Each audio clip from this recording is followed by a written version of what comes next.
Alright, let's do this one last time. Maybe. Not really.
Bye-bye? Yeah.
Ooh, it sure is cold today.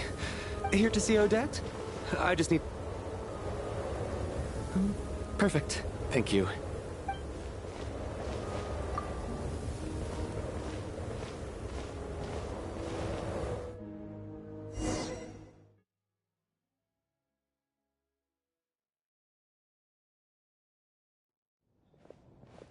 I think I'll leave the Lelic question until after the show's over.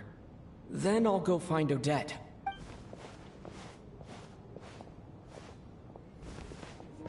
I'm gonna meet Tonya, right? Child said he was originally going to come with Tonya. So I'm guessing Tonya's already here somewhere. Is there anyone here who looks like a Tonya? Let's see. It's a small audience. Makes sense for a preview. But wait. I do see some familiar faces. Mr. Chuganov's back again by the looks of it. Oh, and is that Mitya? And that Fatui officer, Valeri. Guess he must be playing cat and mouse with Mitya again. Oh, what the frick? Oh no. It looks like the show's starting and I still...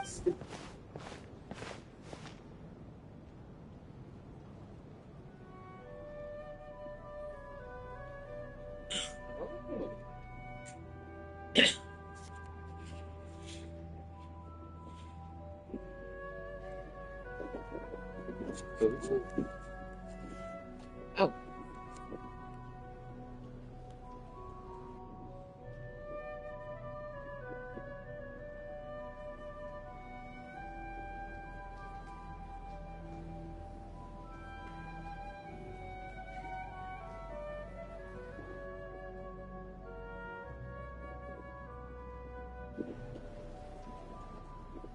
Oh shoot.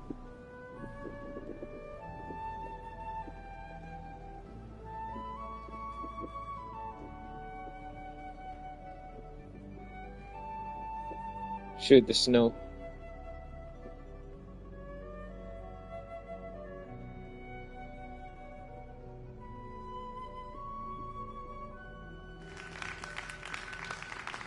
Hello, members of the audience.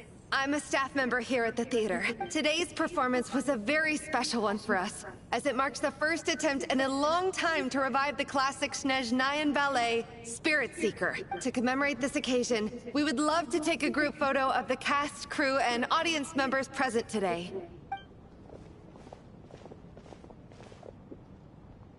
All right, everyone, huddle in a little more. Now, Is that Tonya? look at the camera. Is that Tonya? She has ginger hair, bro. 3.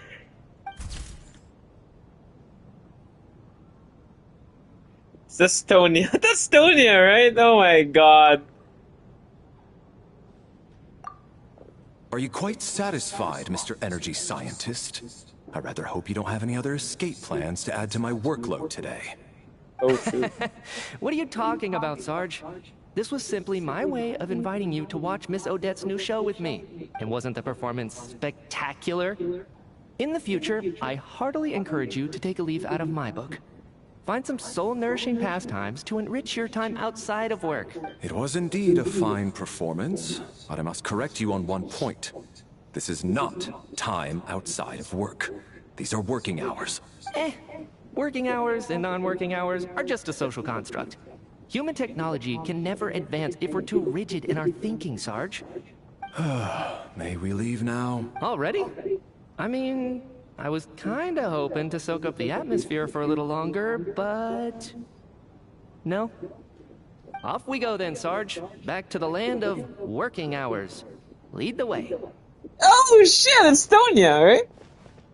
That has to be her. She's the only person in the audience around Tonya's age. Excuse me, are you Tonya? Huh? Your brother's busy today, so I took his ticket. Don't worry about him, he's fine. Oh, okay. Sorry for the trouble. Oh. Oh shit. Child! What's wrong? Are you sick? No, I'm fine. It's nothing. Maybe she caught a cold on the way here because of the weather.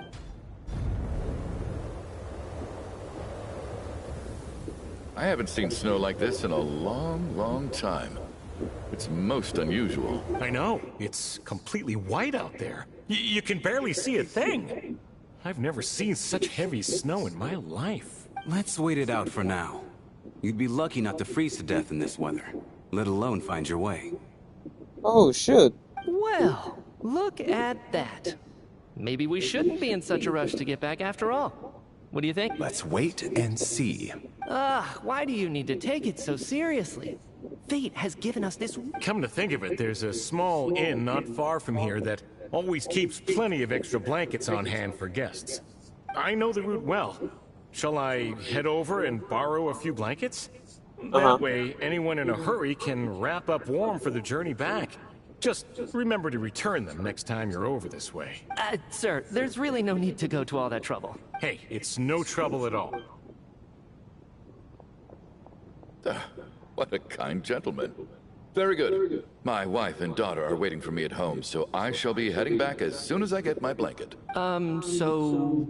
Are you expecting... Don't worry about that. I made arrangements in advance. Should I not return to the Armory Palace within 3.5 hours after Operation Showtime begins, an armed squad will be sent to collect us. They will escort us back. You are one of our key military personnel, so any weather-related risks must be eliminated. Operation Showtime? So, wait. Every single time you drag me back to work when I sneak out, it's a whole official operation? I gotta say, you've really turned this into quite a moral dilemma for me. It's snowing pretty hard out there. I think you should stay here for now. You seem a little under the weather. Sure. My brother might come pick me up in a bit anyway. Time to get to work. I should head backstage and find Odette. I need to look her in the eye and ask her about Lelik. Excuse me, are you looking for someone? Oh, are you here at Mr. Chuganov's behest? Sorry, but that area is currently off limits. Bad timing, I guess. Well, I might as well stick around. It's still snowing very... Whatever the reason for his delay, I must say I hate nothing more than people who make empty promises and fail to deliver. Well, I have to treat my employees like that on occasion, but that's different.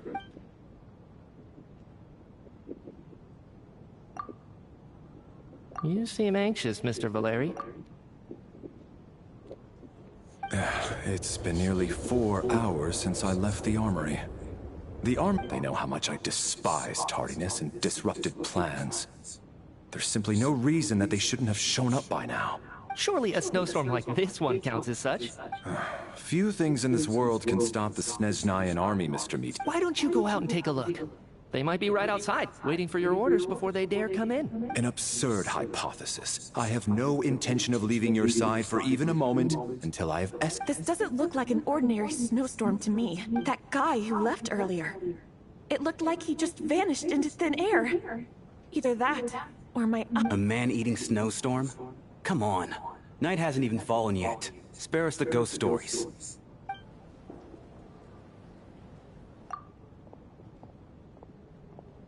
Traveler, didn't know you were coming today. How come you didn't say anything? Oh, right. I assumed you were looking for me in Vodenitsa. Odette's still backstage. Whoa, that's quite a snowstorm out there. I've been working backstage this whole time. Is weather like this rare, even in Snezhnaya? Yeah, snow like this. I'm sure I've seen it out in the wild before, but never in the city. Actually, I take that back. I don't think I've seen snow this bad even in the wild. This is something else. It's not normal. If even Alosha thinks snow like this isn't normal, could it have anything to do with that monster people have been talking about? We can't stay cooped up here forever. Someone needs... No need. I have plenty of experience with snowstorms.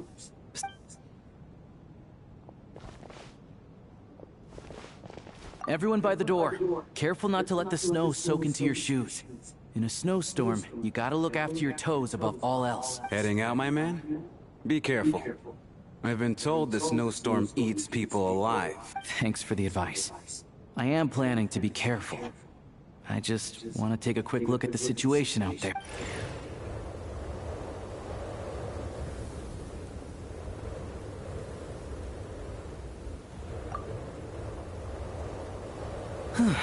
He's back! He's back! Did you see any soldiers patrolling the area? Something about this storm isn't right. There's no one out there. I didn't see a single soul. And something in the air gives me the creeps. This isn't your average snowstorm. I suspect it might be related to recent events in our nation. I strongly advise Are you serious? So, you want to go outside and see? I, for one, am not risking my neck in that weather.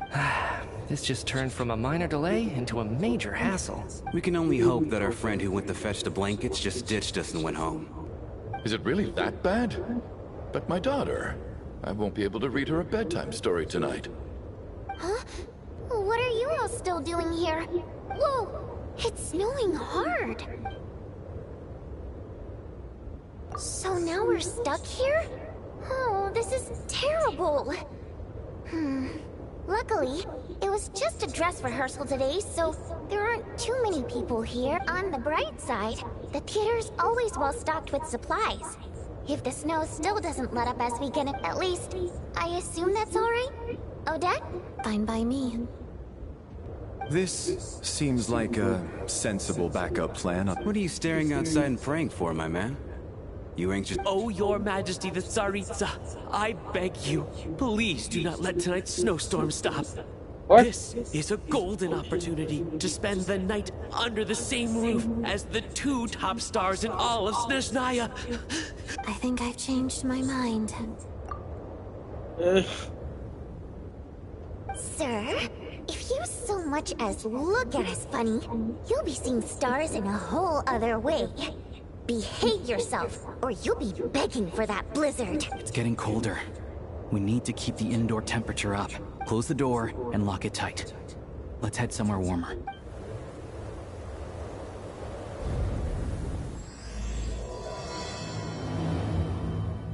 Oh shit. Okay.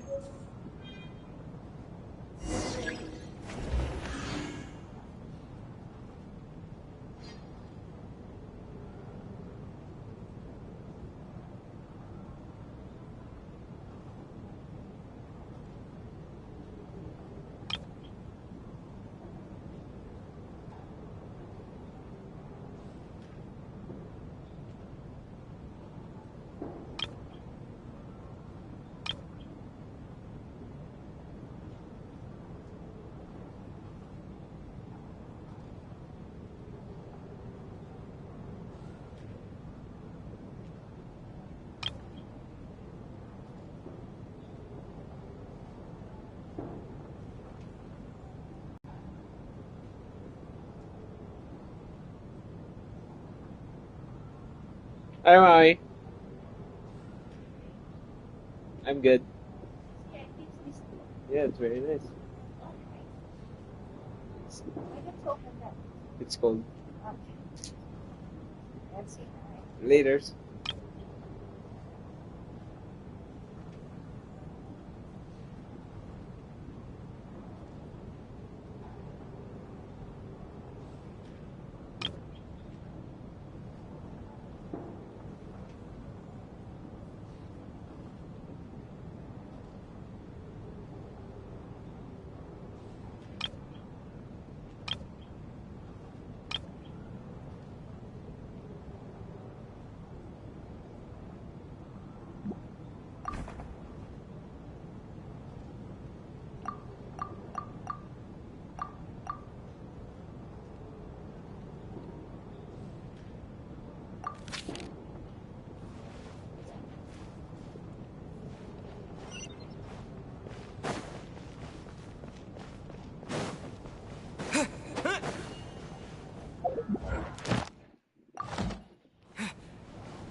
And then there's the aristocrats. Easiest of all to deal with. You don't need to use any force whatsoever. All you have to do is... I don't. Do tell. Because nothing horrifies them more than the thought of a cheap, coarse rope leaving creases on their precious million Mora coat. They'll do whatever you ask to avoid that fate. Unexpected, but funny nonetheless. Tell me another one. Well, look at that. I got myself a new listener. Hey there. Let me introduce myself. The name's Shram, and I'm a mercenary. The kind that gets paid to do odd jobs for rich folks. And I am Chuganov, an entrepreneur. If my name is unfamiliar to you, you will no doubt have heard of my factory, the renowned Iskra manufacturing plant. Are you really that famous, Mr. Chuganov? How come I've... Excuse me? Oh, I'll have to ask my rope later. He's probably tied up more entrepreneurs than I've ever heard of.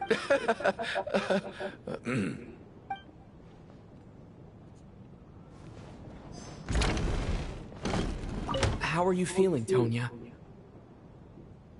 I'm fine. Sorry to worry you. I'm used to it by this point. I take medicine for it. My brother usually helps to get it ready for me. Child must take great care of his sister. He's never mentioned Tonya's illness, though. You know, I actually find this whole thing kind of exciting. Stuck in a strange place thanks to a snowstorm. Having to spend the night with a bunch of interesting characters. It's pretty cool, don't you think? Yeah. Kids, huh? My brother always says I'm not mature enough. Maybe he's right.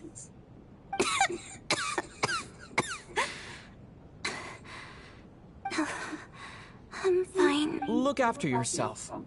Otherwise, your brother will come after me.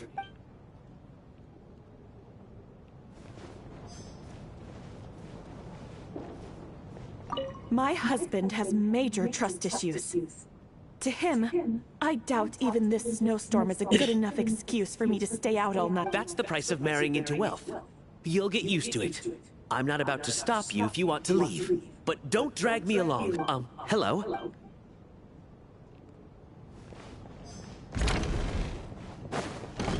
You're so cute. Child.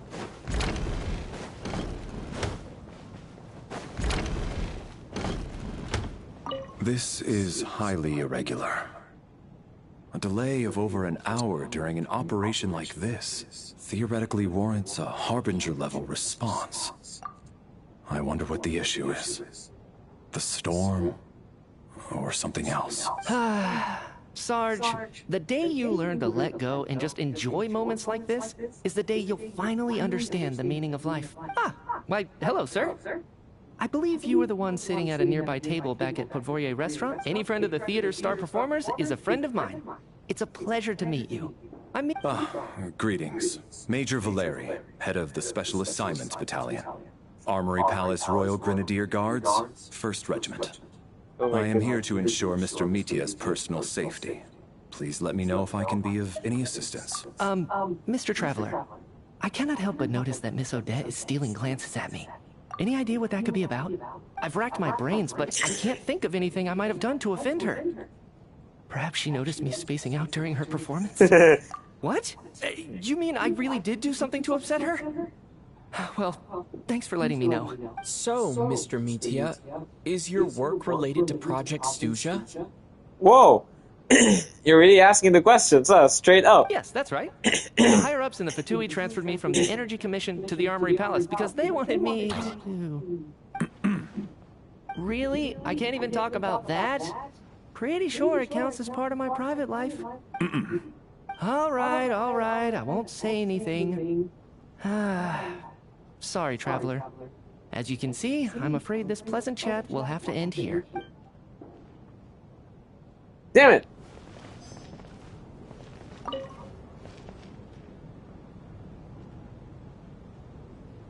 I don't think it's ever been this lively backstage before. I didn't know you were coming to... Hey, have you seen Chuganov? I heard he was coming today. I'm with you. This could be just the chance we... Yeah, I gotta figure out a way to coax some more intel out of him. I want to know why he suddenly changed his stance on Project Stuja. For the Rokad, or just out of personal interest? There are other people around. Don't say the R word. Really?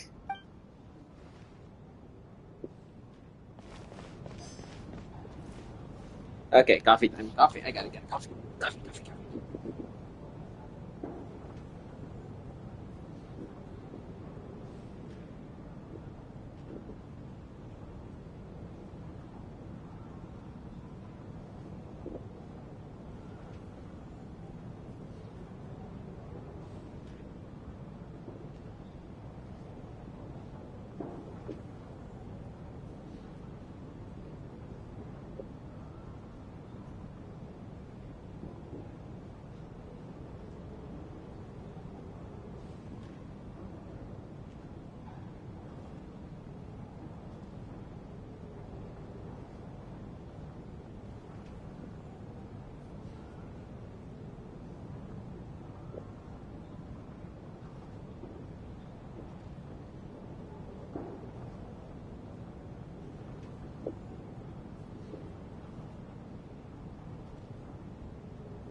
Got my coffee.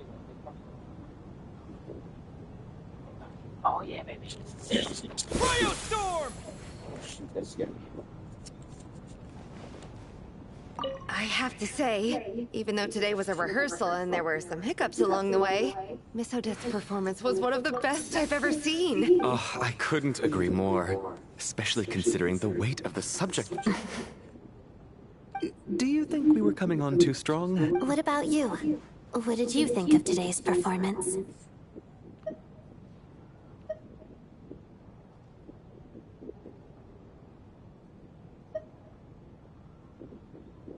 Huh.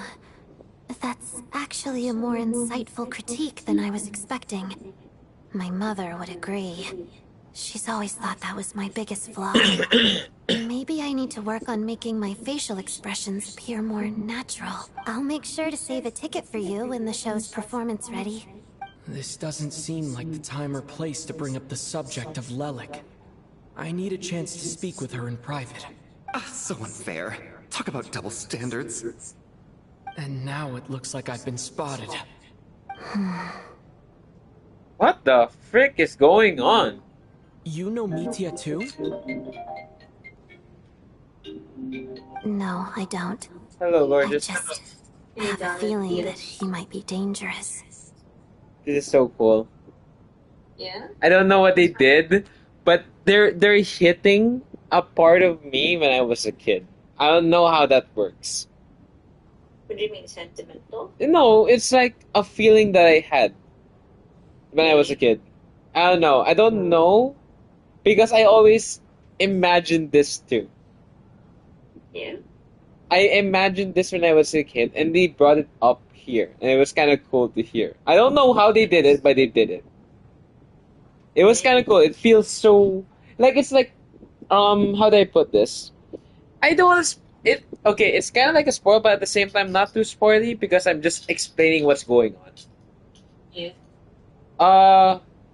Let's just say that you pretty much know that something's off with snezhnaya, right? There is a huge snowstorm, right? Let's just say that, okay? Yes. There's a snow happening, and they're saying that let's stay in the place for a while. We don't know these people, right? We're staying all in one spot, right? Just to make sure to stay safe away from the storm, right? And somebody mentioned like, you know, the lights are off, everything is off, like that kind of thing. A place that's so lively is now quiet because everybody's trying to stay safe, and we don't know any of these people. But at the same time, we're all just trying to get by through it. And it might sound weird to say, but it does sound exciting because you're not with people you're familiar with. But at the same time, it's like you guys are trying to keep yourselves, keep the morale up, even though the situation is quite dire. Yeah. It is nice to know that there are people like with you, even though you don't know each other, but they're making sure everybody's okay. And the whole place, no matter how big it is, we're all just staying in one spot, like one room, and this whole area that's supposed to be full of people is just empty. There's just something about it that just screams like an old visual of mine. Like I always wish to be in a place that's so big, but we only stay in one spot just to avoid anything. And like if you go to that one big area, it's remember the time when we were like in Makati, right? Yeah. In the place where we can take pictures. It's that same feeling. We're in common room, but when we go out, it's just a different vibe. It's this. It's kind of like that. And I always had in Manresa. Please don't like at this point. I don't think I'll get in trouble because I'm not there anymore. But there was this one time that around grade 8, I guess. Oh no, I'm gonna tell you something. I saw the auditorium open, so I kind of went inside, and no one was there. It was just me alone. But the fact that there was like one place that was kind of open, I was with like people like uh someone who was like a troublemaker like me, but he was like a lower year, and we Yeah. went to the auditorium and we just stayed there. It was so dark. It was so peaceful. Like that kind of thing. It's that kind of vibe that it wasn't hot, but you can hear nature if that makes sense inside the auditorium because like it's not close. It was empty and it's open. Know what I mean? So you hear like something like that.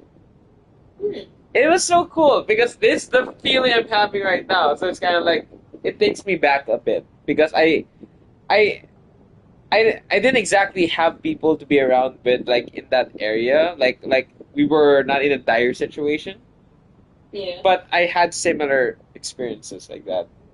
And to see it here is kind of cool. I don't know, like maybe I I guess like Genshin is going for like people had this experience like thought of this, but not a majority but a minority. So I guess I'm just or of that minority.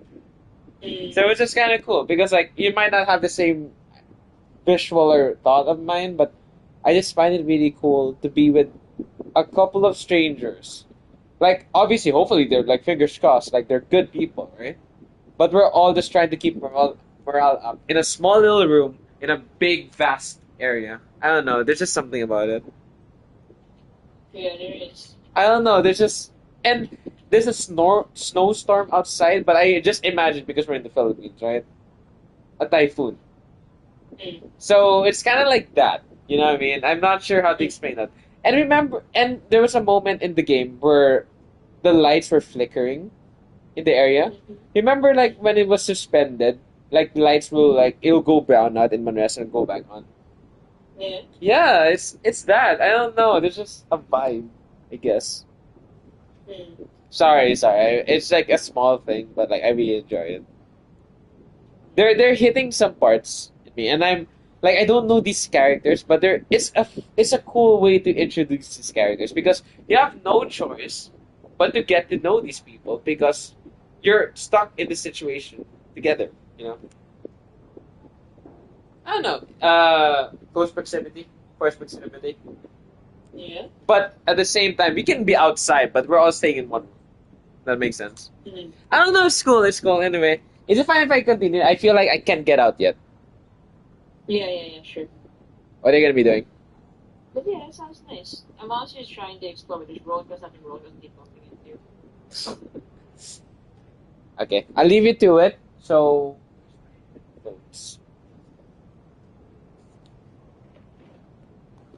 wait. That's not my headphones. Right here.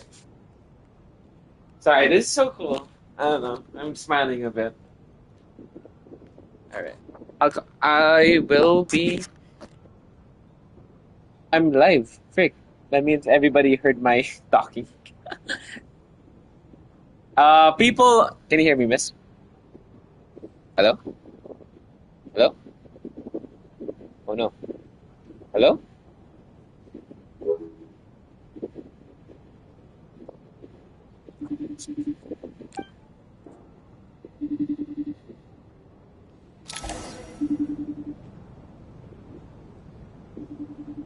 How's it looking, Alosha? No change from this afternoon. Heavy snow with no sign of slowing down. May I have your attention, please? The storm is What happened? unlikely to stop tonight, and know, it'll be you even just more lost dangerous connection. outside at night So than what do it you call was this? during the day. I forgot I'm live. Yeah. So, I heard you.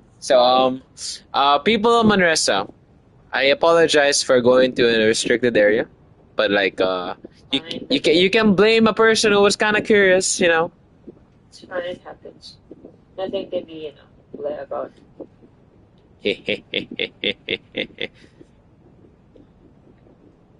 Miss Shine, don't kill. If she's still alive. What the heck? Yeah. Girl, you're live right now. Stop that. But I'm on your headphones anyway.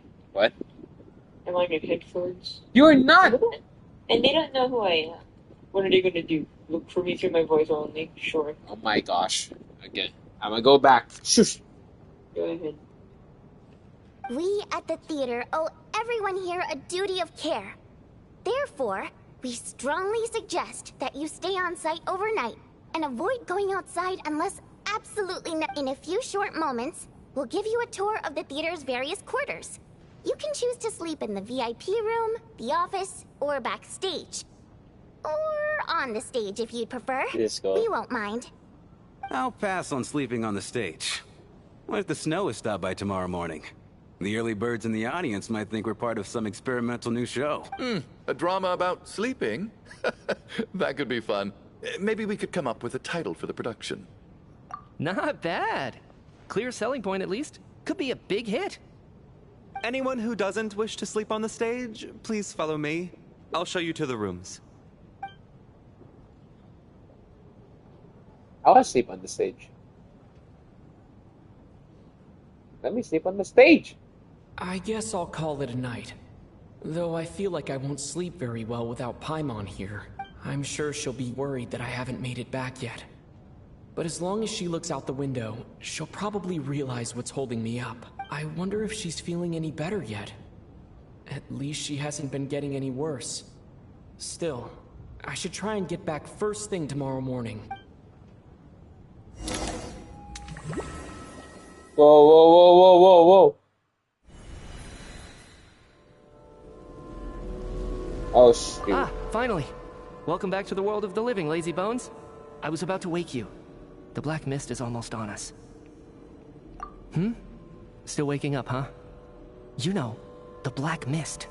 It's been chasing us from below ever since we were born. You're just dozy. There's no way you've forgotten. Come on, let's keep heading up. Onwards and upwards is the only way to survive. Don't listen to a word those black mist cultists say. Here we go again. What's going on? That black mist down there is creepy. The black mist cultists believe that being swallowed by the black mist leads to everlasting peace. But if you ask me, they're just lying to themselves. We're the only heretics left. The only ones who refuse to give in. We have to keep going. But how do you actually know that they're wrong? Dangerous question there, Torgov. The moment your faith wavers, you start a chain reaction that ends in the collapse of your will. Put the question out of your mind. Stay strong and believe that the black mist means certain death. Okay, but it's not my mind that's the problem. My body's about to give up on me. It's already starting to falter. I can't do this anymore. I've had All this will pass eventually, I promise. You accuse the Black Mist cultists of being liars. But you're lying too.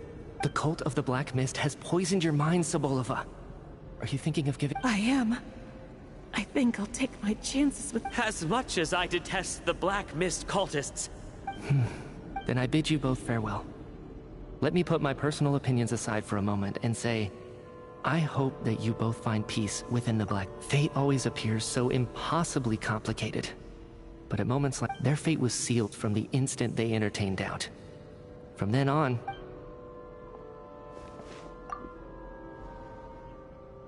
Torgov and Sobolova are gone. I never thought the day would come when even they would be swallowed by the Black Mist. It's just you and me now. Yes, it looks like it's satisfied. For now. This happens from time to time. But it won't be long before the Black Mist starts chasing survivors once again. Nope. Well, we should make the most of the precious moments of rest that those two bought for us. Huh? What the frick is happening?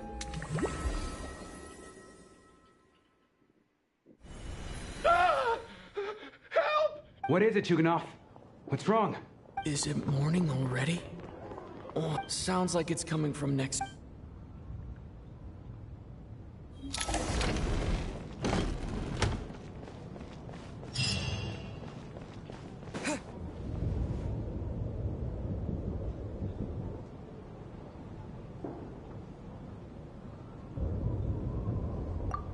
Don't look, Miss Tonya.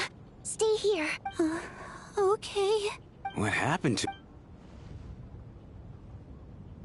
Oh, what the frick?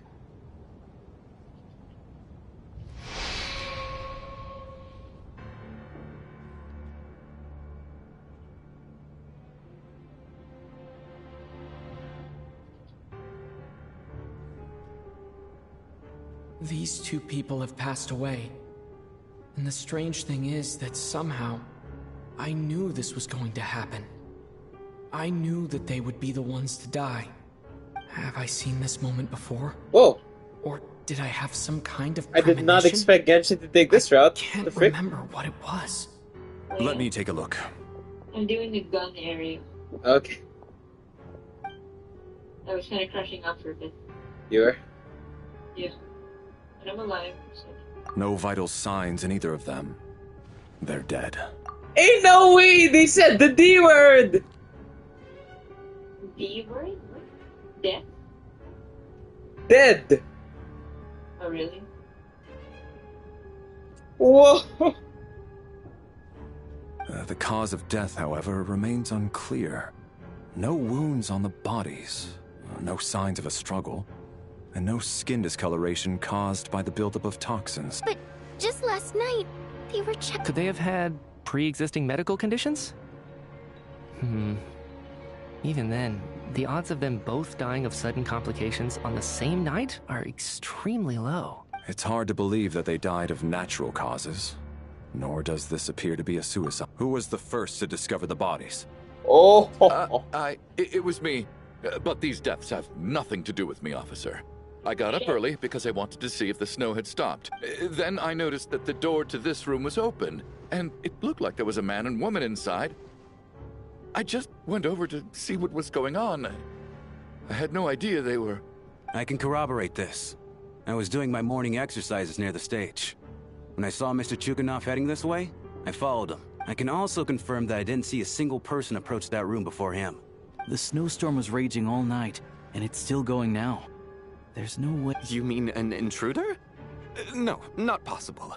I slept by the door last night as a precaution. There's no way I wouldn't have noticed if anyone had tried to open it. Everyone, split into pairs and search the theater for anyone in hiding, or any signs of suspicious activity. Shit. I'll follow up with a full search of my own shortly. Go. There is no time to waste.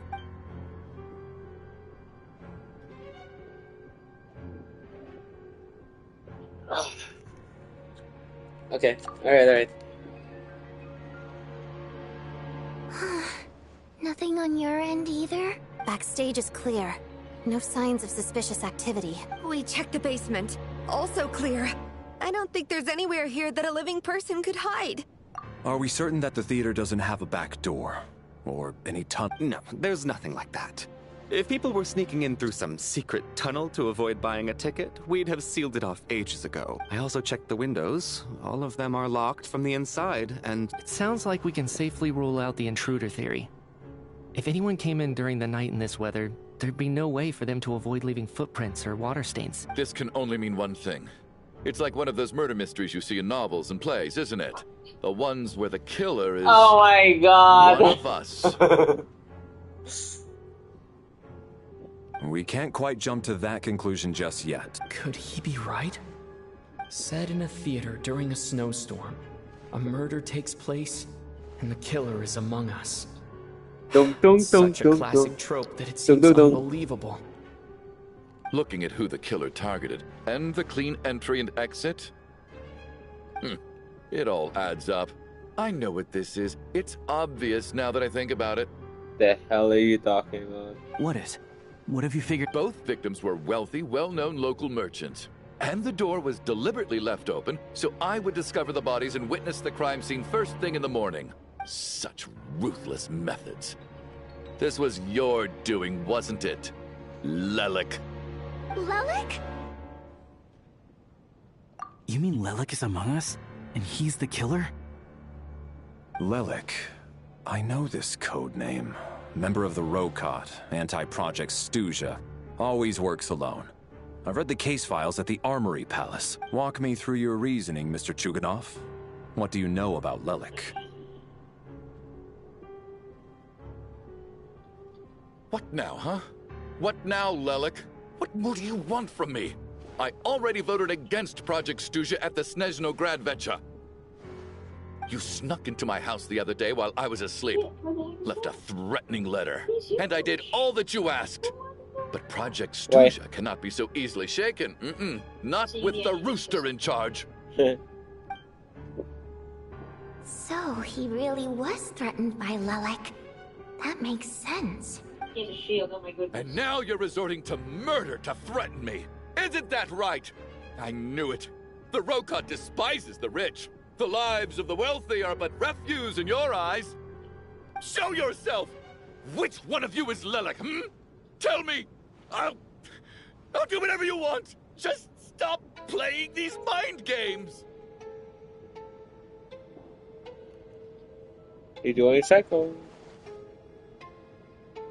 Was this really Lelik's doing? Would Odette really do something like this? Alright, calm down, guys. If Odette really is Lelik, this seems out of character. But then again, how well do I really know her? I'm probably the only one here with a compelling theory about Lelik's true identity. But if I reveal it now, I'll be putting Odette in the line of fire. What should I do? I don't think it's likely that Lelik killed anyone. At least from the stories I've heard, he's never killed anyone before. and his name has never come up in connection with any murder cases. Besides, even if Lelik did want to threaten you, why resort to such an extreme and roundabout method? It's not his style at all. Vodyanitsa doesn't know that Lelik might be Odette, but her assessment is pretty much identical to mine. Miss Vodyanitsa, why do you suddenly feel the need to speak in Lelik's defense? Defense? Oh, no, it's just... I'm worried that we're jumping to conclusions here, so I wanted to share my point of view. Also, I don't think the Rokot is as bad as you're making it out to be. Well, if you think I'm so wrong, what's your theory then, Why don't you tell us who the killer is? God damn, they're really giving so much animation to this NPC. Really? Yeah, NPC, babe. The case is still evolving, Mr. Chuganov. Please do not prevent others from expressing their opinions so early on in the discussion. Even so, there's no denying that the recent threat received by Mr. Chuganov may well be an important clue. So there's still a good chance that Lelik is right here among us. I can't do this anymore. I don't care if it's still snowing outside. I have to get out of here. No, now that there's a... Okay. Whoa, take a beat. We all know it's far too dangerous out there. Even the soldiers couldn't get to us. Go out that door, and whoever this Lelik is, they're surely not going to murder anyone in broad daylight. Be sensible, my man. You're safer inside. As much as I regret having to say this, I'd like everyone to cooperate and refrain from exiting the premises until further notice, because as things stand, every one of us is now a suspect. Unless anyone has further information to share, let's adjourn for now. Feel free to keep searching for clues.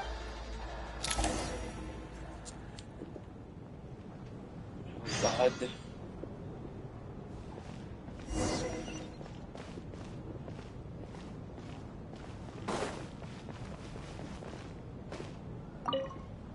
I still find it hard to believe there's a murderer among us. Just last night, I imagined we were like classmates out on... There's no guarantee that you can trust your classmates.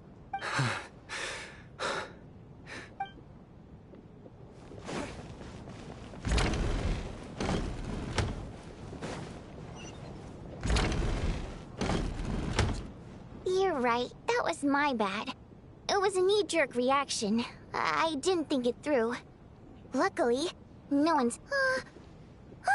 Since Vodyanitsa and I were on the same page earlier.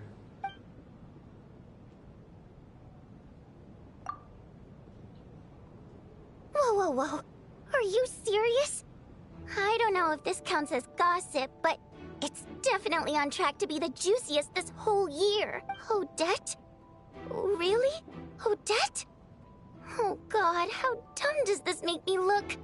Lelik has been right under my nose. Actually, it's exactly what you'd expect.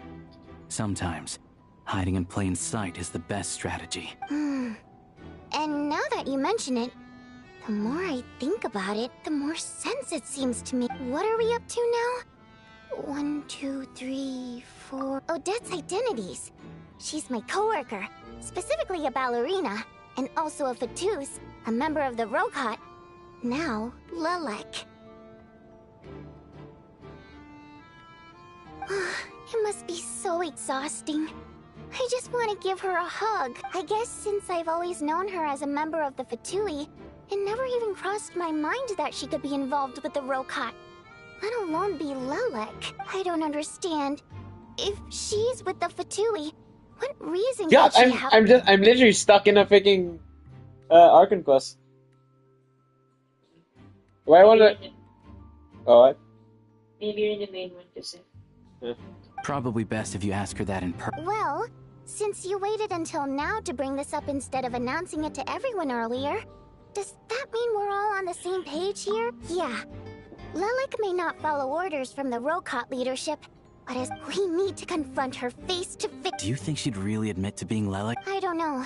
We'll have to see how it goes. For now, we'll work on the assumption that... Oh!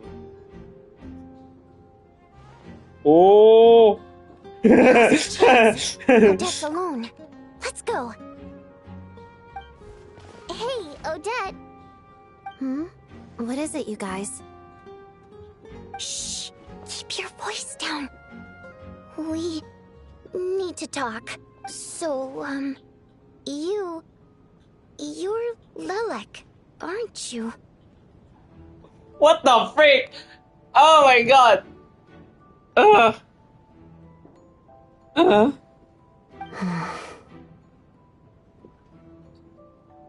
Alright, fine.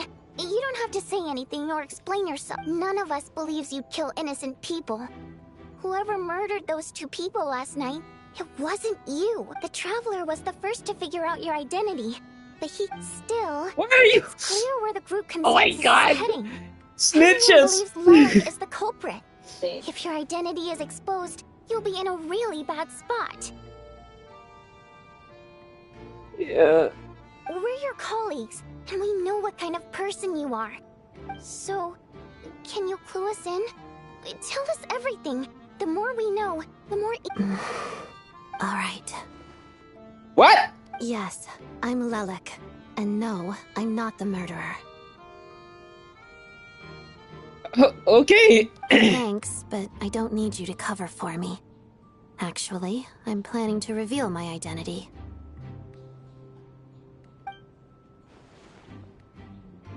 Huh? You're gonna reveal that you're Lelek? Here? That's right. I'll admit I was surprised at first when Chuganov guessed that I was here. It was just a lucky guess, but it caught me off guard. But after taking some time to assess the situation and confirm where everyone stands, I don't believe I have anything to worry about. Are you sure you don't need a second opinion? Given the circumstances... Mr. Valeri! What?!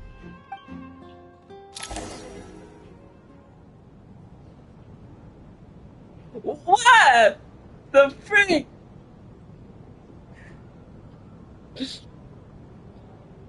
Okay. So...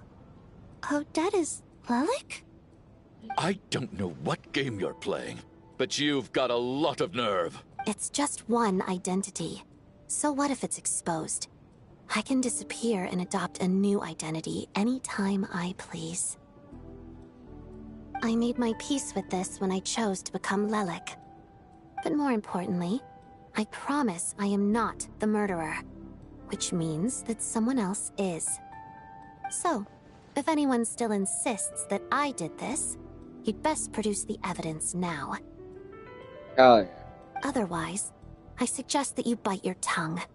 Because if you really believe I killed 2 people without making a sound or leaving a trace, pointing fingers at me would surely only make you my next target. Oh, okay. Okay. Is this really the truth, Miss Odette? That's confidence, all right. I believe you. Oh, it's kind of hot though, not gonna lie. Okay. A real no-nonsense attitude. I can see why Marionette said that she's on track to inherit the title of the Fair Lady. Oh, it's kind of hot though, not gonna. Request? Well, I won't spoil anything, but there was a character that said something so with full-on confidence that was like, oh, shit. You like that? That was kind of nice.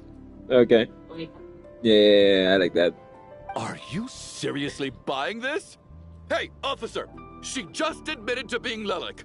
Aren't you going to do something about this? I do have one question, Miss Odette.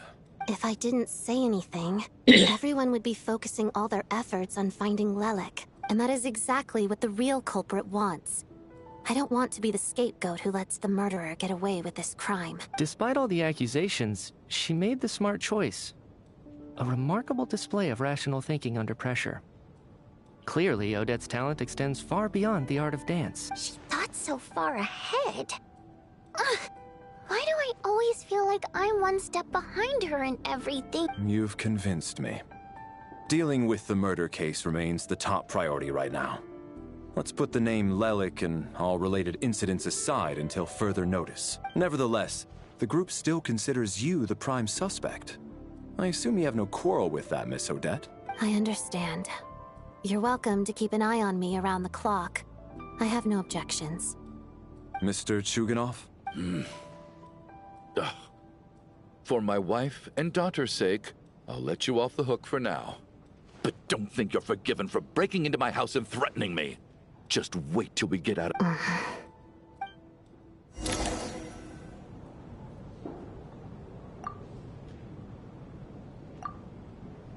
Eating time.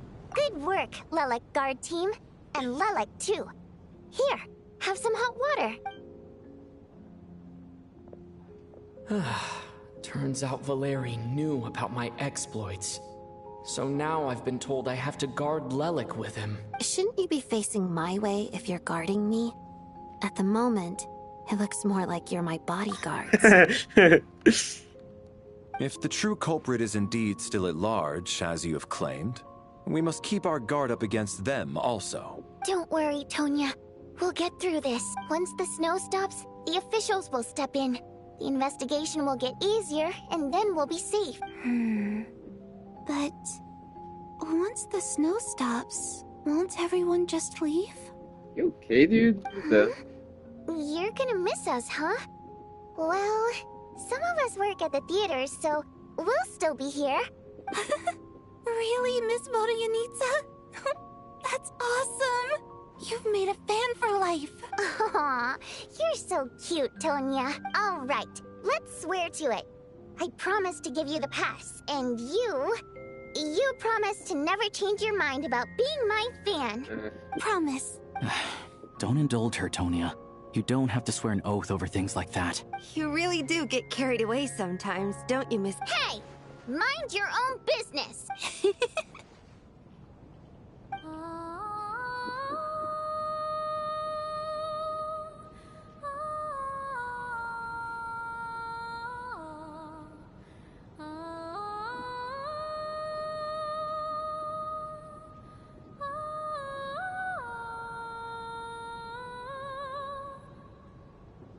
Don't be nervous, Miss Water Imp. Everyone's here. There's nothing to be afraid of. Excuse me? Do I look nervous? Don't be ridiculous. No, no, no. You sound nervous, lass. Oh. Wait, but how... Okay, plenty of people know that I'm a water imp, but still... How come you understand our primary mode of expression? Primary mode of expression. I've not come across that concept before. Do enlighten me, Vodyanitsa. Vodyanitsa.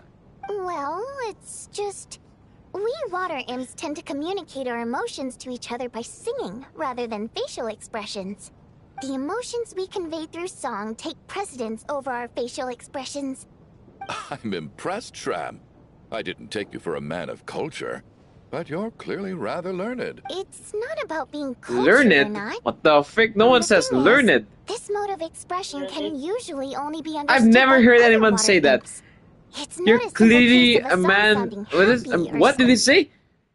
I didn't take you for a man of culture, but you're clearly rather learned. What the frick? Is that a thing? No idea. Learned?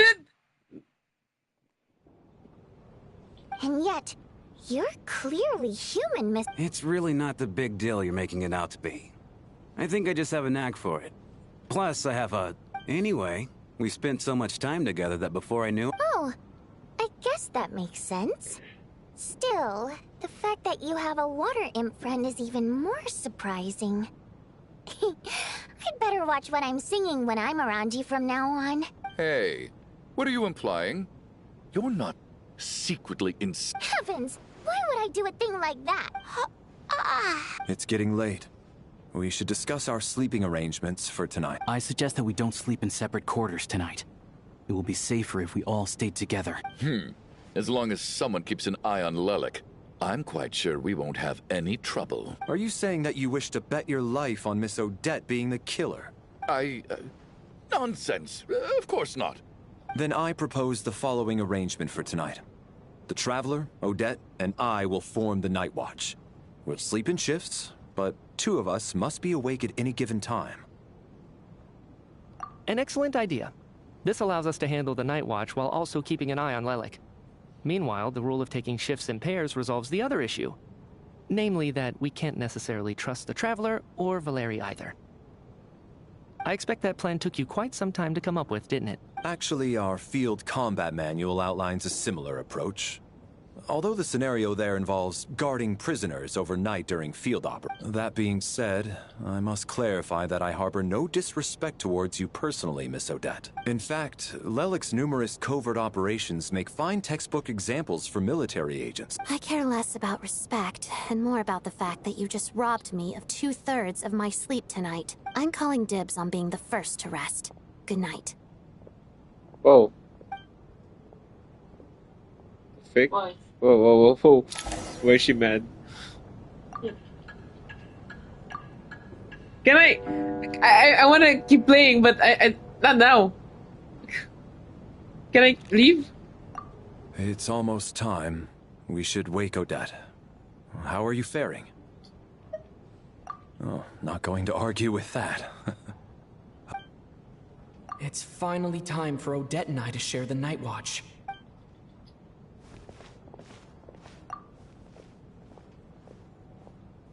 I came here to get information from her in the first place. How long are you gonna keep staring at me? Couldn't sleep. My mind's been running haywire.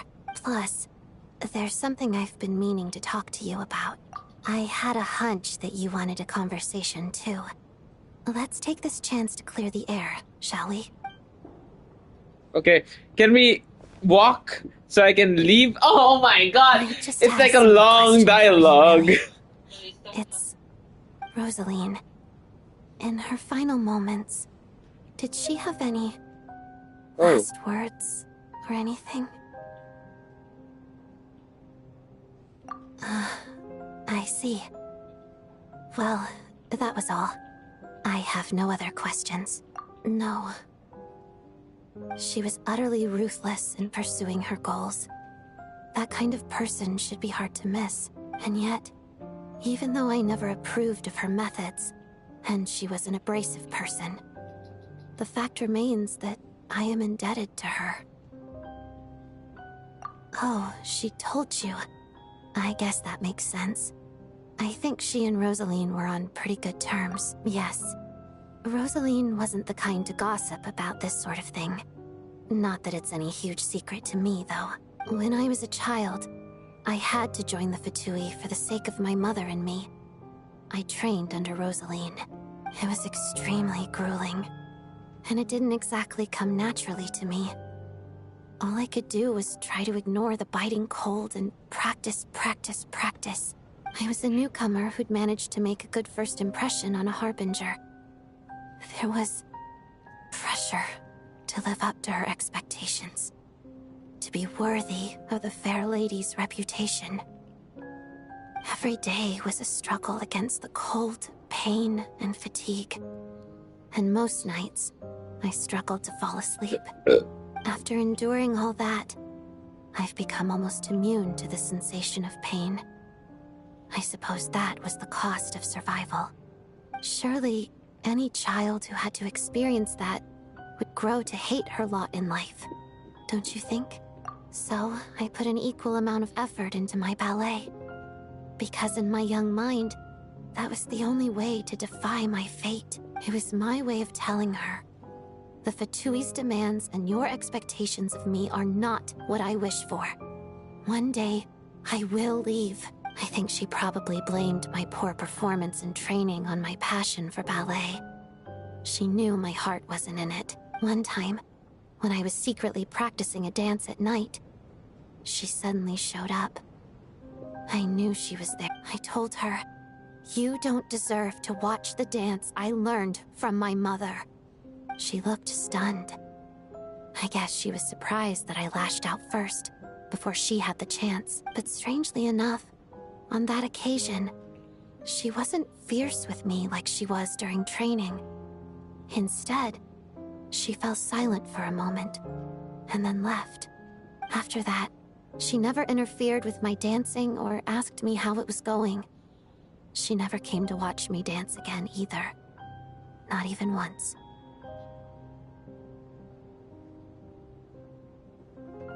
She was. But even now, whenever I take out this core Ignis, I can't help but think of that night. Of the look on her face. Sort of. Although gift might be too kind a term. This is her flame sealed within ice. A symbol of her favor, yes, but also her way of keeping an eye on people. She knew the location of every piece of core Ignis. If any recipient started acting suspiciously, she'd be on to them immediately. Trust her to make even a mark of approval feel suffocating. So, when news of Rosaline's death reached Snezhnaya, many people immediately crushed their core Ignis. It gave them a profound sense of relief, like they'd broken free from her shackles. But I kept mine. With my sensitivity to pain being as dull as it is, the warmth from this core Ignis is one of the few things I can still feel clearly. I still wonder, did she really come to stop me that night? I wasn't sure, but I was scared, so I said some really awful things. I guess she didn't leave anything behind. Not that I expected her to. It's fine. It's just a bit of a shame that we couldn't settle our differences before the end. She did. Are you sure she was talking about this event? She said that I should... and that Rosie went to see you. Huh. No, she didn't. I didn't even find out that she'd gone to Mondstadt until a while after she'd left. Wait. In that case... Okay. I will. Thanks for letting me know. There's something I'm trying to figure out. I'm beginning to suspect that Paimon's mystery illness is being caused by the energy research behind Project Stuja. Paimon's very important to me, so I have to get to the bottom of this. I figured that since you're Lelik... The ultimate goal of this energy experiment is to create a weapon for the final battle. The weapon's construction was completed in Nodkrai. Now, all that remains is to arm it with a sufficiently powerful energy. Yes, the weapon's development and all the related experiments are overseen by Lord Piero, the Jester, and the lab is located deep within the Armory Palace.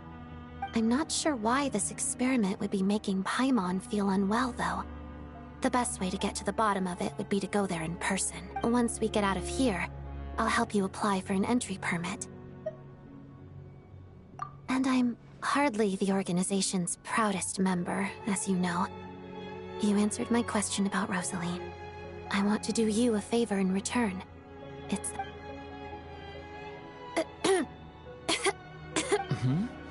What's wrong? You two seem to be hitting it off. I thought you were sleeping. Of course I was. In the military, one learns to fall asleep quickly, even in the most inhospitable environments. It's vital to staying alert. Even if he was awake, he can't have overheard us, right? Well, thank you both for keeping watch. Traveler, I'll take over for now. Sure.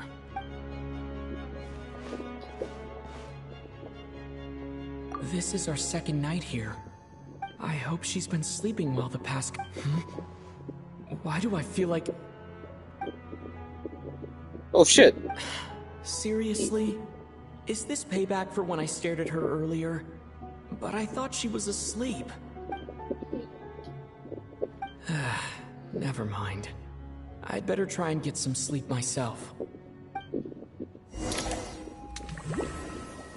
Oh no, here we go again.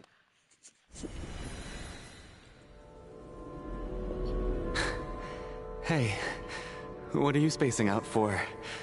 Are you reaching your limit? How long have we been walking for? Time's lost all Babe, meaning. I'm really stuck. Ever since we I'm noticed stuck. The dialogue is never ending. that thing I mean, I'm above not. our heads. I What was like it it, called but like, again? I want to play. Star I want you to try or the new boss. Keystar? Anyway, the person who named Yeah. it was swallowed by the black mist. Whatever it's called, ever since we noticed it, we've been walking up and up, but it seems like no matter how... Well, we've...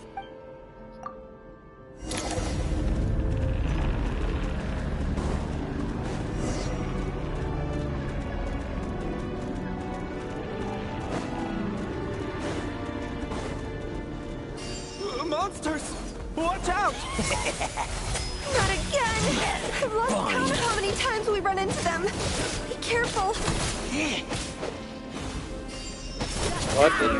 Girl, my traveler's weak. No, I'm fighting monsters. Like, you know that kind of thing, that the only character you have is the traveler. Girl, my traveler got... Oh my lord. Hey, tough guy. And Kate! Fighting frog! Back up here. Shut up. Run faster. Oh.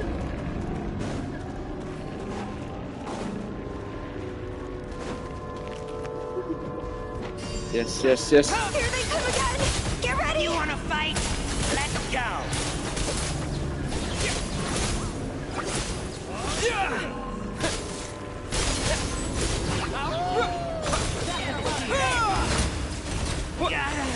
Nice. What the? Much better.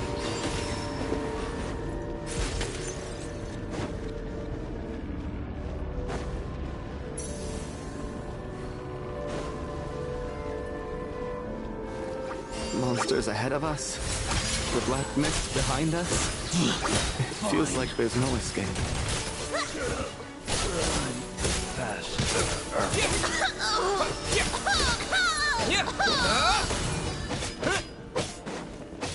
And Kate! Backup is here.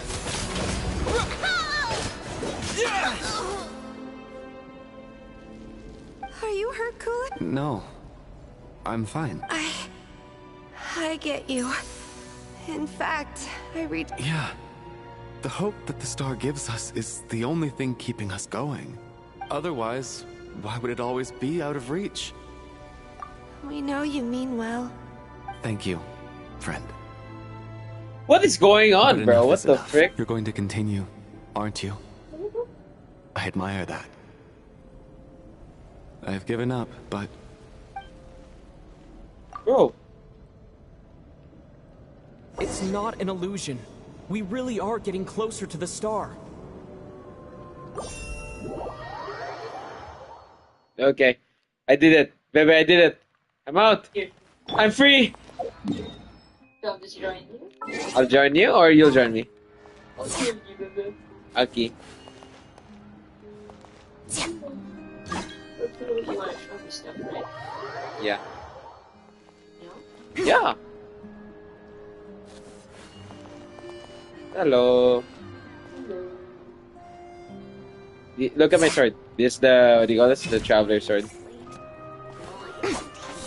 Okay. You know when I got it? Like 30 minutes during the Arkham quest.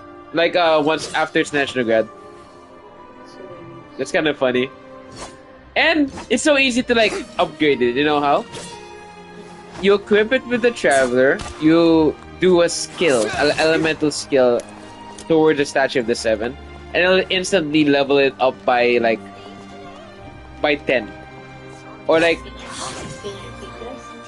you just have to like get the sword, continue the story a bit, right? Until their traveler's like, ooh, what if I hit the sword against the statue of the seven? And boom, you upgrade it from level 1 onto level 20, then all the way to hit another statue of the seven, goes to level 40, another statue of the seven, 50, 60, 70. So you just get it. Yeah, and then it's like it also the rank too. Just automatically, right now it's 80 and rank 3. It's because I didn't like upgrade. I didn't open that other statue of the 7. I don't know how because you freeze to that over there. Oh yeah. Let's go. Wait, whatever you want. Alright, let's go.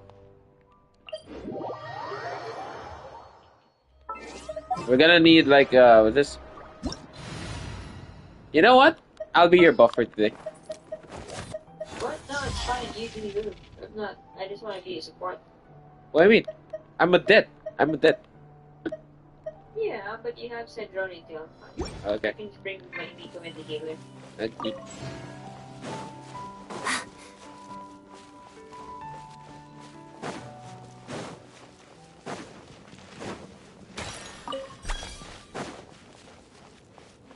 Ta-da! Look, this is the that boss.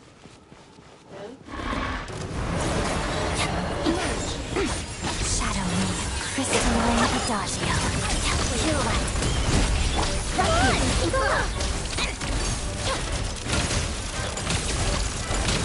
How tiresome. A spot of tea time entertainment.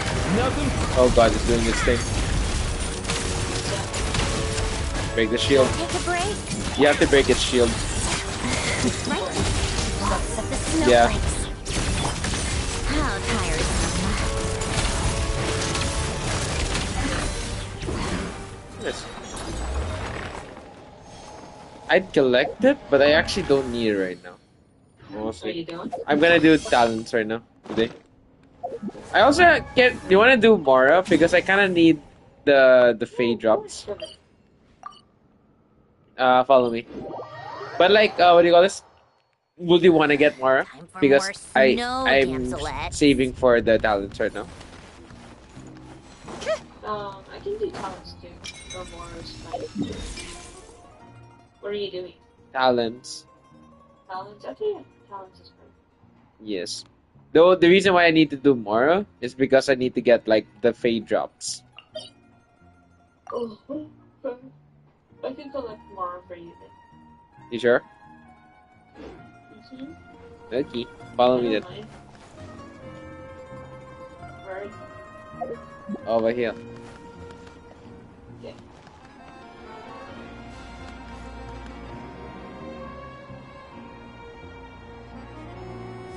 Come on, keep up. Pick up the pace.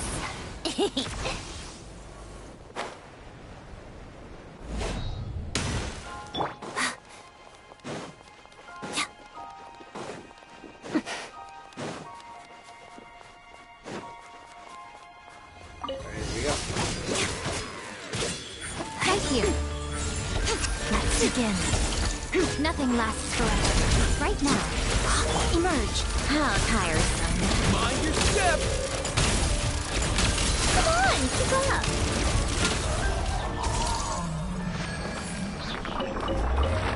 Okay, that wasn't the stuff that I needed, but okay. It's end now. Not what I needed actually. What the? Well, we still gotta memorize it. I think it's fine. Follow me.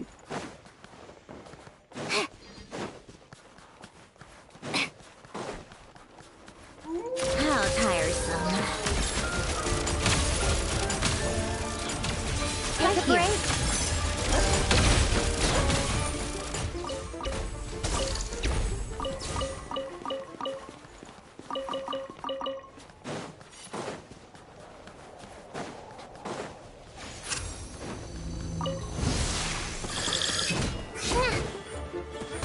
Emerge. Shadow me, crystalline adagio. Pas-de-deux.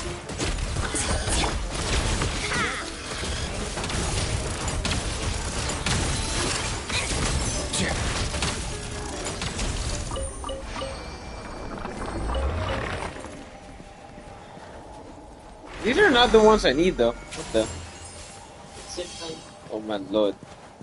Then what are The fade drops. The other ones. The one that we collected yesterday. The one that looks like flies.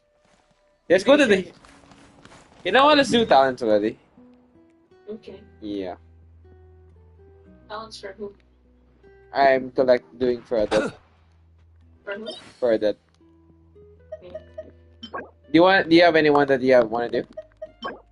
I'll just raid Resident Evil. Okay. And then finally, what the next Okay. Glory, no. She needs charity. Charity. Yeah.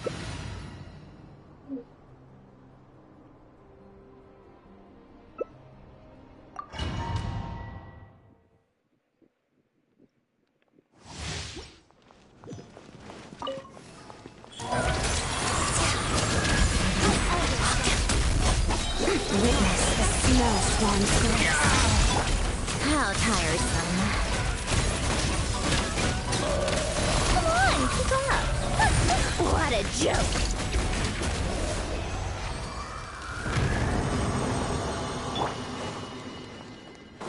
Together.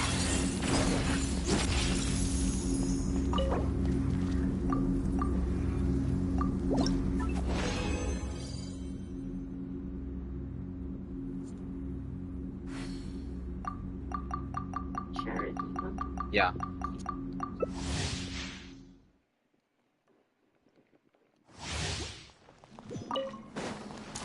Right now, emerge. Right here. Let's begin. Pirouette.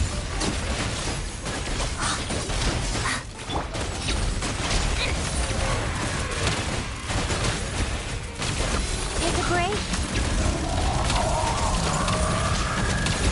Come on, keep up.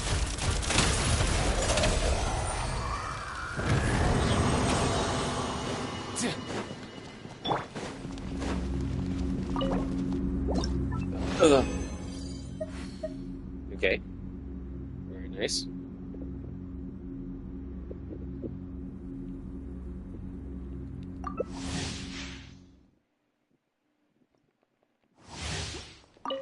Walks of the snowflakes.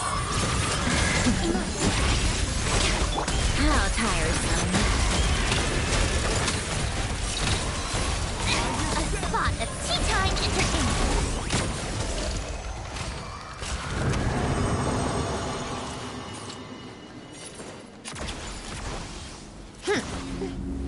Cool. Cool, cool, cool, cool. Nice, nice, nice, nice.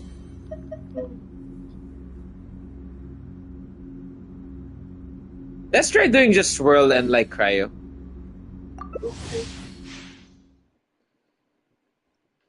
Let's see how it looks like.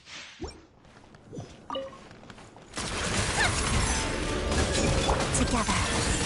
Pot of death. Crystalline adagio. Take a break. Come here, you little rascal! How tired. Let's begin. Pirouette. Let's go!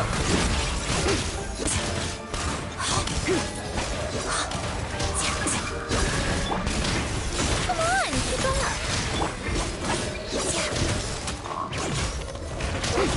I know. Why? I might believe my battery. I think another battery. Take a break. Really? Go back. Okay. Shadow me. Witness the snow swan's growth. Come on, keep up. How tiresome.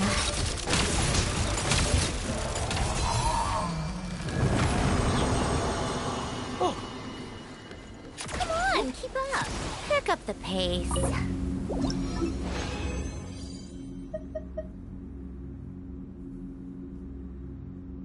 Not send it to me. Okay.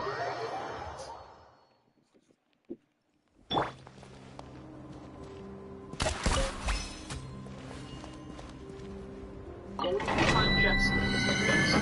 Yeah. My boots sound like boots, but your heels sound like heels. So, Hilarious, actually. where's my sucrose? Oh, you want.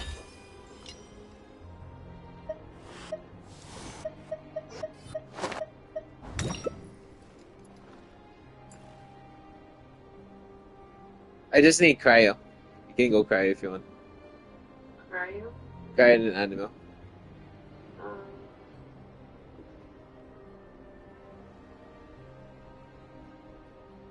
Huh?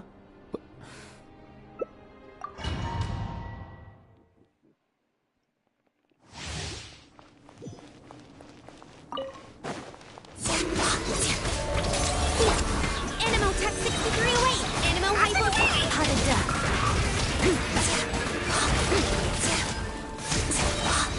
Walks of the snowflakes. Absorption test. Let's begin. Pirouette. Enhanced Animal Module 75! Stand clear! Animal Tech 6308!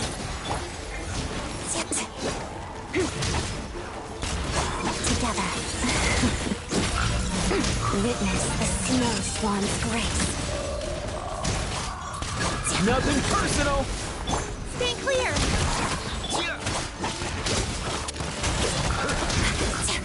Shadow Moon.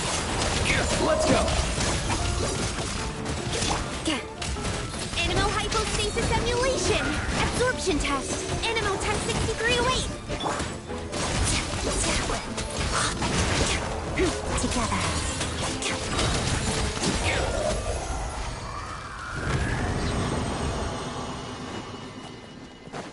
I'm not like very We'll have impressed to with excuse this this. Not impressed. It's okay. I mean, I guess I'm just not seeing it Yeah. for now.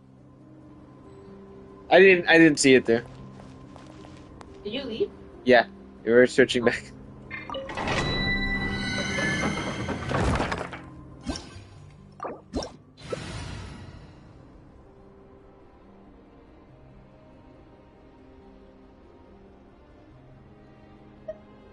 Why don't you use your Sadroni? It's fine. No, I like using this guy. I think it's really fun. Okay.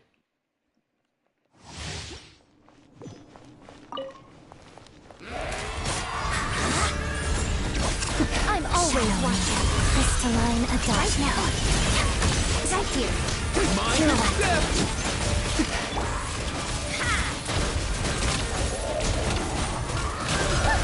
What a joke. Take a break? Pick up the pace.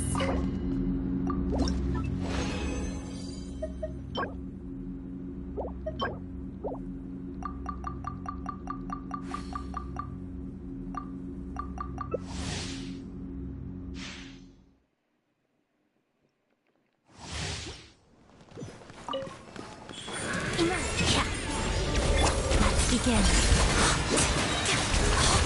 Walks of the snowflakes. How tiresome.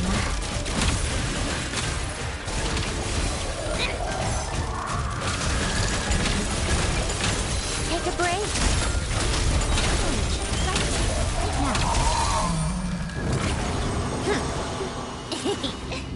Oh, so there's another stack for stellar skill. Another stack?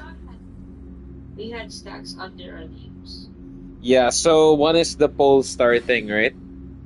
And you saw there's another stack that's like a swan, right? You see that? Yeah.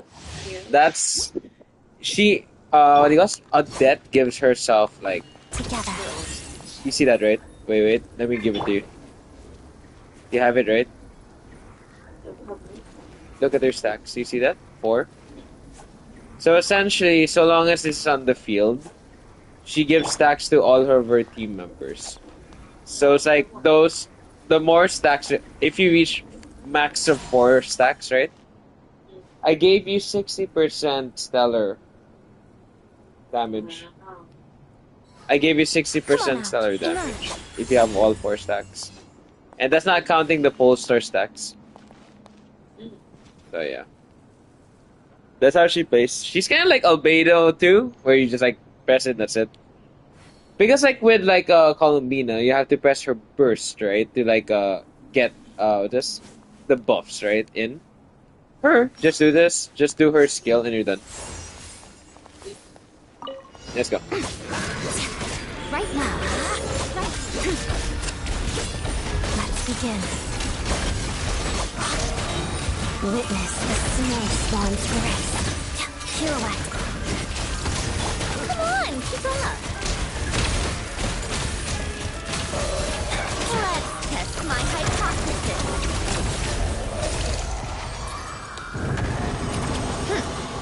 Pick up the pace. Oh shit, I'm done? Yes, you are. Oh gosh. Alright. I really need to find the Fae. Look, Bubbles sheep. Yes, you tried that already. What? And tried it. You see it?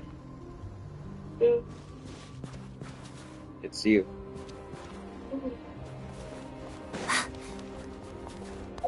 Oh yeah. It's like a bunch of stuff I have not accessed. Let's try doing this like Heroes Wits. But if you're falling asleep, you can go ahead. No, it's gonna be the last one. After this, I gotta go already. Okay. Where are you? Heroes Wits. How tiresome. Pick up the pace.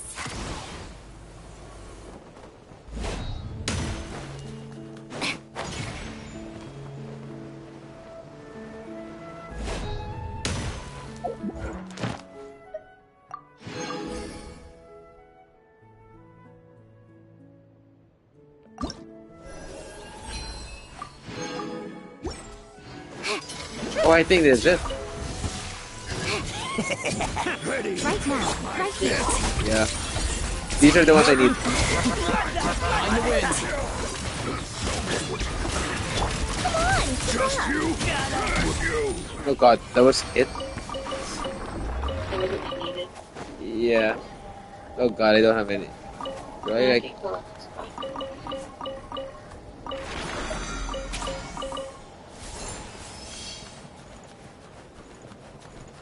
Is that the one that's near Remar's Brutish? Yeah, that's why I noticed. They're all here. What's the next one? Over here. pick up the pace. The water really is like frozen too.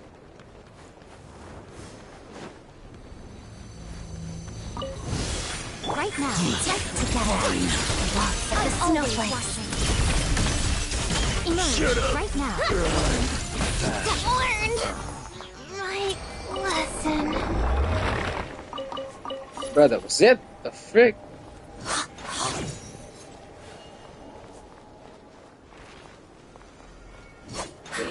Last one. Okay. Where's it?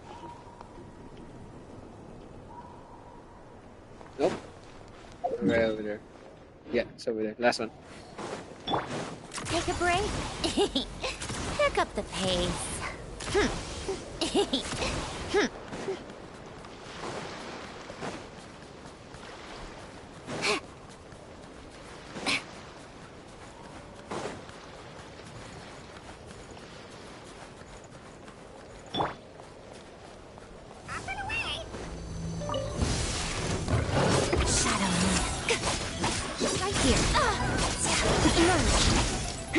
Come here, you How tiresome. Let's go.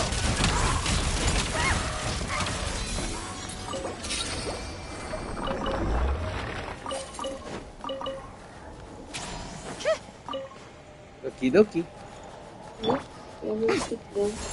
Yes. It's pretty calm, but I'm gonna go to sleep for a minute. Yeah, I will. Okie dokie, bebe. Ama. No. Love. What a joke. Yes? Skill. So, Mind the wind. Yeah, look at that. It's me. yeah. Oh shoot. See? Bye bye. No, kick me out. End the game already because last night you did not close your game. Oh, I fell asleep. Yeah, you did. For real, for real. Yeah, like your game was playing. I was calling you multiple times. You weren't waking up anymore. Yes, I was just worried because your phone was like on your Genshin was on. Welcome to the event. Thank you for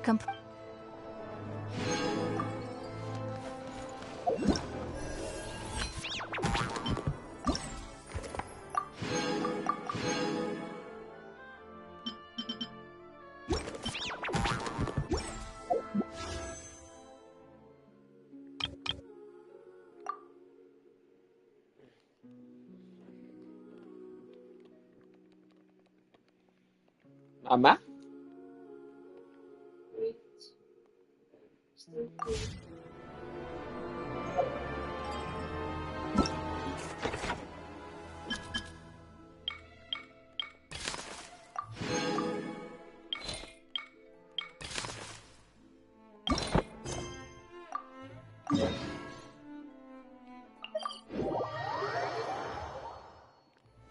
Are you gonna continue the quest or go to sleep? Continue the quest. I'm enjoying You're it. gonna reduce. It's fun.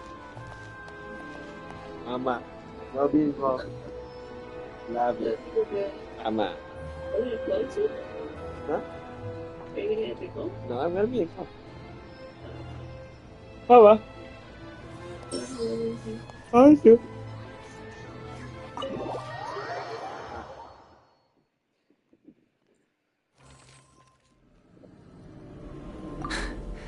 Hey, what are you? How long have we been walking? Time's lost all meaning. A star? Whatever, but it seems.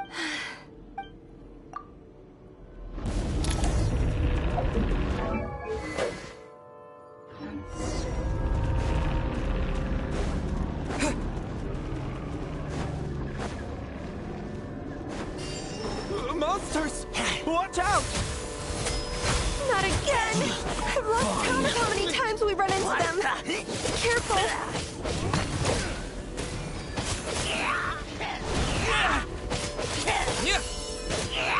Backup is here. In case!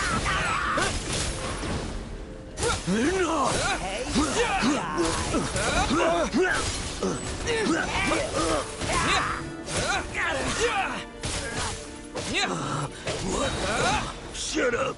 Run faster.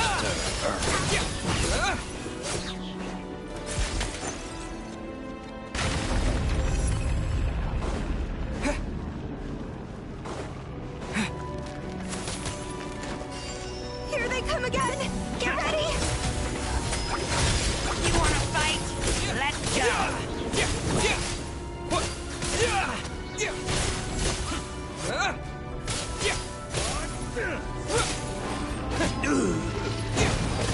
Backup is here. Get a lot of hit.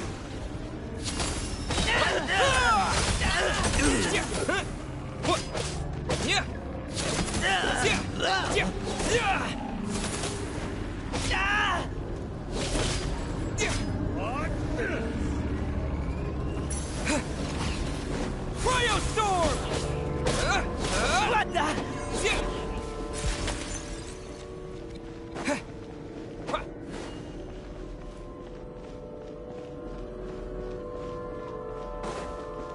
Monsters ahead of us? The black mist behind us? Feels like there's no escape. Fighting frog! Shut up! Run faster. Cryo storm! Backup is here.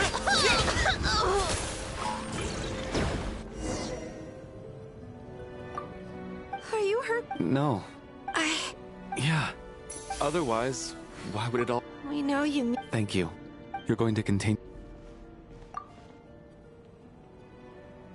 It's not an illusion. We really are getting closer to the star. Congratulations. You're the first person to make it here. I'm the star's envoy. The black mist has stopped rising. Its hunger is satisfied for now. Having devoured your two companions, this is a good opportunity. I'll let you get some rest before we continue. Hmm? What do you mean, leave?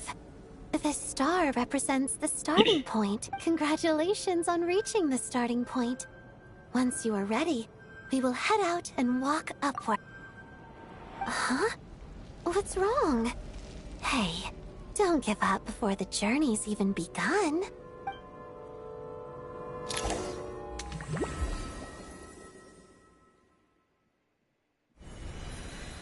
Rampana! Rampana! Is that... Coolish, wake up! Please wake up!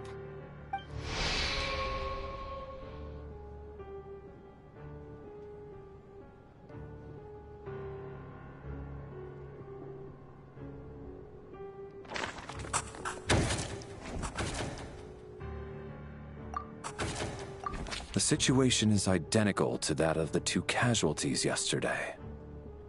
At least there are some elements that we can rule out this time. They slept on the stage with everyone else. So I suppose the surrounding environment can't be a relevant variable. Rampana. Coolish. Weren't some of us keeping watch last night? 3 of us, in fact. How could you— I'm as confused as you are. Certainly nothing unusual happened on my watch. Likewise, and from what I've observed so far, both Miss Odette and the Traveler can be trusted. To be honest, I didn't get a wink of sleep last night. I couldn't help but think. I heard the Traveler and Lelik chatting, but otherwise I don't recall hearing any commotion during the night. Me too. I didn't want to wake everyone up, so I was concentrating hard. Then, what could possibly be? I worked closely with Rampana and Coolish for so long. Florianitsa. 4 victims in just 2 days. And we still don't have a single lead. I need to get to the bottom of this as soon as possible. And above all, keep Tonya safe. I'd never be able to look Child in the eye again otherwise. Still snowing? Yes, I just checked.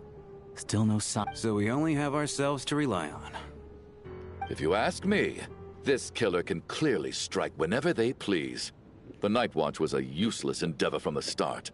Lelik must be an expert in poisoning. Clearly she used some poison that can't be detected on the corpse. Here we go again.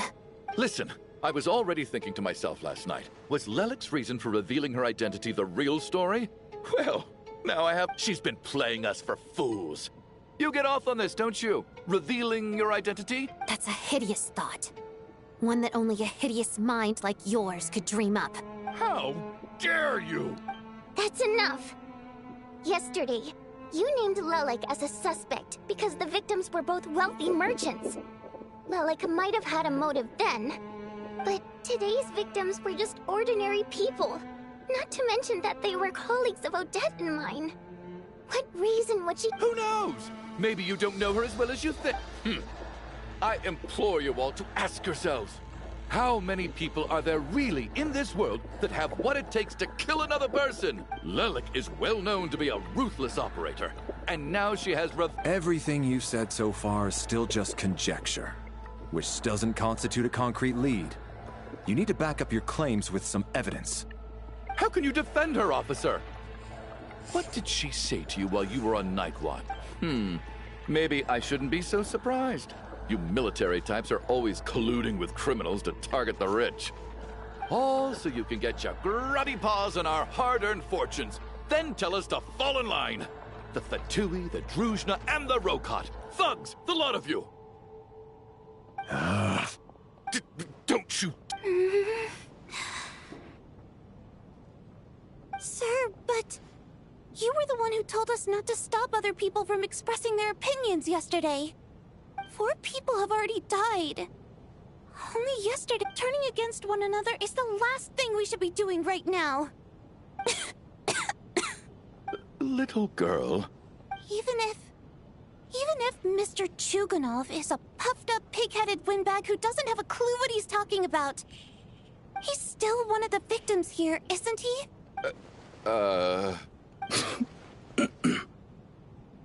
Quite. I had no intention of resorting to violence. But you're right, Miss Tonya. I ought not prevent him from speaking his mind. In any case, I believe Mr. Chuganov has calmed down a little now. We may resume our discussion. I don't think there's any need for that. What is there to discuss? Nothing about this situation is normal. Did you have an idea, Mitya? You're the brainiac here, right? Come on. I've been mulling something over. All the leads we have so far concern things from outside the theater.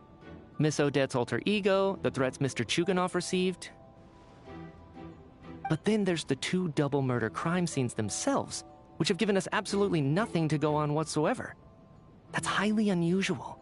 Even with the most careful killers, there's always some evidence left behind. So what are you suggesting? I think this could be a supernatural event. It isn't characteristic of human-on-human homicide at all. Correct me if I'm wrong, but aren't you supposed to be a scientist? That doesn't sound like a conclusion someone like you is supposed to make. I got into scientific research because of my insatiable curiosity. But if the present situation defies all known scientific explanations, I don't mind shifting my curiosity toward the paranormal instead. Now that you mention it, I remember when I first came to the theater. I heard rumors about this place being haunted. Haunted? Yeah, I think I heard the same thing. But I mean, there... Well, this has taken an unexpected turn. A haunted theater? If Paimon were here... Why don't we take this opportunity to look for clues again with a more open mind? Very well. Whether it's criminals or ghosts we're looking for, the same rules apply. Everyone needs to tread carefully.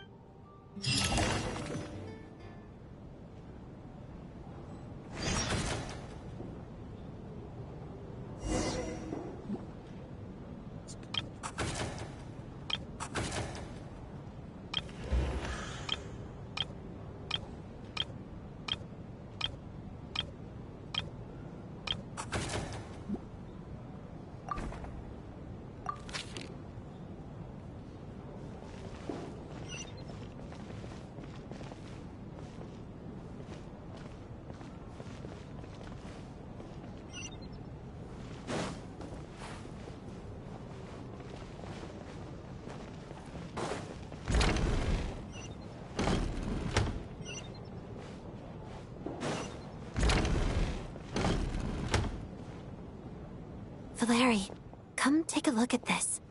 You too, Traveler. Some sort of notebook. It's the on-duty logbook for the theater. Kulish was the main person to use it. He mostly used it to record any unusual incidents during a show, audience numbers, exit times, and so on. Yes, he'd always have this logbook with him when he... This should confirm a lot of key details about the recent Yes. The number of people. I've checked. Apparently, we have an extra person among us. Are we certain that logbook is accurate? Could someone have sneaked in without buying a ticket or something? Unlikely. Kulish took his duties very seriously, not to mention that this was a dress rehearsal, meaning smaller audience numbers and tighter ticket restrictions than usual. Everything would have been well within his control. We no longer have our tickets with us, do we? They got collected on entry. Unfortunately not. The theater recycles tickets. Once people are in the door, they don't tend to leave until the show ends, so we collect the tickets at the point of entry. Still, I'm inclined to believe that this discrepancy in the head count is significant somehow. Did an extra person just materialize out of thin air?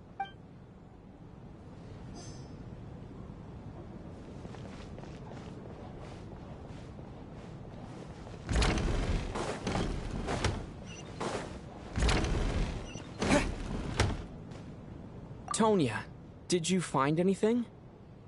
Not yet. Still looking. So... are we... This looks like...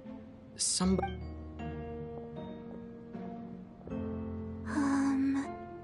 well, alright. Let's read it together.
Huh. This has to be Vodyanitsa's writing. Maybe it's a little rude for us to peek at this. I feel like I just read someone's secret diary by accident. It sounds like she's writing this for her parents, right? Because her water imp parents belong to the aristocracy, who were driven out of Snezhnaya by the Tsaritsa long ago. And now they live somewhere new, where the postman can't get to. We're sorry. It's fine. My fault for not storing it properly. I can't leave things lying around and expect them to get ignored when everyone's... Alright, give me my notebook back. I'll take over the investigation in this room.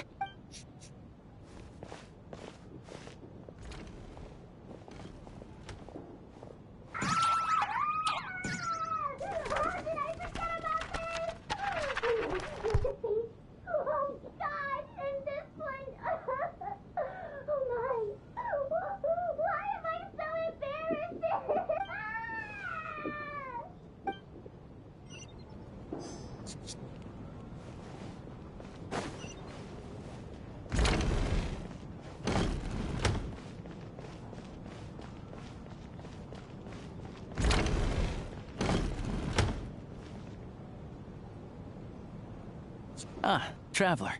Since you're here, come take a look at this. Alosha found it. We're both curious to hear your perspective. It appears to be an investigation report. And the focus of the investigation was the rumors of haunting we heard about earlier.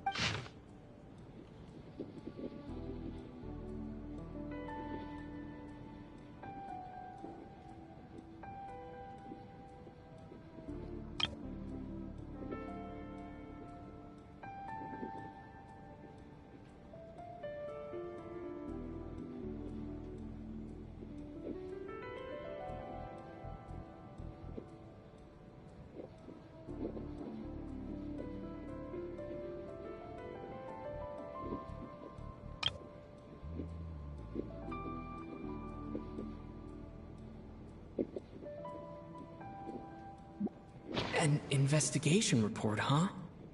Looks quite old. This person's name looks to be of Sumeru origin to me. The theater manager must have hired an investigator once specifically to look into this issue. Presumably, the manager wanted to know if the supposed haunting was dangerous, while also being fearful of word getting out in case it affected the theaters. Anyway, the bottom line is, the haunting is actually real after all. It's caused by an obstruction in the ley lines. Is there any chance this is the key to finally making some Ley line problems are pretty unexceptional to me by this point. And while it's hard to imagine what connection it could have to these two... Some of the language that appears at the very end of the report caught my eye. Angel civilization, ley line renovation? My area of research doesn't touch on any of that, so it's completely outside of my wheelhouse. Huh? A piece of paper just fell out from the report. It landed right by your feet.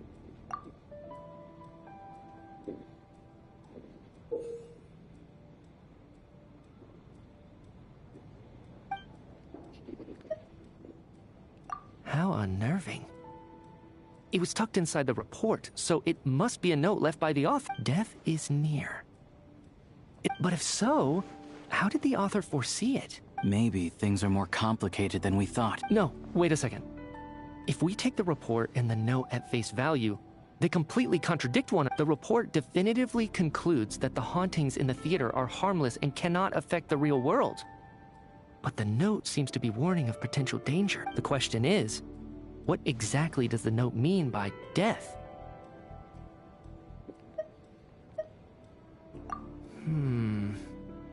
The various ways we could interpret this keyword lead in completely different directions. Let's pause our analysis.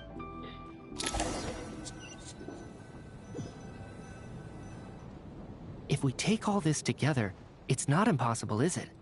If anything, it's the natural conclusion. Oh, I beg to differ. This sounds to me like a product of a researcher's vivid imagination. And perhaps it's because I'm still viewing this through the lens of a typical murder investigation. But still, I'm struggling to be persuaded by your theory. Does it really sound that far-fetched? Alright, well, let's treat that as speculation for now. I do agree with what you've said, so... Good. Okay, now that we finally have some meaningful leads, I think...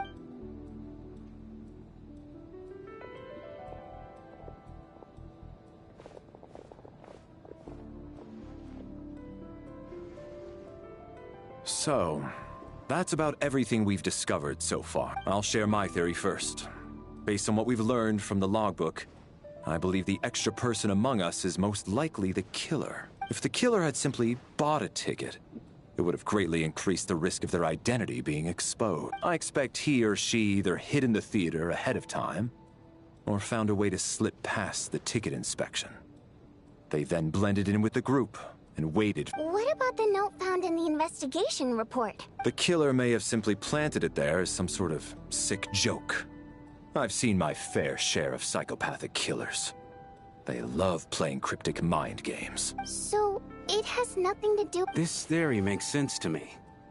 If we have an audience member unaccounted for... Could it really be that simple? So, in other words, all we have to do is find out who got in here without a ticket, and all our problems will be solved? Then let me make one thing clear. All the theater staff should be well aware that I came here for the rehearsal legitimately, yes? There's no way I'm the one who didn't have a ticket. It's true. I hear you used every trick in the book to get a hold of that ticket, too. Everything short of throwing a temper tantrum and rolling around on the floor at the entrance. I most certainly did not degrade myself in such a way. Probably a stupid question, but I might as well ask. Did anyone here get in without having their ticket checked? Guess it was naive of me to Especially after the unprompted Lelik reveal. Once was already a miracle. Twice would be unfathomable.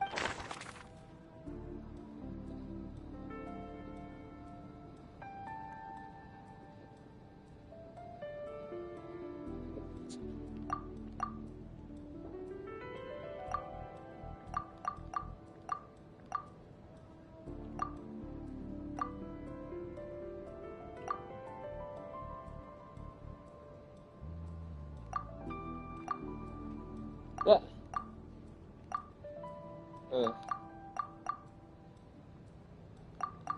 I want to see Tony.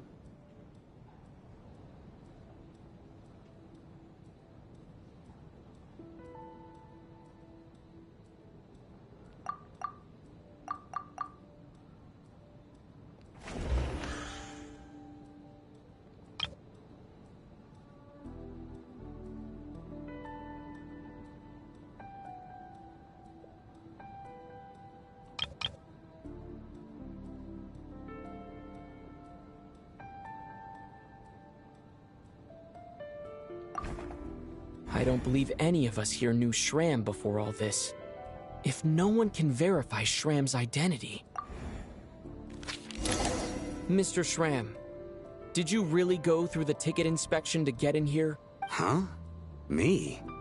Why am I being singled out, my friend? It's not that you stand out as suspicious. More that everyone else has been ruled out as trustworthy. Okay. Well, we spent the best part of 2 days together now. So I'm sure you can all tell what kind of person I am. I'm a true gentleman. I never dream of doing something like sneaking to the theater without a ticket. Yeah, I have no doubt that you're a good person. But the problem is, none of us here actually know you, so no one can say for sure that you are... Although, actually, what was it you said last night? Yep, last time I checked, there were barely any of us remaining in Snezhnaya, since most of the water imps left. And I suppose it's also kind of a way for everyone else to get to know you a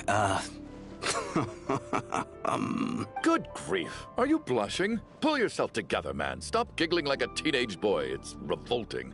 Hey, revolting is a little strong. All right, fine. I'll admit it. That water imp friend of mine, the truth is, we're dating. I was just the bodyguard hired by our family. But the stars must have aligned, because sparks began to fly between me and their daughter. We don't need details. Just get to the point. Okay. I'm just a little hesitant to reveal her name, that's all. You know how it is, even with me to protect her. If word gets out that she's dating a human, both the Fae and human factions will give her a hard time. Really? Wait, no. That can't be. Huh? Shram, what the devil are you talking about? Why is everyone looking at me like that? Surely... Delicate times. Factions? Yes? You know, the Civil War? Last time I checked, the Fae and the humans were still at each other's throats. If I'm not mistaken, the last significant civil war in Snezhnaya history was over 400 years ago. What do you mean, 400 years ago? What's going on here? Is Shram from the past? All right, Mr. Mitya, you win this round. As far-fetched as it is, it appears that your theory may be correct. I'm just as amazed as you are. I didn't even believe it myself, to be honest. Is someone going to explain what's going on here? From the look on your face, you figured it out too, haven't you, Traveler?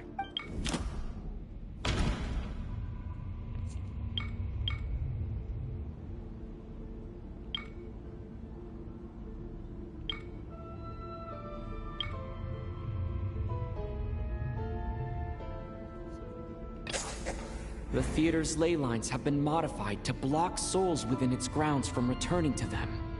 Some souls can even wander this place forever.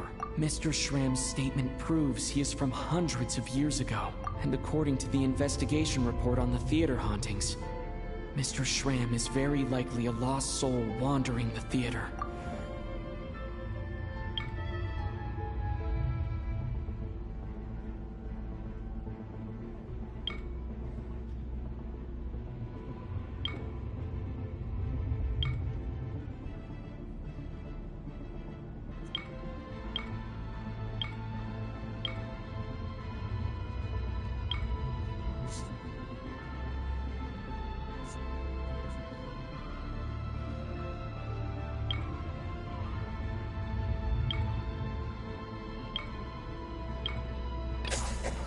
For some unknown reason, the soul that has been yeah, that must be the immediate reason why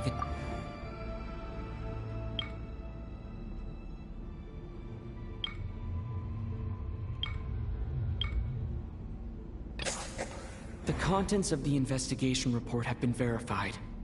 There are indeed ley line issues and wandering souls in the death is near. That must mean that there's a death. Yeah, the logic is clear now. The investigation report said that there would be souls stuck wandering around the theater because the ley lines were cut off. Mr. Shram must be one such soul who died in the theater a long time ago. In which case, that also makes him our extra person. So when the note said death is near, it must have been referring to death as in the deceased, people who died a long time ago.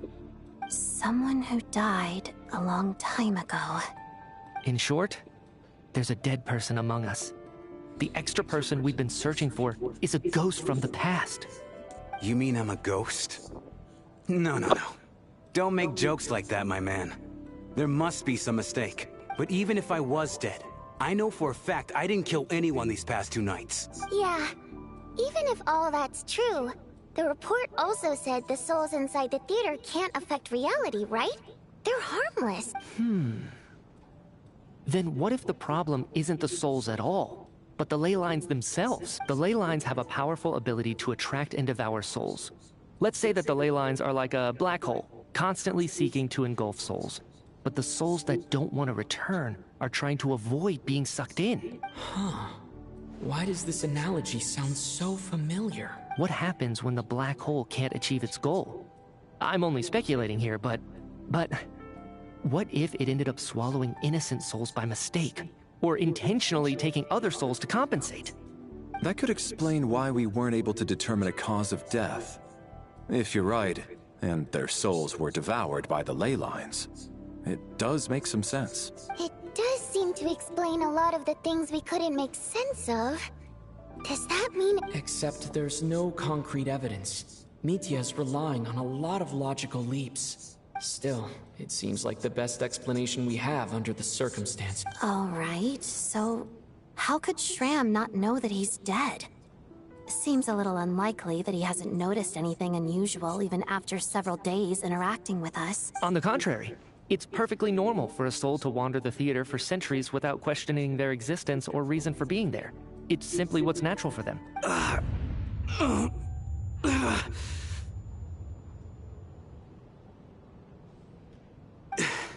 You know what, Mr. Brainiac? I think you might actually be right after all. I'm trying to remember and— Even though my head feels like it's going to explode, I think... I was the one who didn't want to remember my own death. So I forced myself to forget. Well, I'm sure those are painful memories. My lady and I snuck out to go on a date one day. We bought tickets for the theater. It wasn't really my thing, but I was just happy to be together. All of a sudden, a group of people burst into the theater, shouting for all the water imps to get out. Performers and audience members included. It was clear the conflict between humans and Fae had reached a boiling point. This time, the extremists were even coming after the water imps who had nothing to do with the war. I thought I could pull one over on them. So I took off my jacket, draped it over my lady, and tried to sneak out amid the chaos. But I got caught. They started shouting, calling me a traitor to humanity. But I was going to do whatever it took to buy our chance to escape. No matter how many people stood in my way. I had to. Both as their bodyguard and out of love. It's all right, friend. You can stop there if you want. You don't need to dig all that up again. It's just... Even now, If I'd known I was a dead man walking, I wouldn't have dragged you down with me. If I'm the cause of all this death, then punish me. But... No. I refuse to be a burden. I know... I guess it's high time I got a breath of fresh air. Out there, I mean. I'll leave this place. Mr. Schramm, I'm sure we can figure out a different course of action. My good sir, we both know I'm not supposed to be here. I should have accepted my death long ago. One way or another, this has to end. Unless you're saying... No, I'm speaking on a personal level this time. Let it go, man. Oh, wait. One last thing. Miss Wateramp. My lover. Her name was Litia. Litia Ozarova. Ozarova. Oh, Auntie Ozarova. That's what we all called her. I remember her as a very kind elder. She had a bunch of kids, too. I'm so glad she survived. And she had lots of kids? Good. That's... good. I could hardly expect her to stay single just because of what happened to me, right? As long as she went on to be happy. That's all that matters. Besides, I'm dead. My soul's been wandering around here for so long because I was worried about her. There's no need to see me off, my friends. I've enjoyed our time together over these past few days. Perhaps...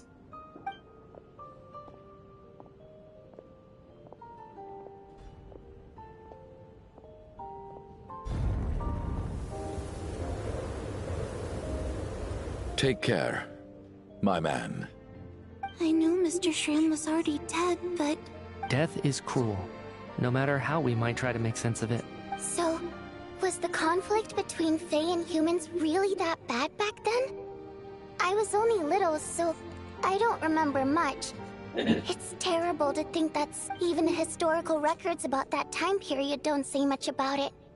All people know is that the Tsaritsa founded the Fatui, drove out most of the Fae aristocracy without explanation, then used her terrifying power to suppress the humans.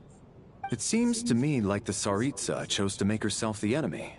She downplayed the conflict, directing whatever animosity both sides had for each other at herself instead. That's also why, despite how brutal the conflict was at the time, there hasn't been much lingering tension between humans and Fae since. Things have been fairly harmonious for the past few centuries. So, the Tsaritsa banished the Fae to protect the Fae living in the city? She offered herself up to be hated in exchange for peace. Maybe it's not quite as bad as it sounds. I don't think Her Majesty is too concerned if mortals hate her or not. And besides, there are very few who truly do. All this time, I had no idea. All right. If Mitia's theory is correct, then I think we can consider this... Ugh, if only this blasted storm...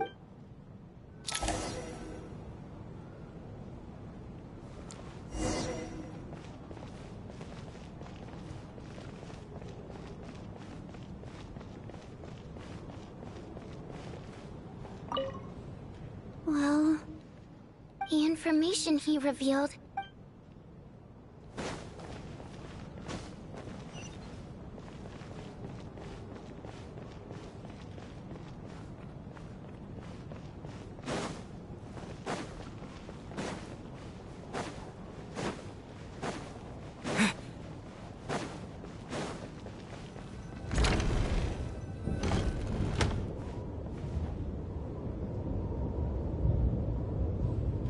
Looks like now we can just rest until the snowstorm. I still can't believe Shram turned out to be a ghost who'd been in the theater for hundreds of years. Knock, knock. Huh? Knock, knock. You know the door isn't closed, right? Think of it as a signal then.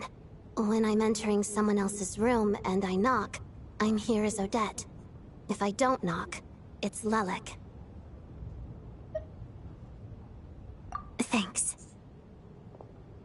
So, why did you come to find me? Vodyanitsa said you knew about my secret identity from the start, but when everyone was discussing who Lelik could be, you were worried that revealing what you knew would be unfair to me, so you kept it to yourself, right? Yes, I'm extremely grateful for that. It's nothing. I mean, you didn't hold what happened with Signora against me, so I should thank you for that as well. Actually, there's something else as well. I found myself in a situation similar to the one you were in when you helped conceal my identity, so I thought I'd come and ask you for advice. It's about Mitya. Before all of this, the last time I saw him, he was dead.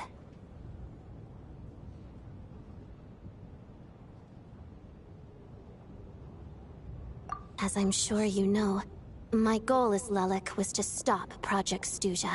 Well, when I found out the tech lead for the experiment behind Project Stuja was Mitya, I immediately started planning to track him down and threaten him to back out. I often saw him around the theater, but I soon concluded that making my move there would risk exposing my identity, so I decided to infiltrate the Armory Palace and go directly to his lab.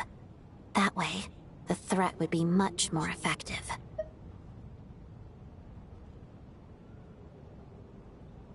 Well, I suppose there was a bit of luck involved. But I am a Fatus, so I already had some familiarity with the building's layout. But when I finally made it to his lab, Mitya seemed to be dead. I checked his breathing and his pulse.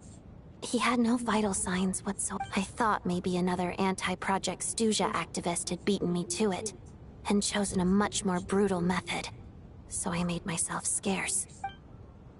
That's why you were so on guard around Mitya that first night here. Yes. When I saw him sitting in the audience during the performance, I could barely contain the shock. To me, it was a miracle.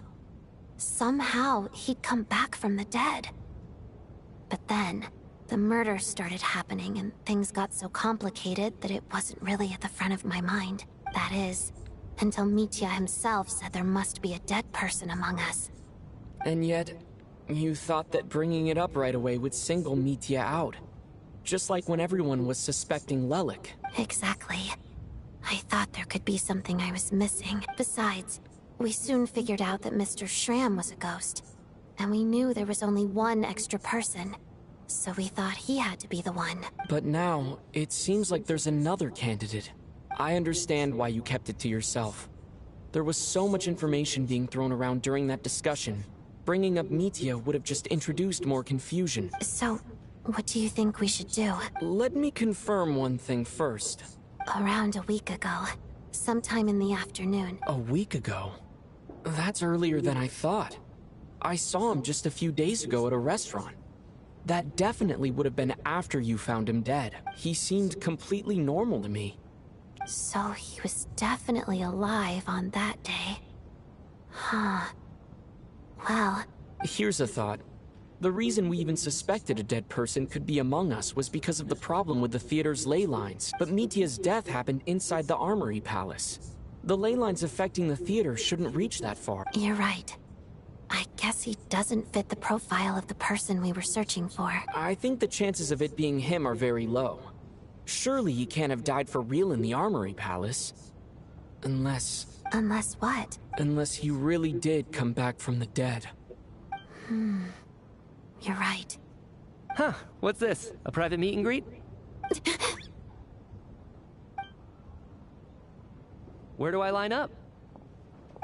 That's not what's going on here. Well, I was just making the rounds. Thought I'd try to lighten the mood a bit. Vodyanitsa's handing out food if you're hungry.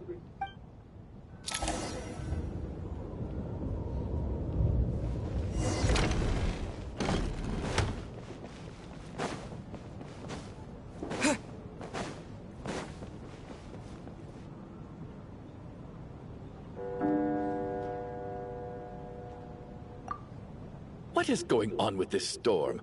Could it be connected to that... I almost hope it is. Her Majesty the Tsaritsa left to vanquish that beast herself. We just need to... Do you think people still feel the cold after they die? I'm wondering about Shram. Oh, maybe we should have... Death itself is cold, isn't it? I'm sure the storm will embrace him. Well, I hope he has a safe journey. I'm going to miss him, I think.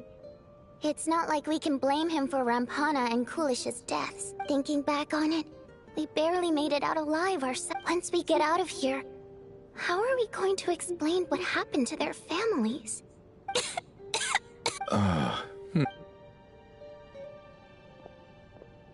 Are you okay?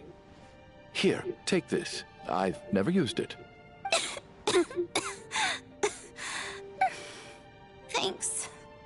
Look who's Mr. Nice Guy all of a sudden. Is it because Tonya stood up for you this morning? At least you know how to return a favor. Yeah, without Tonya, who knows how badly he would have been hurt. I told you already, I never intended to resort to violence. Duh, bunch of rascals. Little girl? I was rather surprised when you spoke up for me this morning. I didn't think I had many admirers here, so, thank you. Oh, no need to thank me. I said some bad stuff about you too. I've been, too embarrassed to admit it, but, you remind me a lot of my daughter. So kind to everyone, but never lets her old man off the hook. Unless my wife and I are having a fight, then she's always on my side. Especially when she was little.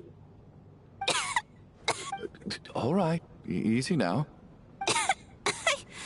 I don't... Are you taking anything for... Yeah. I'll be fine once I see my brother. He's gonna pick some frost fairy flower leaves and brew a tonic for me. I see.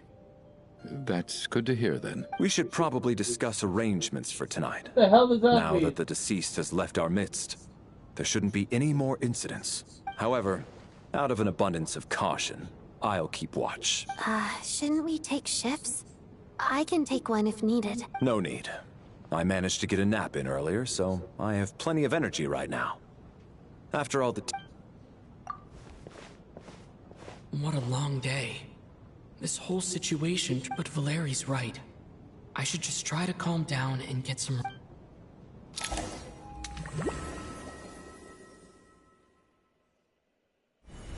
He's awake. He's awake! Get over here, you big lug, and take a look. If you must call me something, call me Mr. Door. The Black Mist is coming. You need to go. Are you all right? Can you walk? We just got attacked by monsters on our... He just seemed to come out of nowhere. Not much of a talker, but when it comes to... Curses! The Black Mist... Mr. Door, I don't believe I've ever seen you around here before. Why is that? There's no need to try to get to know me. I'm just Mr. Door. I have to find the door that belongs to me. Mr. Door! I'm looking for trouble! I can just push these ones off. Oh, well, anyway, we're lucky to have you here. Thanks for saving us earlier. No need to thank me. This is where my duty lies.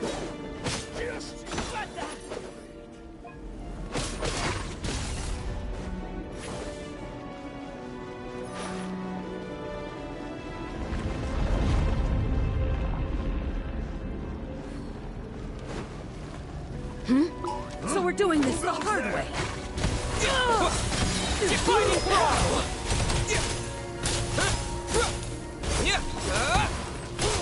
You win! Remarkable work, Mr. Door. If I had your muscles, I'd do the same.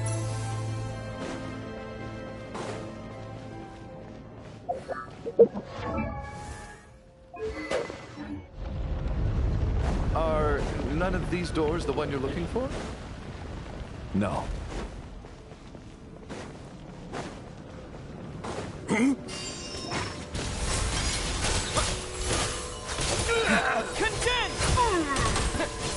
Come here closer.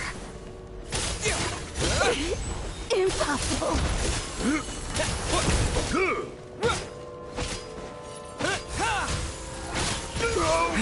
Goodness! I must.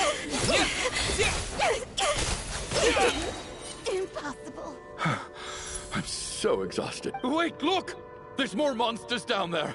Are they coming from with... No, no! They're gaining on us!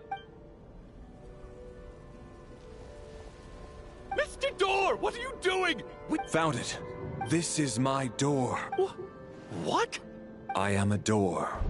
This is where my duty lies. No! You saved us! You must keep going. A door can only keep... But... Oh, what? You're right. Let's go!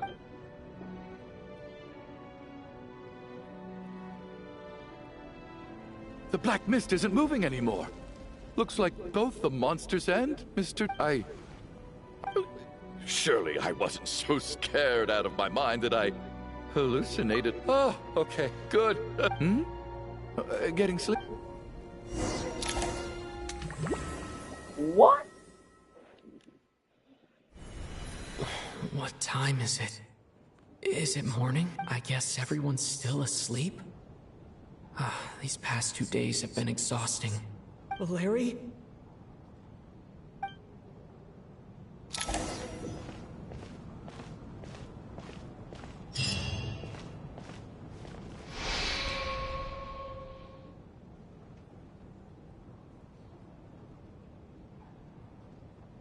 Wake up! Everyone needs to wake up!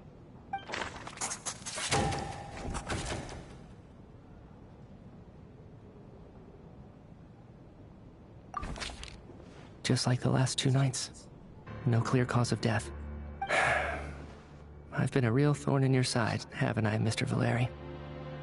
Now you can rest in peace. But for me, life will be all the duller for not having to run away from you, my friend.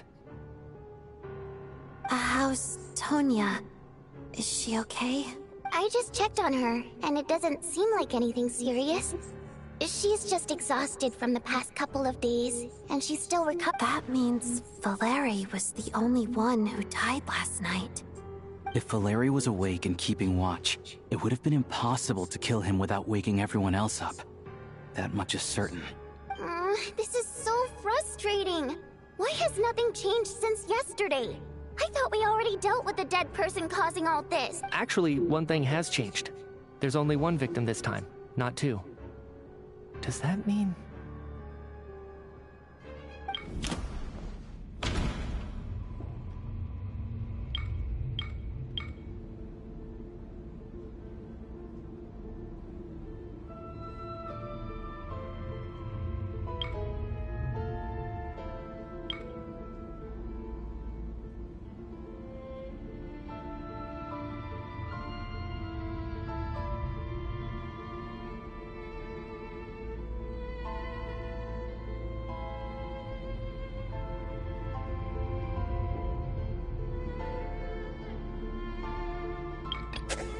Can a death at night even be defended against? After the deceased Shram left, there was 1 less victim last night. That more or less tracks. It's a reasonable conclusion, considering the only variable that changed. The number of people who die each night is equivalent to the number of dead among us. That's your theory, right? Exactly. We identified Mr. Shram, and the night after he left, the death toll dropped from 2 to 1. By that logic, There must be one more dead person left among us.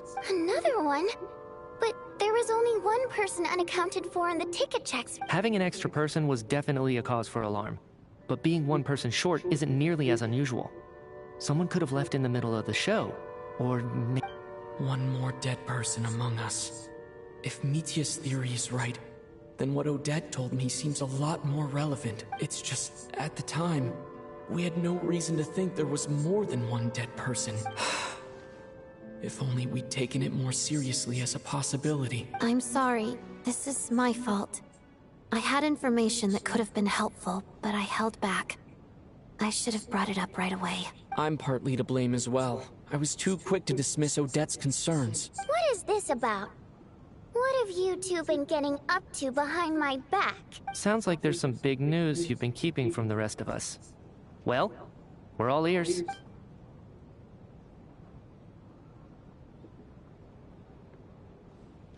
I'm the dead person? Wow, that's certainly news to me. Odette and I talked about it yesterday, but we thought it just wasn't possible, so we left it at that. Yeah, I don't blame you. If I'd been there, I probably would have reached the same conclusion. It just sounds too Let me just try and verify this. I just scoured my memories trying to think back to the afternoon Miss Odette mentioned, but I honestly have no recollection of dying. That's where I'm different than Mr. Schramm. Having seen Mr. Mitya a few days ago myself, I hope... Well, if it isn't Mitya... If you don't mind me asking, Traveler, I believe you mentioned that you know Tonya's brother. Had you ever met her before all this? No, never. Wait, are What? you saying... Now, just 1 minute. I know where this is going. You can't just randomly point a finger at anyone you want. You're in the hot seat, and all of a sudden you want to divert our suspicions onto somebody else? Trying to pick a fight, Mr. Chuganov? Whenever you open your mouth, all you do is attack people, and I've had enough of it. If you don't want to engage in a civil discussion, you can shut up. You little brat! Did Mitya ask about Tonya because he suspects her? I suppose I only identified her by age, and nothing else. Could that mean... I'm just saying, you're going around casting... I can vouch for her, if nothing else. I've seen her before. She's the sister of that Harbinger, isn't she? The one called Child. Oh, really? You're telling the truth? Since being here, I don't think I ever mentioned she was Child's sister specifically. Does Chuganov... If Chuganov can vouch for her, then it can't be Tonya either. In which case, it seems unlikely that there's another dead person. Miss Odette, could you go over that afternoon with me one more time? When you found me dead? No problem.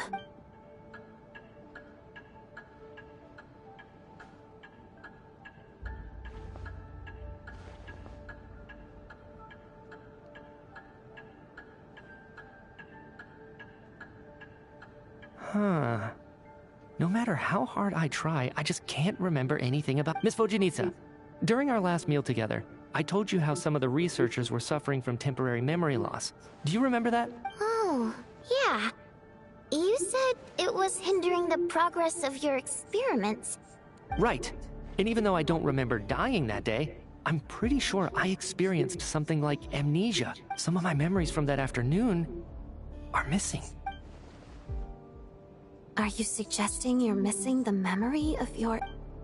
Of course. How am I only just realizing this? Humans aren't necessarily aware of their own death. You mean being silently assassinated? Or dying in your sleep? The researcher's amnesia. Suddenly it all makes sense. I must thank you, Odette.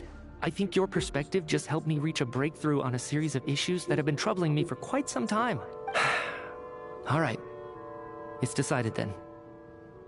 I'll be the one to leave today. Oh, leave? Hey, wait a minute. Aren't you rushing into this? What if you're wrong? You'll pay with your life. Come on, kid. Aren't you gonna fight for your life? This seems like a rash decision. I have other reasons beyond what's been discussed. In fact, thinking back, I remember during Miss Odette's performance, while I was sitting in the audience stalls, a brilliant new idea for my research popped into my mind. But then, I can't remember it now at all, and I didn't take any notes. I guess that must be another instance of temporary... No. Hold on. I see where you're going with this. You're suggesting that each instance of temporary amnesia is a death, right? There's a glaringly obvious flaw in that idea, no? How can one person die so many times? I believe Miss Odette's account. During the period where my memory is blank, I must have been either dead or in a similar state. All it would take is for the same thing to happen in the theater, and I would come under the effect of the ley lines in this vicinity. This increases the likelihood of me being the deceased, does it not? But...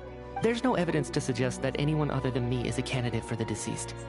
So allow me, as a scientist, to treat this as an experiment. Please relax, everyone. I don't think things are as bad as they may seem. If I really am the deceased, then to leave the theater will be a relief for me. If, on the other hand, I'm still alive right now, well, apparently you've all witnessed my resurrection recently anyway. Who's to say I won't return from the dead again this time? Mitia's right. This is the only thing we can try right now. I think he's deliberately downplaying the gravity of the situation, though. He probably doesn't want to burden everyone. What is a scientist if not someone who gambles on experiment after experiment in an attempt to obtain the truth? With this snowstorm, the ley line phenomenon, ghosts of the dead, and my amnesia, we've been paralyzed by not knowing and powerless to do anything about it. It's a terrible feeling. But if I do get resurrected, you can be sure that I'll come back with the truth of all this. Just you wait. Holy shit.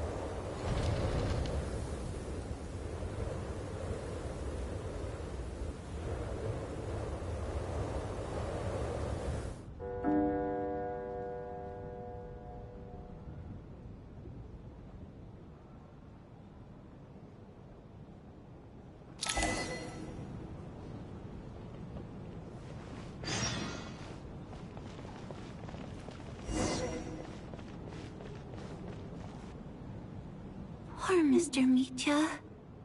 I didn't even get to see him. Maybe it's a good thing that you weren't there to see it.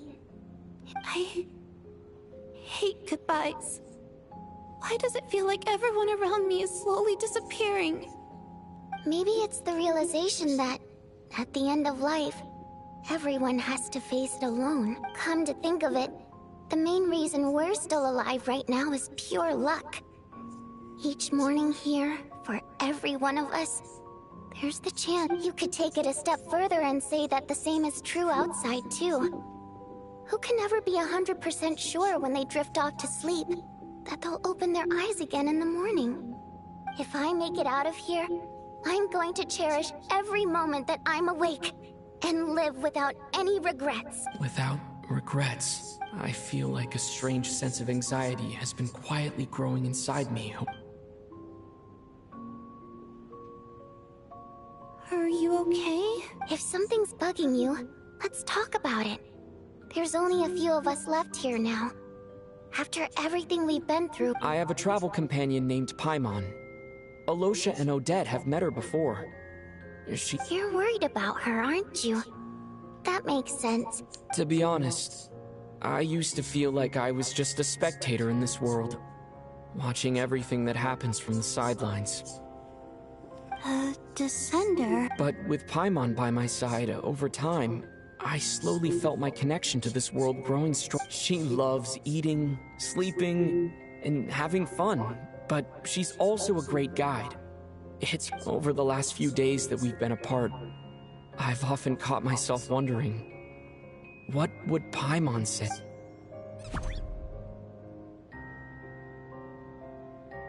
But by the time I snap out of it, the conversation is already... I'm trying to overcome this sense of detachment, but I really miss Paimon. I bet she misses you when you're not there. I don't know if this will make you feel any better, but back when the water imps left Snezhnaya in droves, I could be surrounded by people all smiling and having fun, and still feel completely separate. Later on, I started to think, maybe accepting the fact that our loved ones won't always be with us. All we can do is cherish their companionship from moment to moment. So, once we get out of here, you better hurry back to our side as fast as you can. You can't let your story end in regret. Thank you. But Vodianitsa... If you hate good, that's just the choice I made. I used to regret it, but I don't anymore. Like I said before, singing is a water imp's primary mode of expression. Our songs have echoed through this theater for hundreds of years. Each one a story pieced together through moments of... But does a story exist without someone to read it? To me, the answer is no, so I made the choice to stay. That way, there would still be someone left to sing these songs and listen to their stories. Could you teach me how to understand your people's songs sometime? A fan after my own heart. Thank you, Tonya. How about I sing...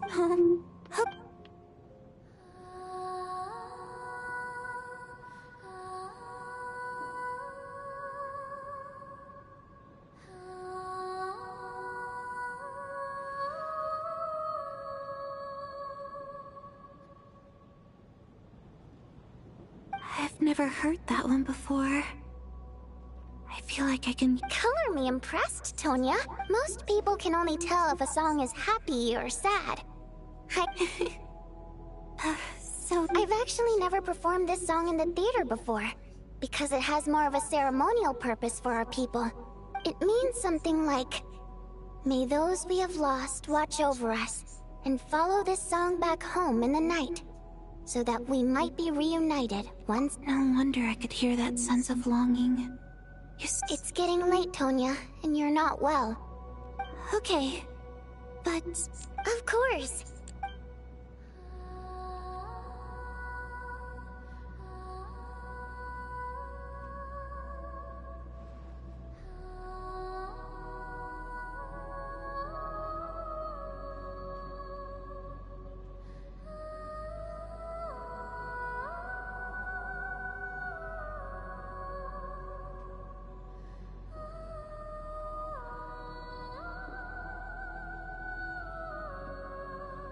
Once I get out of here, I definitely don't plan on ever coming back. But I guess that means I'll never get to hear Vodia needs us sing again. That's a sad thought. Before I fall asleep, I should cherish this moment of companionship while it lasts.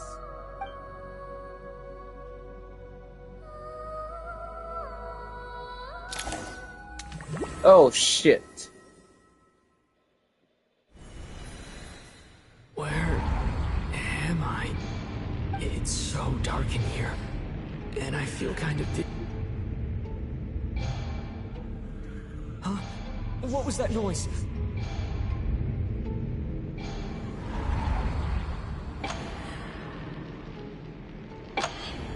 Oh shit.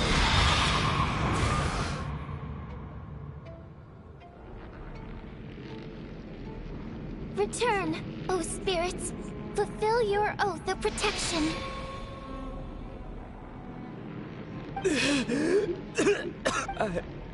No time for questions. Quick, over here. Turn... Oh my god. Alright, we're safe. The spirit just now is called Night Prayer. The light subdues her, but she'll attack without a second thought in the dark. Sort of. I know it's hard, but you can't let this place go dark, or she'll kill you again. Yep. Luckily, I was here to resurrect you. Otherwise, that'd have been a real A bit more than a bummer, I'd say. Sure I do. I'm your guardian spirit after. I specialize in soul recall. Oh! Thanks. It's nice to meet you, too. Alright, there's no time to waste. The black mist is already catching up. What the hell? Switch before the place gets too dark. If we bring the light back, Night Prayer won't be able to get to us. Sweet, sweet light! It's back! Shh! It's Night Prayer. We need to move quick, but don't let her notice you. Look out!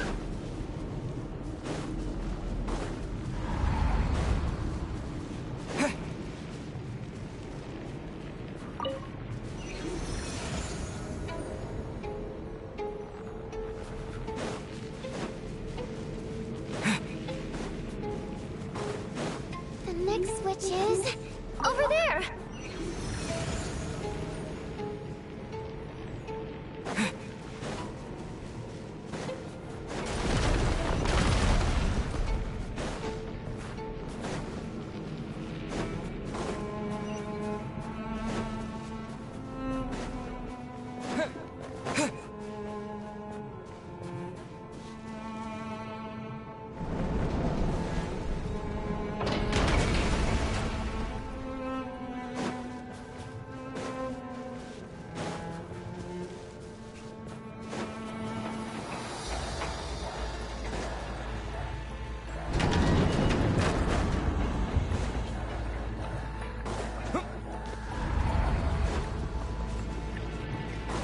No,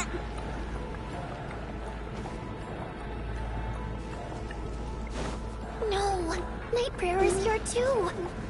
This can't be the only path. Let's head up there and take a look.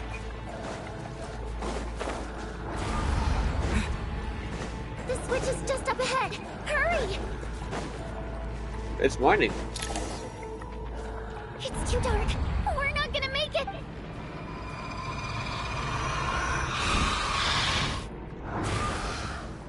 Traveler! I won't let you die like this.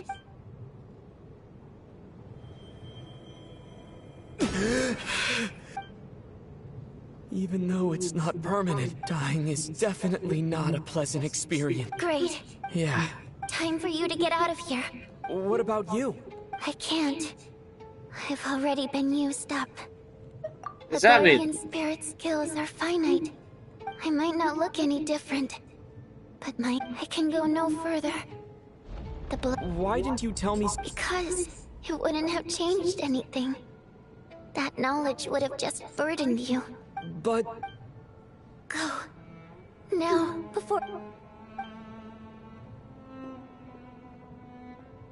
What the hell?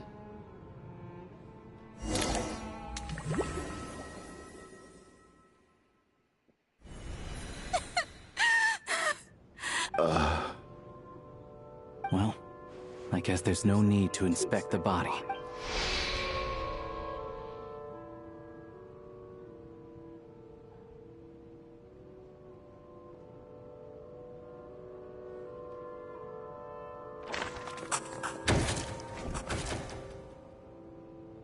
This wasn't supposed to happen. You lied to us, didn't you, Chuganov? You've been lying from the start. Take a long, hard look at your... I suspected you on day one, Lelik, and now look where we are. By some strange coincidence, you've never been targeted. And you, little hunter, ever so content with staying on the sidelines. Yet, you were the one who stopped us from leaving from the start! Now you're just lashing out indiscriminately. That's either a sign of anxiety or a guilty conscience. Where was all this passion and bravado before? Decided to fight until the bitter end. Is that it? Is that a threat? Fine, bring it on. You think I'm afraid to die of... After all the trauma of the past few days, everyone, Valeria and Mitya aren't here anymore.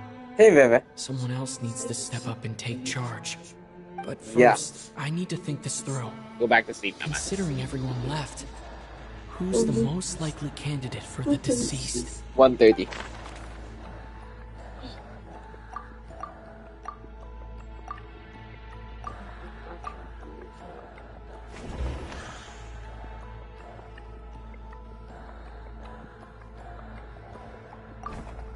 Of those who remain, the only person we've never met before is Tonya. There is room to doubt her true identity. People are easily misled by first impressions. Now that I think about it, Child's sister was in fact a label I imposed on her due to my own assumptions. But Mr. Chuganov vouched for Tonya's identity yesterday, with basically no other possibilities left. Could it be?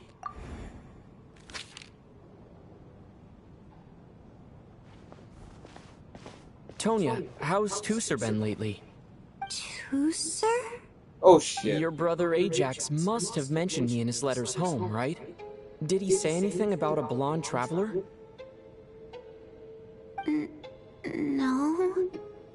And my brother's name is Razik, not Ajax. Chuganov, looks like it's your turn to do some explaining. Yesterday, you said you could vouch for Tonya. Why did you give us a false testimony? I knew you were behind this, Chuganov. You've been lying through everything about you is fake. Down to the wife and daughter you're always talking about. Your entire family man persona is a charade. That night, when I infiltrated your place as Lelik, I noticed you were home alone. Didn't think much of it at the time, but thinking back on it now, that doesn't seem very likely. My guess is, you live alone, don't you? Even that was a lie? But why would he lie about it? Curses! Oh, why is there no end to this blasted snowstorm? think I remember now.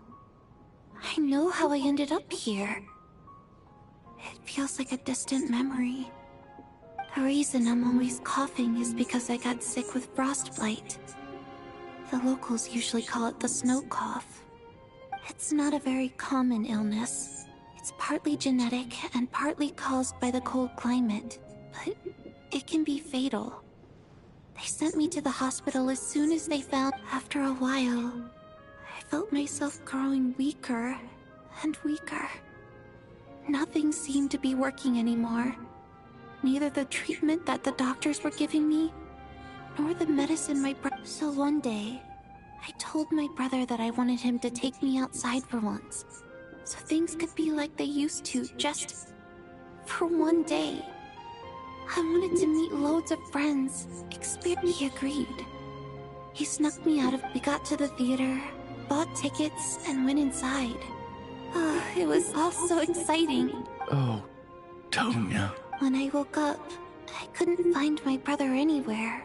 So I guessed he'd already left, but there's no way he'd leave me behind. So I decided to stay here and wait for him. At the time, Tonya, it sounds like by then you'd already. Yeah, I know. I understand now. After all of that, it turns out I can't blame my brother after all. I was the one who abandoned him. I'm sorry, everyone. I realized this much too late. It seems like death skewed my perception. Your name probably isn't even Tonya, is it? Didn't that ever strike you as odd over the last few days? Well, when I was little, my brother and I read a storybook. And Tonya's... When we escaped from the hospital, our family... So when you first approached me and said my brother had sent you, and called me Tonya, I thought he must have chosen a fake name that only the two of us would know. Because he was afraid... At least your memory of death isn't painful. That is a small comfort. Now it's your turn, Chuganov. Talk to us. I believe no lie is ever told without a reason. You're right. I was lying. I happen to know that the Harbinger child and his sister Tonya managed to get tickets, so... And yes, the truth of the matter is, I lost them a long time ago. My daughter's name was Iskra. And before you ask, yes, Iskra, as in Iskra Manufacturing Plant. She also died from the snow cough. She was just 6 years old. If she were still alive today, she'd be around the same age as little Tonya here, after Iskra passed. My wife couldn't bear to face those memories either. So she chose to start a new life. With one day when I came home from work and saw the empty room, I soon discovered that this was the only thing that made me feel... Nothing more than a pathetic means of escapism, I know. But at least it's not a crime. So explain your false testimony then. The night before last, when I was chatting with Tonya, she mentioned that her brother would brew medicine for her from frost fairy flower leaves. Combined with her various symptoms, I suddenly understood everything. Including the fact the snow cough used to be an incurable illness. I would pick frost fairy flower leaves to brew medicine for Iskra too. But the year after my daughter passed away, the jester of the Fatui announced that a cure for frost blight, also known as the... It turned out that all previous treatments were completely ineffective. That was the final straw for me. I just couldn't take it anymore.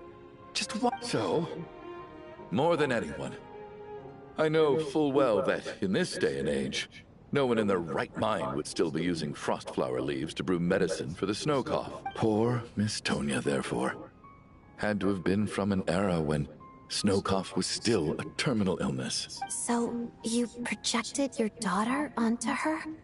Even though you knew she was one of the dead? That doesn't make any sense. You knew she was already dead. What did you hope to achieve by protecting her? I just don't believe in your crackpot theories. nor do I approve of your actions. How can you just declare a living person dead and throw them out into that snowstorm? Mitia's gone. My good buddy Shram's gone. And now it's the others I can make my peace with. But little Miss Tonya, here she is, standing right in front of us, alive and breathing. In fight, I just want her to live. Once this snowstorm is over, the very moment it stops, I'm going to march out that door, and I'll be damned if I'm gonna let you cast her out into the snowstorm before I have the chance to cure her. Not again! Not this time! Not when the cure is right within our grasp! I'd never be able to forgive myself. Mr. Chuganov, stop. I can't let you do this.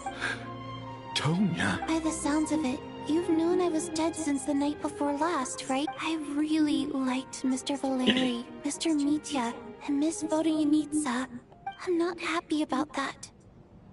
The reality is, you've been trying to fight your own demons through me. But all you've really done is trap me inside your delusional... No! Listen to me. Well, at this point, I'm quite sure that I'm dead. I don't need to be saved. The time I got to spend with all of you is more than enough for me, despite all the bad things that kept happening. I got to meet since the day I escaped that hospital until now. This has been an adventure I never even dared to dream of. I'm very fond of you all. If it were only possible, I'd trade my soul to bring back the ones who died. If it meant things didn't have to end like this. And that's why I'm not fond of you at all, Mr. Chuganov. I'm sorry. It's them that you owe an apology to, sir. Not me. Well then, I suppose this is it. You're leaving already? It's still early. No thank you. My name is Patashka. It was nice meeting you all. Feels strange that we're only being properly introduced now that it's time to say goodbye. Tashka. Hey. What are you doing, Chuganov? Are you crazy? Let me leave. In your dreams. Don't think you're getting off that easy when you had a hand in the deaths of so many people. The Fatui have honed quite an array of enhanced interrogation techniques since they were founded. Once we're out of here...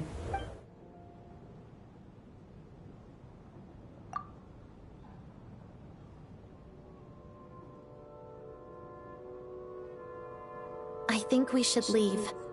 I doubt this snowstorm is ever going to stop. For all we know, this storm might have destroyed all of Snezhnaya by now. Maybe even the whole world. Wait, we finally solved the mystery of the haunted theater today. Maybe let's at least try to enjoy— Fair enough. I don't particularly feel like dying in Chuganov's company. And yet you won't let me die first. Hey, Chuganov, on a serious note, if we do make it out of here, you should close— Is this really the time to be discussing my factory? All right, fine. I'll shut it down. Doesn't matter to me anymore. Am I hearing things? There it is again. But I don't understand. Should we open the door? Is this it? If the last few days are anything to go by, I probably shouldn't be getting whatever lies beyond that door at this moment.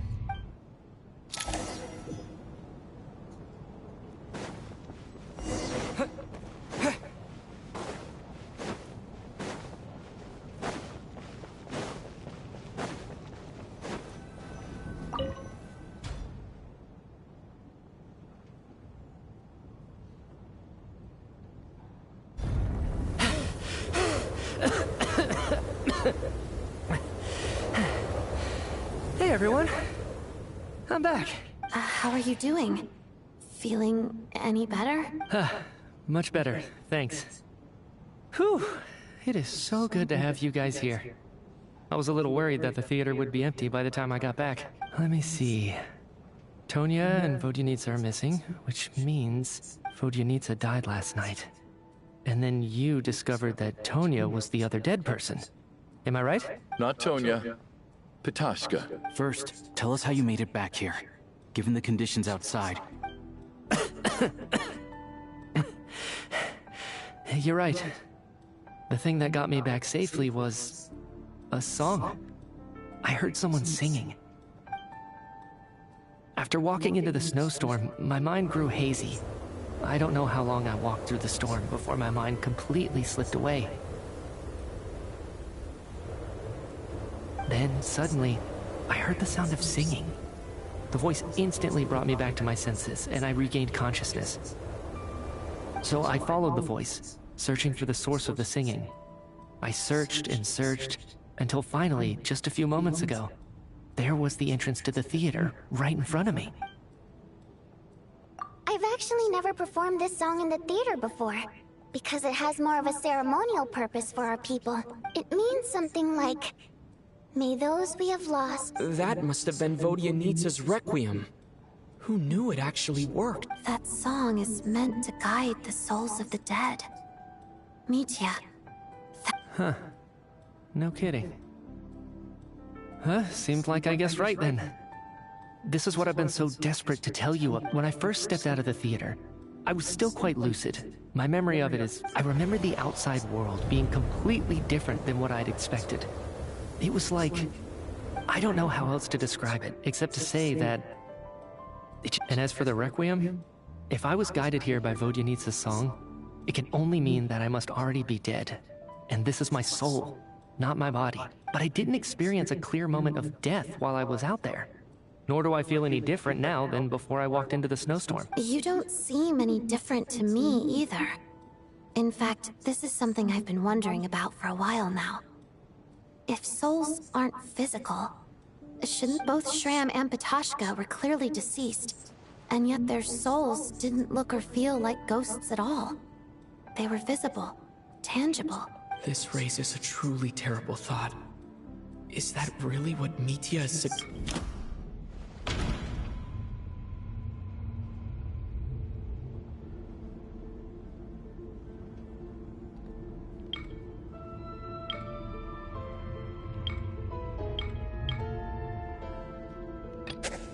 Dreams can't explain. Mitya's soul was summoned back by the Requiem, confirming that he is indeed already dead. Of course, if even the long-deceased like Mr. Shram can blend in with us undetected, then maybe we've all been dead from the very start. And all of us are now souls wandering the theater.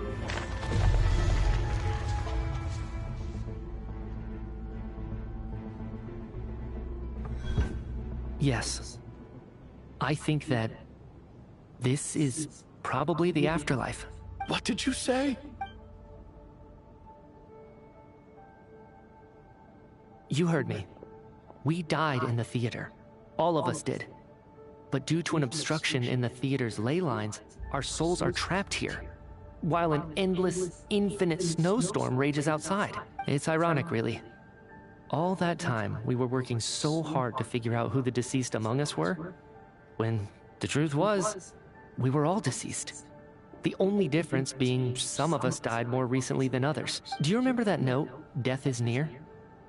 Seems like we misunderstood what it meant after all. Death was nearer than we wanted to think all along. The note simply meant that all of us were already dead.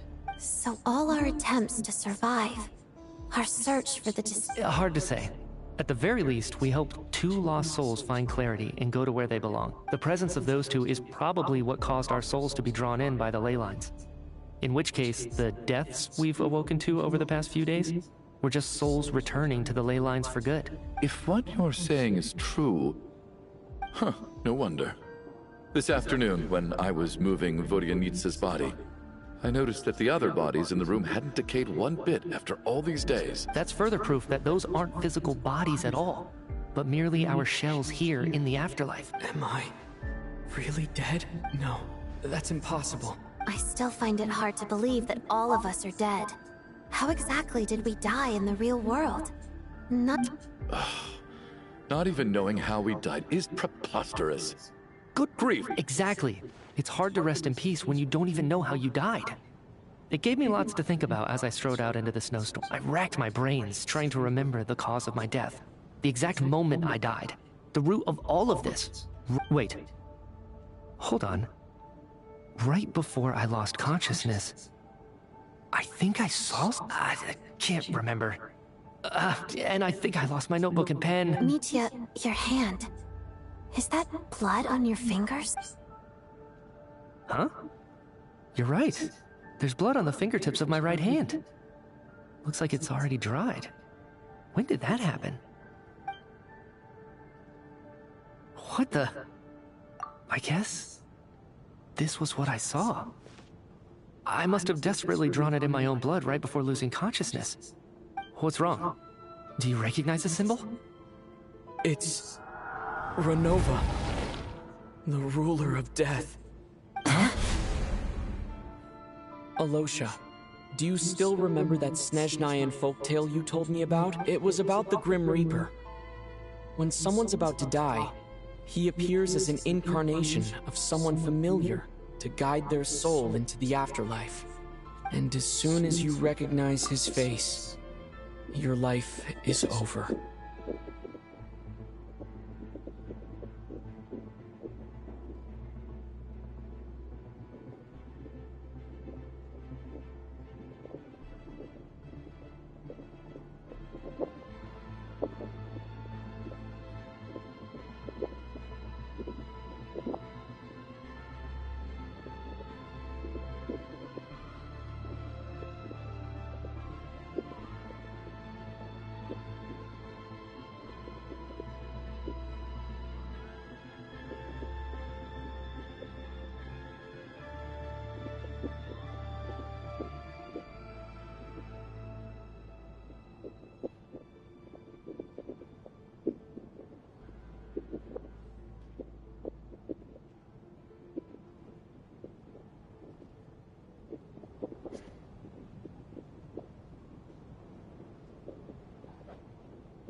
I heard a similar tale when I was little.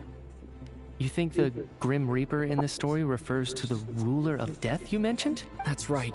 In which case, death is near could also mean that the Grim Reaper is here disguised in a familiar form.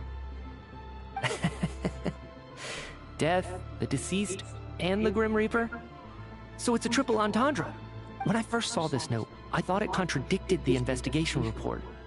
But now it seems like that was the whole So the Grim Reaper deliberately misled us.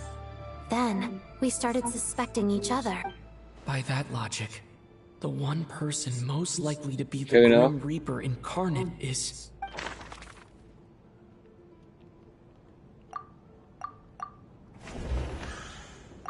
Identifying the Grim Reaper is a major decision to make.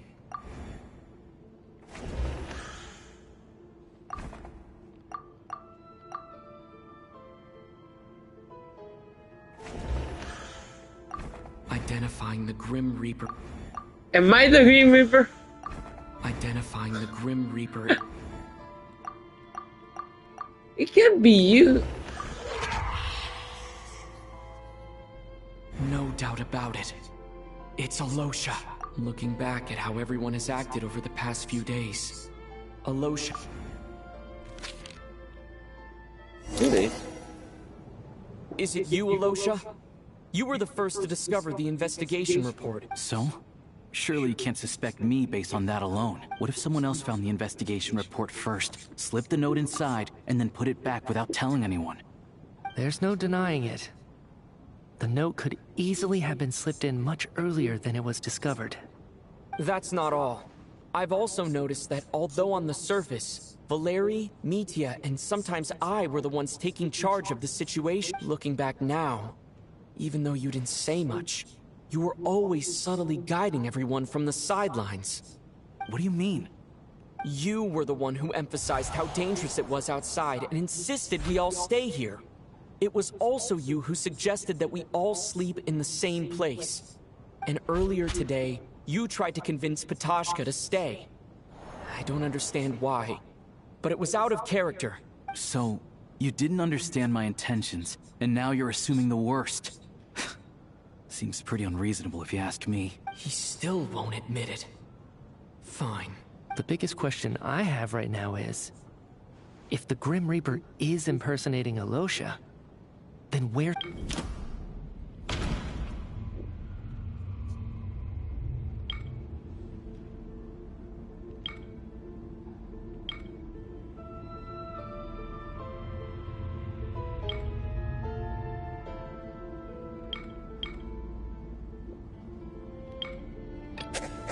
No, nothing related to Alosha. That's right. Right at the start, before any victims had even emerged, Alosha was switched with the rule.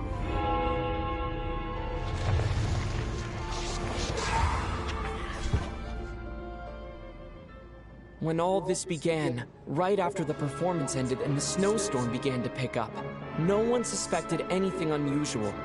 We just assumed we were snowed in.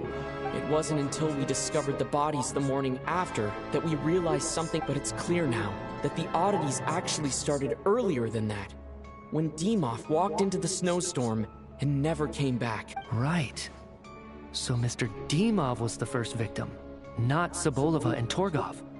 And if we pinpoint that moment as the beginning of this incident, then Alosha, you are the only person who walked into the snowstorm and came back without the help of Vodyanitsa's Requiem. More precisely, Alosha never came back at all. The one who came back was the Grim Reaper. Shit! Not bad. Well, since you've backed me into a corner, I suppose there's no point in keeping up the act anymore. Alosha? You're the Grim Reaper? I am no such tired cliché. Mortals should address me as the ruler of death. Before being wiped out for good, you identified the two deceased, and even sensed my presence. A commendable achievement. Far beyond what I expected. I heard you can ferry souls. Those deaths each night. Were they your doing? Your initial conclusion was correct. Due to the existence of the two deceased, the ley lines yearned to reclaim those long-lost souls. Every night, they devoured an equal number of souls to fill the void. This required no intervention from me. Though, of course, ferrying souls is indeed my authority. Here, take a look.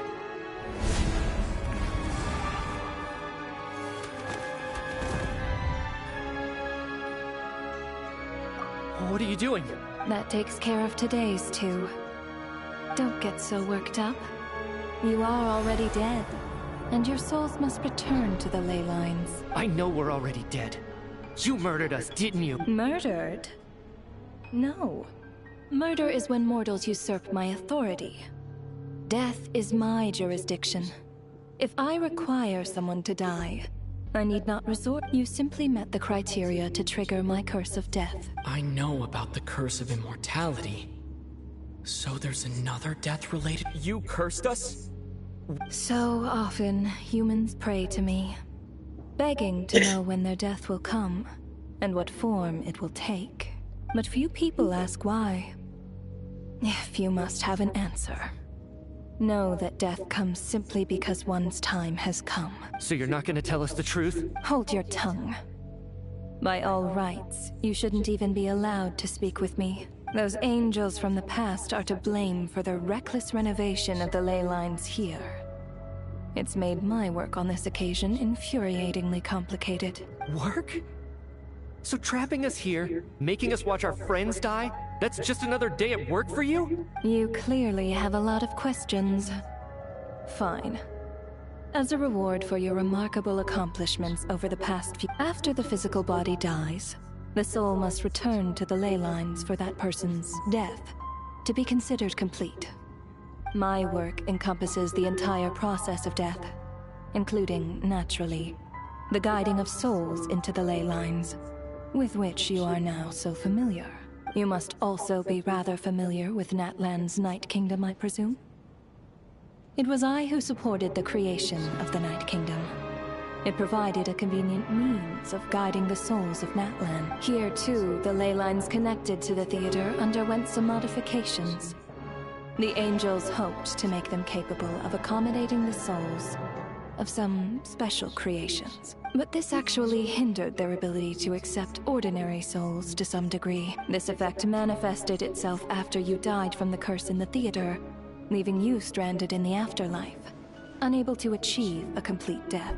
But if souls who die from the curse of death fail to return to the ley lines within a short window of time, then they will remain forever suspended between life and death, no longer subject to the authorities of either. So if you don't resolve this matter soon, and see all our souls return to the ley lines before long, we'll escape your control. Mitya is sharp. This must be what Renova was worried might happen, and the reason she got involved to begin. But if you have the authority to guide souls, why didn't you just show yourself and get it over with? Why hide among us in the form of Alosha? You seek to understand the mind of a god. Very well. I'll tell you. This is a theater, and I decided I wanted to watch a show about death. That's why I encouraged you to take the events to the stage. I found myself getting quite immersed. I suppose the entertainment you provided makes up for all the trouble you've caused me by being so defiant in the face of death. There. Are you happy with my answer? Can't say I am. Really? But it fits the stereotypes you humans have about gods. Just moments ago, you were complaining about how infuriatingly complicated your work here has been. Work is work, I get it. There are times when it's a huge pain, but you just have to... That's a rather unique perspective for a human. You are in fact correct. There is a pain point in this case. Due to the obstruction in the theater's ley lines, there is a hard limit on the number of souls they can receive each day. Making it revealing my identity too soon would inevitably have led to futile resistance. And there was a risk that any souls who chose to run. Then there was the issue of the two lost souls you called the deceased. The way you resolved that quandary was all part of my design. That's what I don't understand. If all of us were souls of the dead, what made their presence among us special? For centuries, they have refused to return to the ley lines, exploiting the issues created by the angel civilization to resist being drawn in. Centuries of obsession accumulated during this process.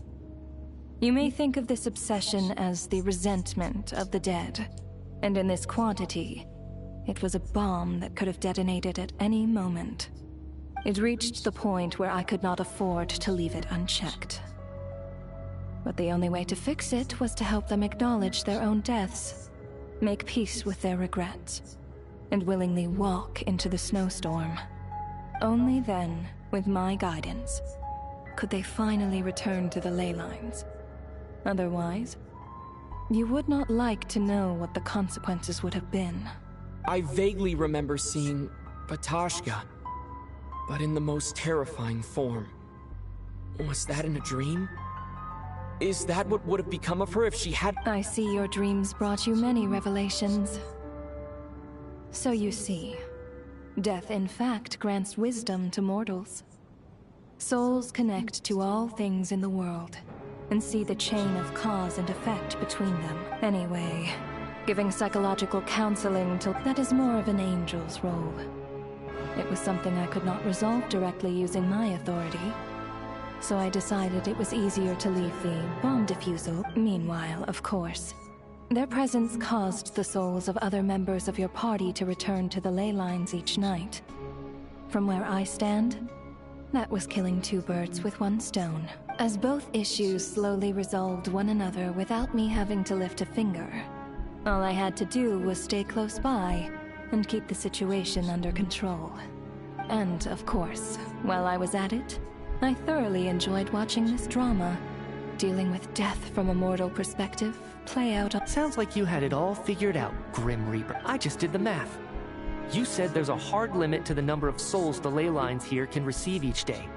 It's 2, isn't it? That much is obvious, even to a fool. It's time to review this whole affair.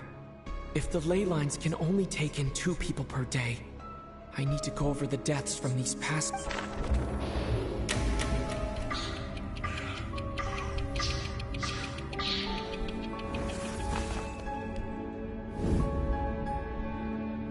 Looking back now, none of us had the faintest idea at the time. From the moment that staff member named Demoff walked into the snowstorm, the incident had already begun.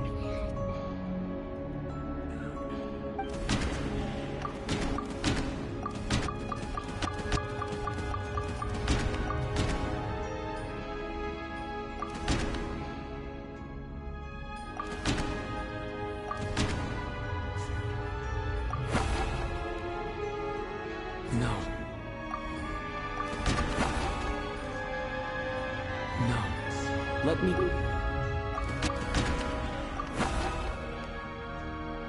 No. Let me...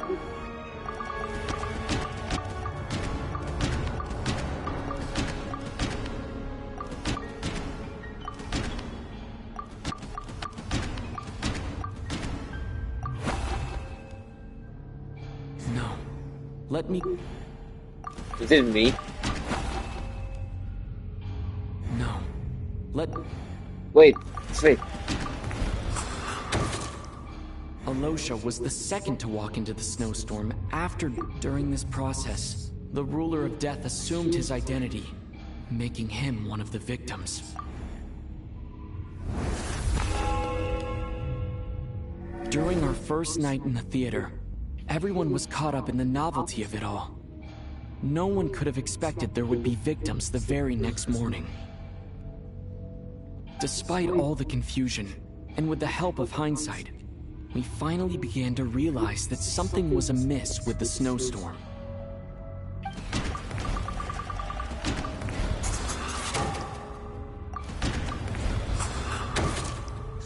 The ley lines devoured Torgov and Sobolova on the first night. At the time, we thought this might be a murder.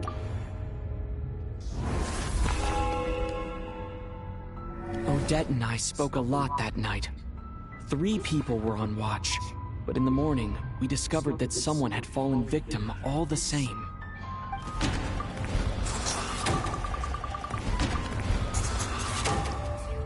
The deaths of Coolish and Rampana caught unexplainable phenomena occurred one after another, leading Mitya to suspect.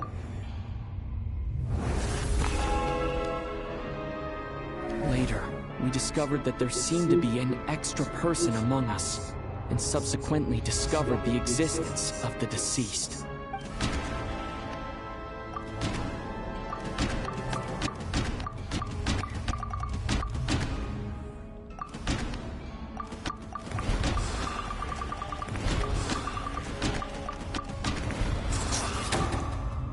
Mr. Schramm realized he was the deceased, and walked...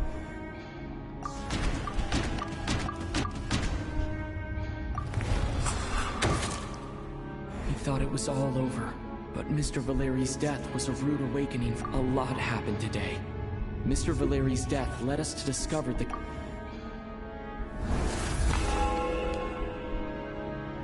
fact that there was more than one deceased seemed to bring us back to square one. Odette revealed some information she had been keeping to herself.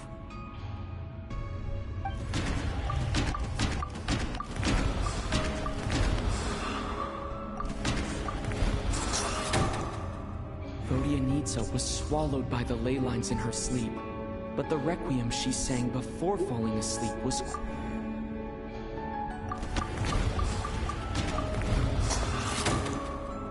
As it happened, Patashka filled the void left by Mitya, the girl I thought was child sister Tonya. To come to think of it, Patashka was about to walk into the... and Renova, unaware that Mitya would return, was concerned that her soul would overflow from the ley lines. That's why she used the lotions. Looking back, I suppose that was an early slip-up on her.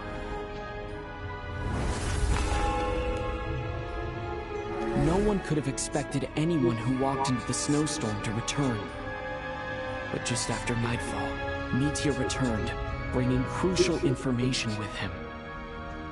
Various truths began to surface, including that all of us were already dead, and that the ruler of death was here among us. Then, after revealing her true form, Renova callously claimed 2 souls.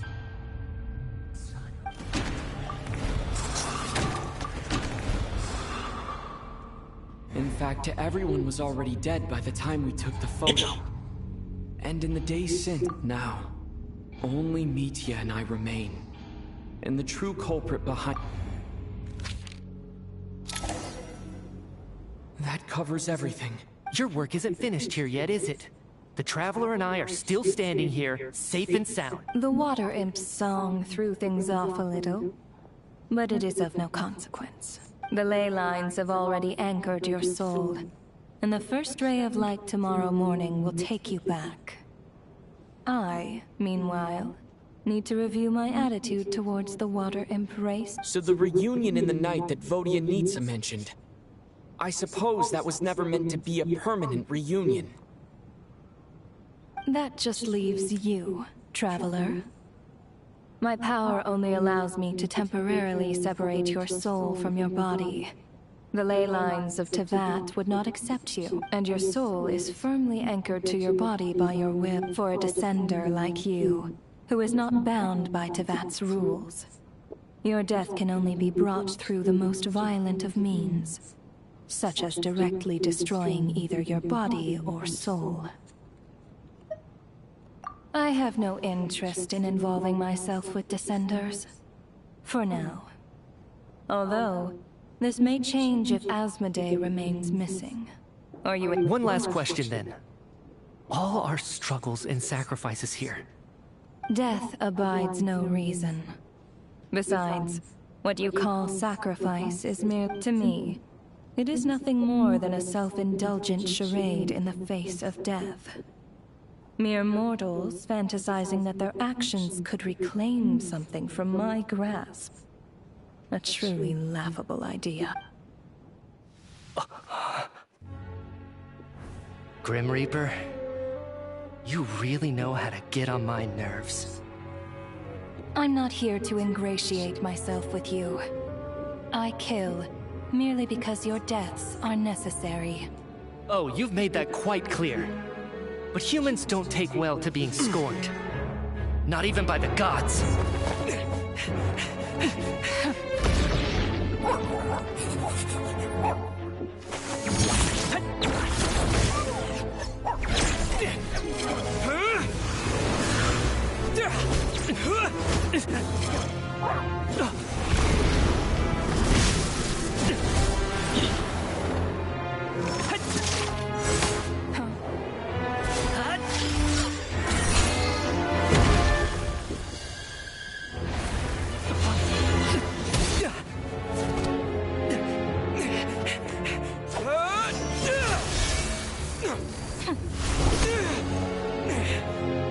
This is futile. You must know that you are powerless against me in my own domain. I suggest that you save your strength. For what? Maybe we can't change it. But if nothing else, we can at least teach you to have some respect for the dead. Hell yeah. Audacious.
how are you holding up? What happened? How much do you remember?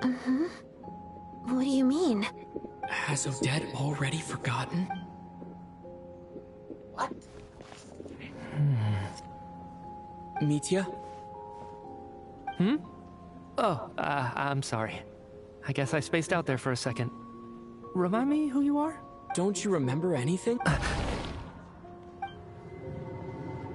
Yeah, I remember now, comrade. Looks like we guessed right. Just like me when Odette found me at the Armory Palace. For some reason, everyone killed by the Ruler of Death eventually came back to life, just with one catch. They forgot what happened while they were dead. Odette and the others have already forgotten everything. Why were you able— Could this be the reason? You said this is the Ruler of Death's symbol, right? I don't see anything there. You don't? Huh. Okay, I guess that makes sense. I carved this into my hand in the afterlife, so it's not visible in the physical world. Does that mean I carved this symbol into my soul? What an unsettling thought. Still, at least I get to remember what happened. I suppose it's a blessing in disguise. What about you, though? The Ruler of Death mentioned that you're a descender? Is that— A full explanation would get complicated very quickly.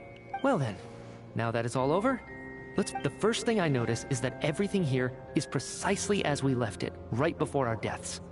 This confirms that time passes differently in the afterlife than— They say that right before death, time slows down, and your whole life flashes. That must be how you know you have one foot in the afterlife by that point.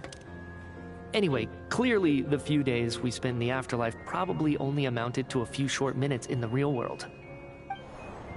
This also aligns with previous reports of widespread temporary memory loss among the Armory Palace personnel.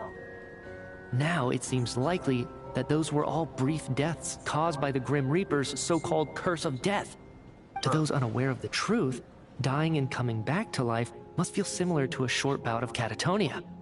This leaves me with a couple big questions. What are the conditions that trigger this so-called curse of death? And why are we resurrected after we die? If nothing else, I think it shows that killing us wasn't her ultimate goal. Right. This time only got complicated because of the situation with the theater's ley lines. That's why she had to approach it differently. If the previous— Oh shit. Searchers are anything to go by, killing us is usually a pretty routine matter. Come to think of it, wasn't I about to note something down before I died? I can't remember what it was, but— sorry, Traveler. I'll catch up with you again later. Right now, I have to— Sir, if I may, no one of your description has ever shown up in my investigations into Mr. Mitya's friends, yet you two seem very familiar with each other. And, by the way, have we ever crossed paths? Forgive the presumptuousness, but I feel a vague and indescribable sense of familiarity. I can explain everything. Could you help me gather everyone in the theater in one place?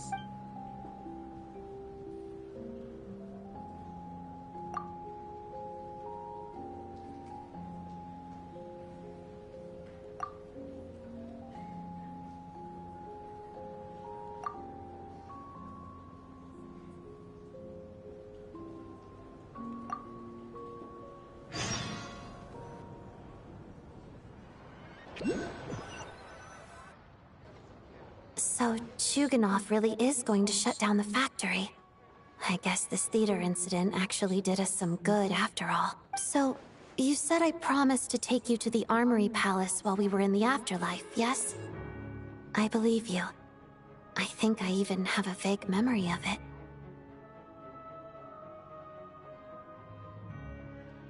Agreed. Let's check in on her first.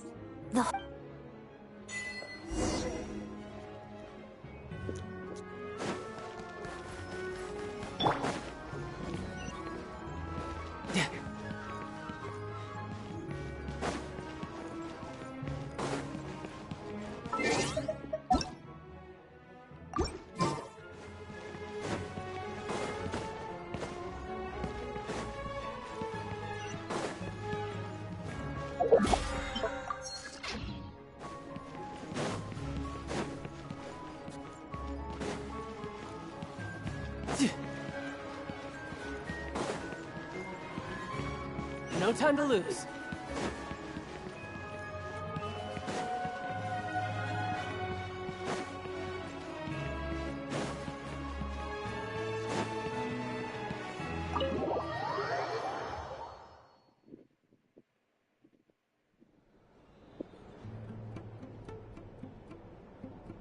I'm finally back.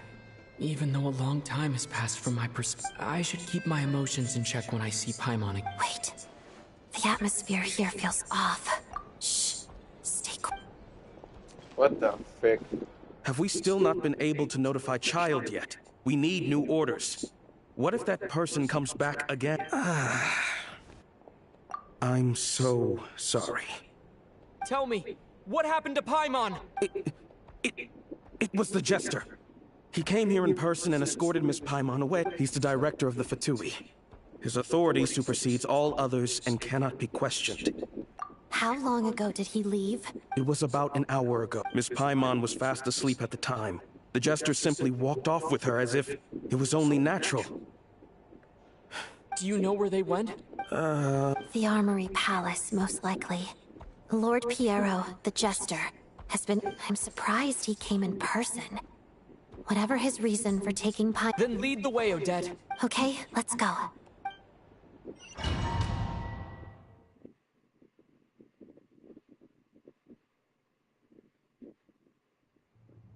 It's just up ahead. No, I'll go alone. You know I'm planning to force my way in. You're with the Fatui, so you should... I was hardly planning on taking you through the official channels anyway. I'm here to force my way in, just like I may be a Fatus, but I'm also Lelek, enemy of Project Stuja.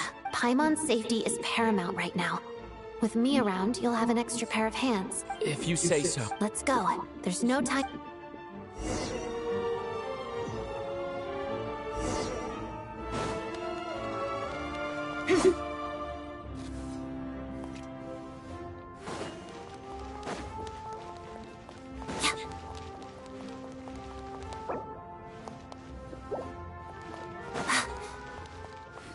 Hey, who are you? This part of the Armory Palace is under restricted access. What do you think you're doing? No questions, please. We're short on time.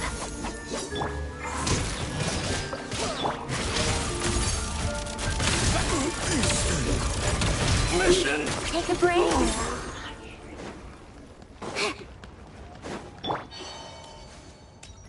I'll make short work. Here comes another.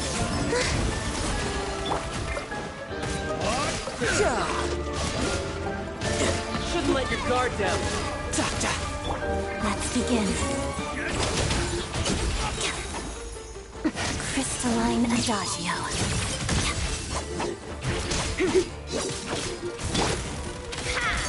How tiresome.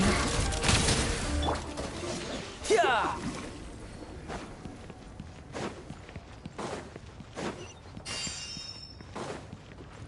Fear the coming storm. Midnight for all. Together, potted duck. Brace yourself. This is gonna hurt. Bring it on.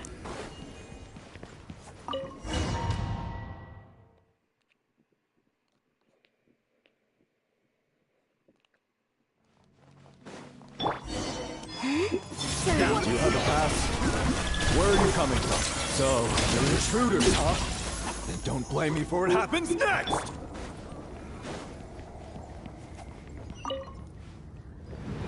The Armory Palace is hidden this deep in? This place is much bigger than I imagined. They're conducting top-secret research after all. The deeper it's hidden, the better, is standard Fatui logic. The style doesn't really look like the Fatui's handiwork, though. They must have requisitioned some structures from a past civilization.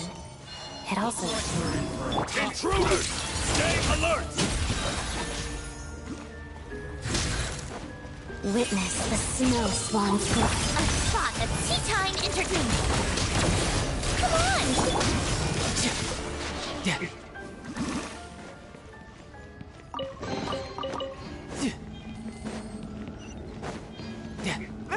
Intruders? Still coming?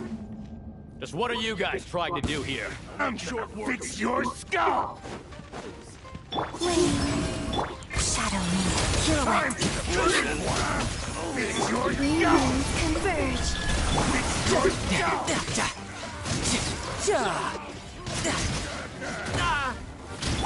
Crystalline adagio.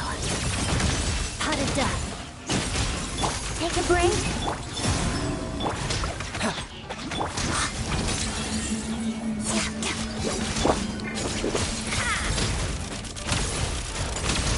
No one interferes with the Jester's work!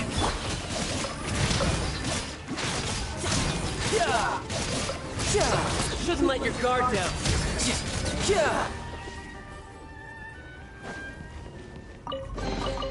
Hell yeah. Okay.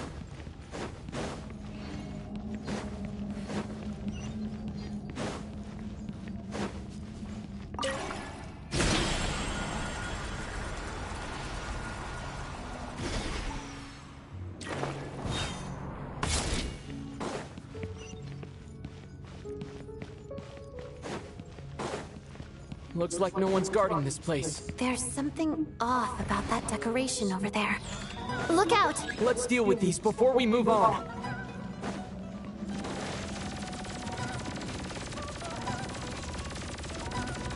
Surge. Let's begin. Pirouette.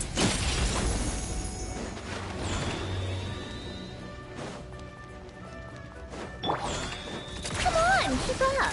Pick up the pace.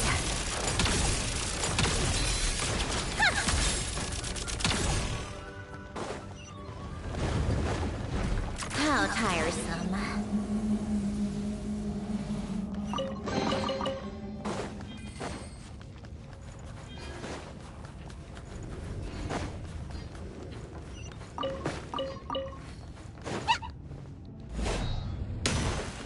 The researchers here probably don't know that we're uninvited guests.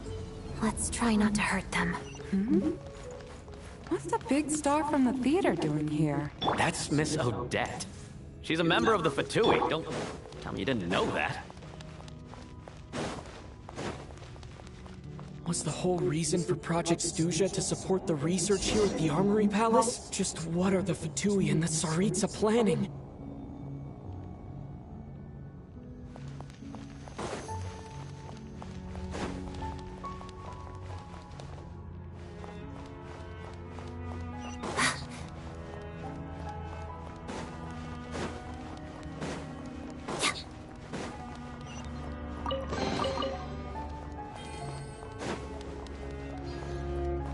Whoa! Who are you? Never seen you around here before. Looks like there's no way through here. Maybe using the power of this prism could help?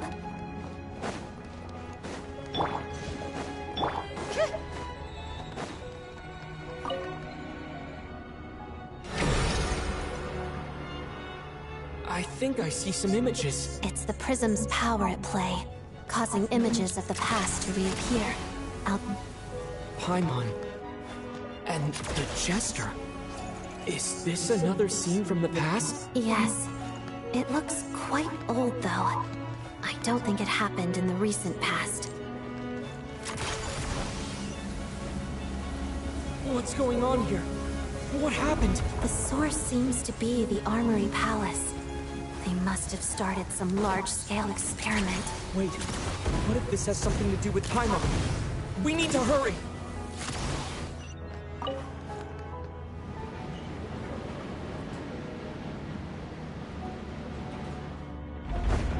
Come on, keep up. We're almost there. The Armory Palace is just up ahead. Paimon, please be okay.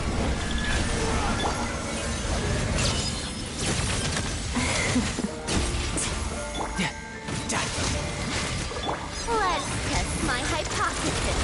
How tiresome. Surge. Crystalline adagio. Pas de deux.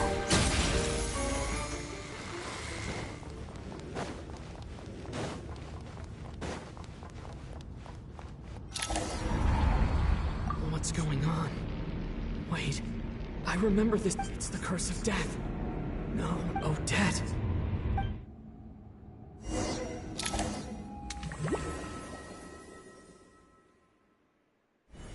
Is this the afterlife again? I need to find a way back to reality. Is...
Oh my lord, that is so...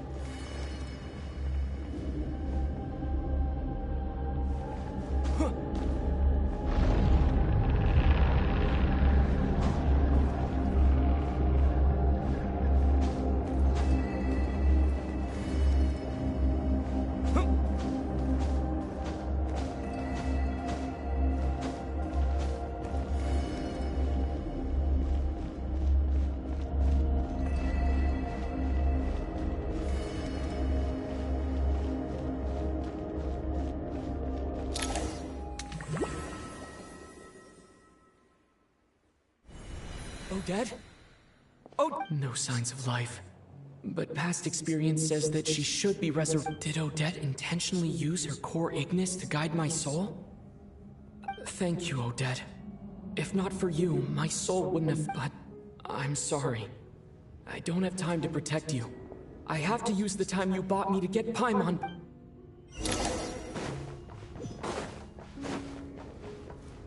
Sure enough, everyone here has been affected by the curse of death. Paimon! Paimon! No, wait. Paimon probably didn't escape Renova's curse either. She won't be able to respond to me right now. I'll have to find her myself.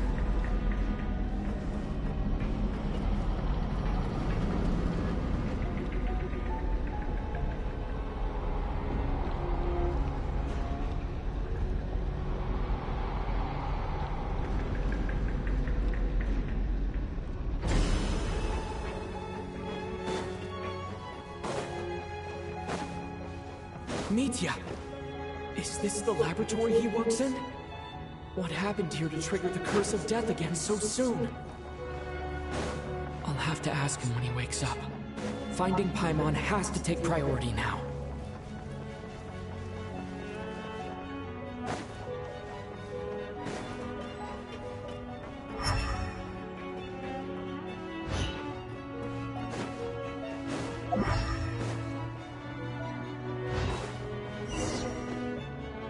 Found her! Paimon really is here!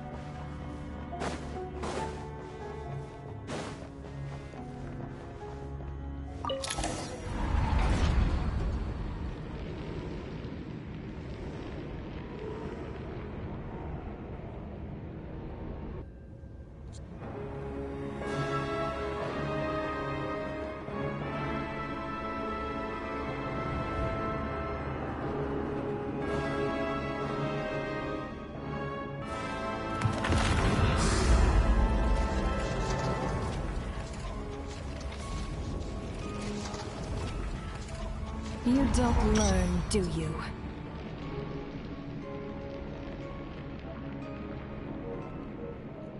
You've already been involved in one mass death, and now you show up at the scene of another.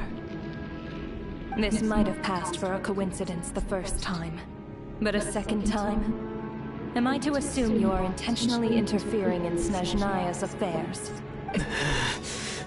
Judging by your expression, it seems that you understand little of what is going on here.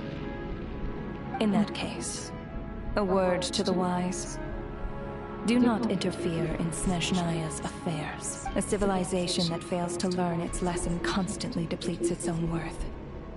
It will one day lose any reason for its existence, and as a descender, you are perfectly suited to be the lifeline to which a dying civilization might desperately cling. Consider your position carefully. No advice needed. I'll make my own judgments. Suit yourself. When the day of reckoning arrives, not even a descender can hope to escape unscathed. The time for resurrection fast approaches. The mortals here are not yet worthy to behold my form. So that will be all for today.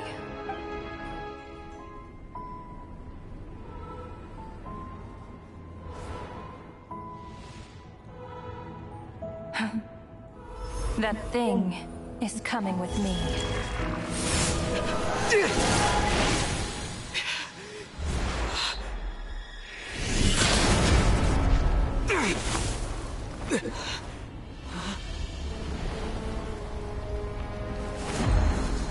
Oh shit. You awoke sooner than I thought. The curse of immortality is stubborn, unable to enter the ley lines, yet not content to remain a spirit. Ruler of death. What do you want? You perplex me. Both you and you. That thing may be a creation of Celestia, but it possesses none of Celestia's power, let alone authority. Your obsession with it baffles me. No matter, the resurrection will soon begin. It's worthless anyway. I'll reclaim it next time.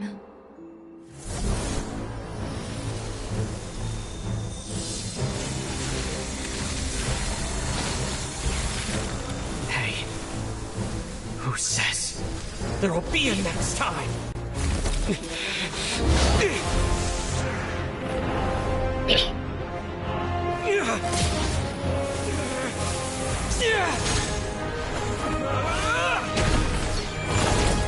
Oh shit.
I missed you, Paimon.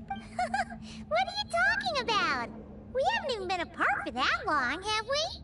It was different this time. You seem to be in pretty good shape. Yeah, Paimon's back in tip-top condition.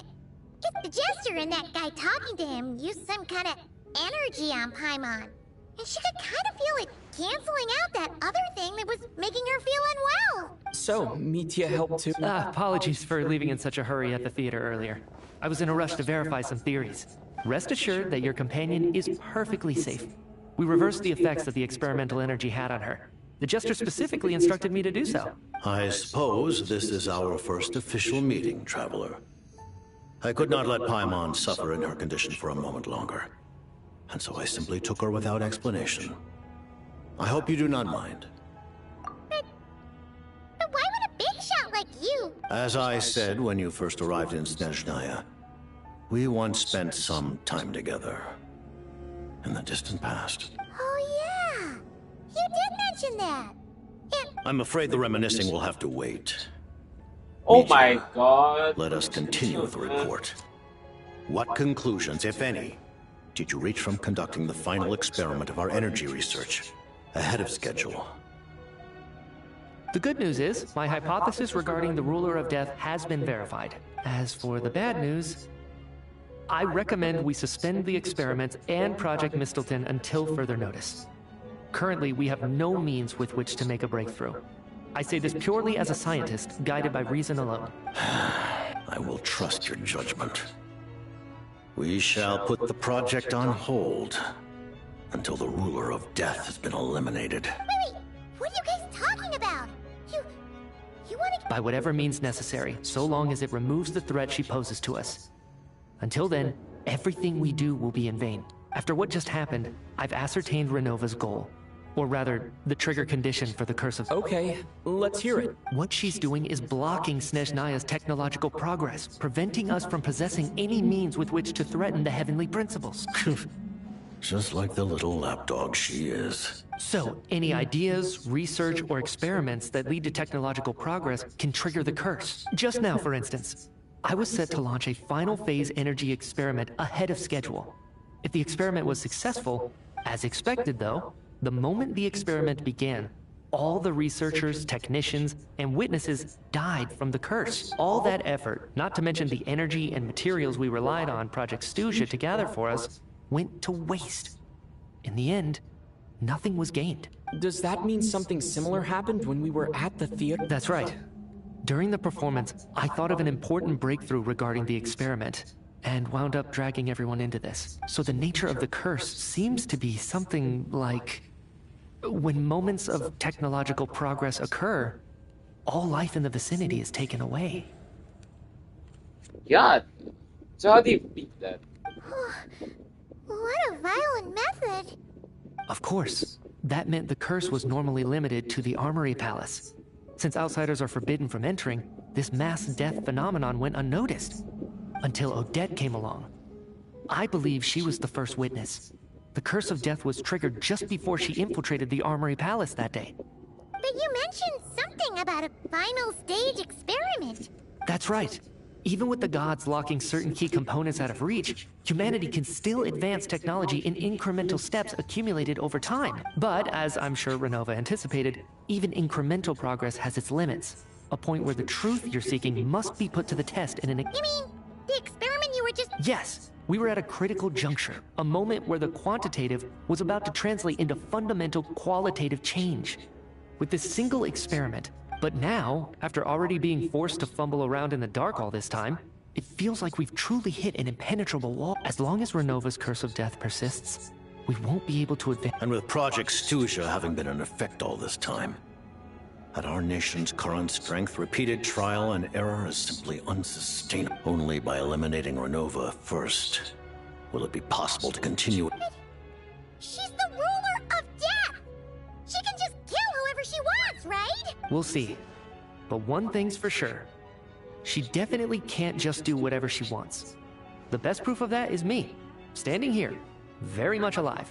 You're saying... Wouldn't it be easier to just kill all of us researchers for good? Why resurrect us over and over again? Why let us... So, you're saying... Exactly.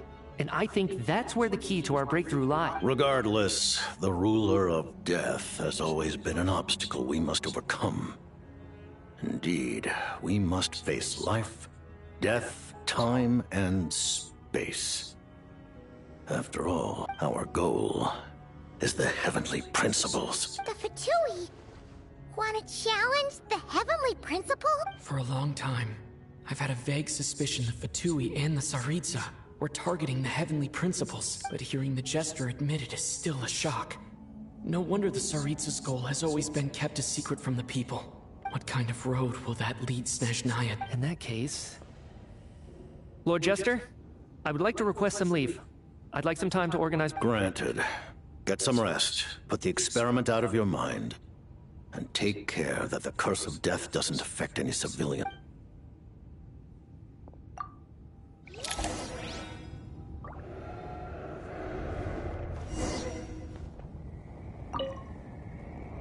While there is yet time, allow me to offer you my hospitality. I remember hearing the term Yeah! Paimon wanted to ask about that when the name came up just now. What is it? As you know, Project Stuzha is a series of measures enacted to consolidate our nation's resources, the greater purpose of which is to serve Project. Many of the things you have encountered thus far are essentially for the advancement of that project. This includes the Kuvaki Experimental Design Bureau in Notdry. Researching Kuvaki was merely a facade. Its core objective was to use local resources and research findings to... And that's a weapon built for the final battle against the... Huh? I was given some intel, and I made some deductions. Wait! You must mean that thing over there! Oh. Kuvaki alone will not break through Celestia's defenses, let alone challenge. The Heavenly Principles are no doubt accustomed to combating the power of the Light Realm, and elemental energy is simply the power of the human realm, converted to that form by the Heavenly Principles themselves. Any attempt... For now, therefore, we have set our sights on the form of energy associated with the Third Descender and the Stellar Linchpins. This may hold the potential to allow Mistleton to contend with the Heavenly Prince. You could say that by reverse engineering the Stellar Linchpins to extract the energy within, we have obtained a source of The Kuvaki Experimental Design Bureau? Project... And it looks like your plan is almost complete.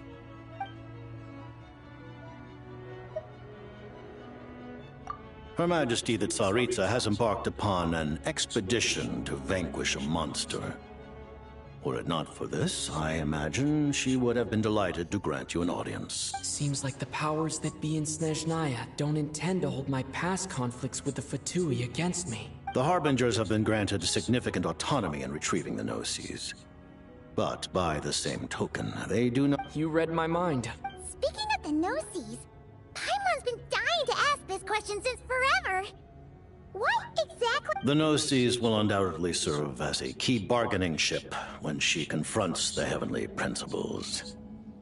Beyond that, you had best ask the Tsaritsa herself.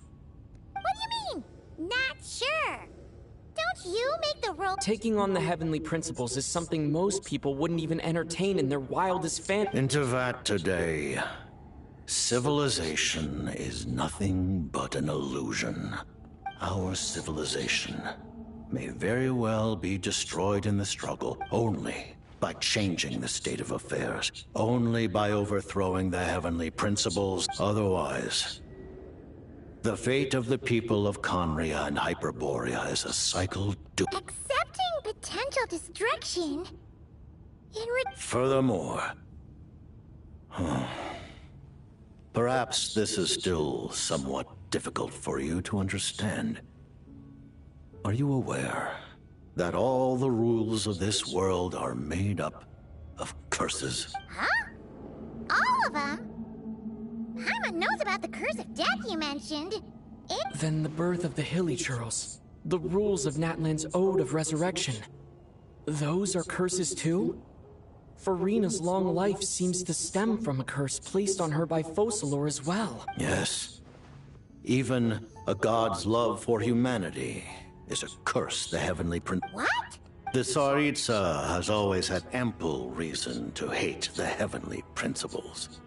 If she can seize their authority, she will reconstruct the entire world and look forward to it. Though the ordinary people of Snezhnaya may not understand these details, in this frigid land locked in a ceaseless struggle, we all believe that standing in solidarity with the Tsaritsa in our shared struggle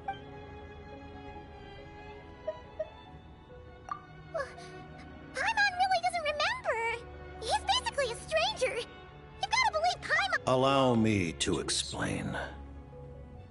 The reason Paimon reacted to the anti-Celest is because she comes from Celestia herself. More specifically, she is one of its creations. Paimon? A creation of Celestia? Oh, right. I was blinded by anger earlier, but thinking back on it, Renova also said that Paimon is a creation of Celestia.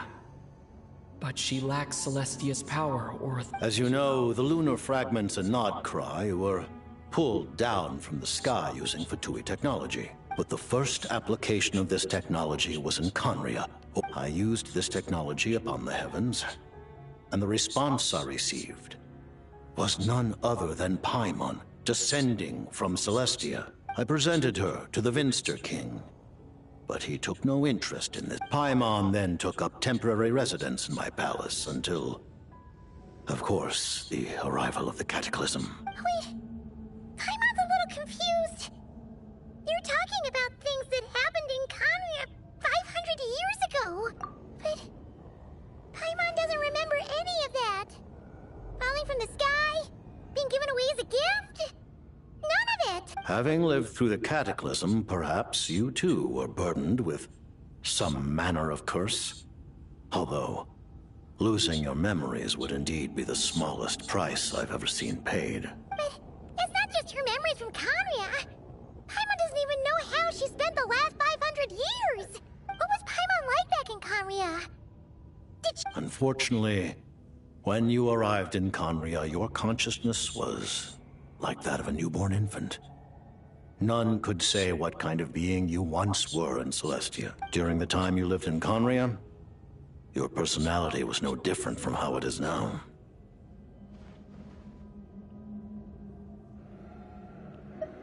Aw, man!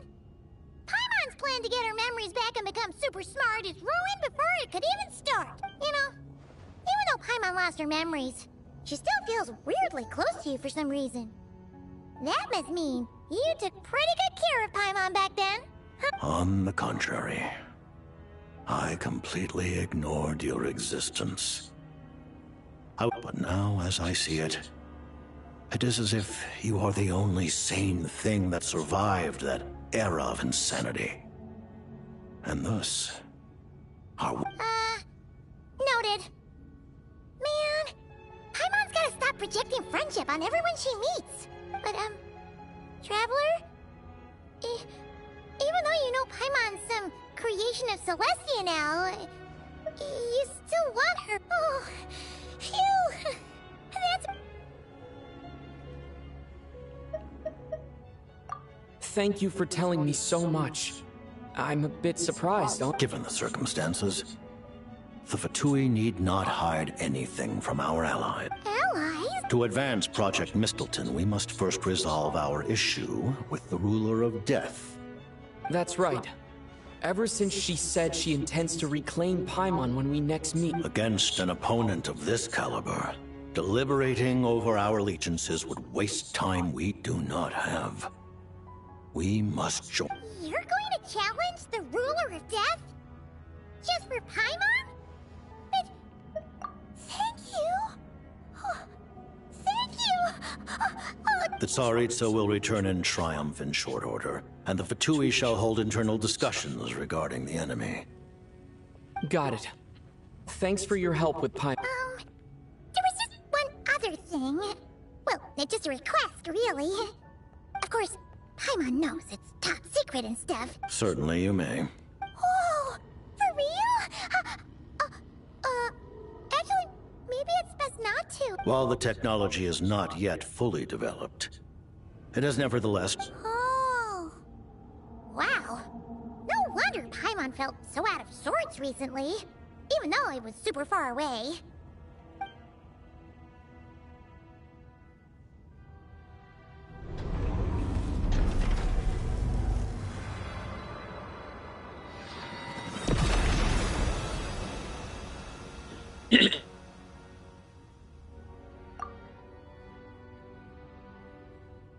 It's a sword?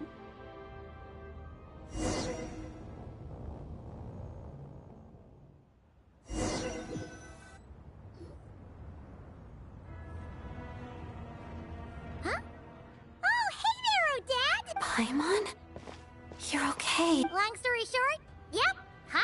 That's right. When I woke up, I wanted to go in after you, but the guards had woken up as well. It would have been tough to take them on alone, so I returned the way I came. It was thanks to you that my soul found its way back to my body. Huh. That actually worked? Nice. Really, you should be thanking this thing instead. Anyway, and now that things here are all taken...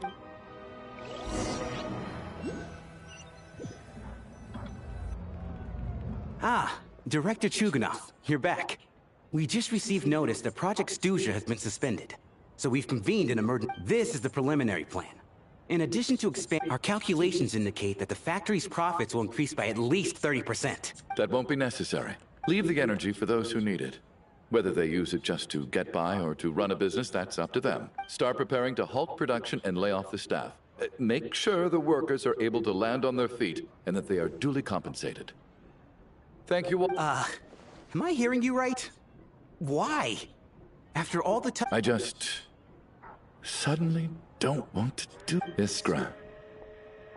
It's time to rest. Dear esteemed members of the Rokot, given the effects of Lelik's radical actions upon our organization's reputation and social stability, a decision has been made to permanently withdraw this codename from use.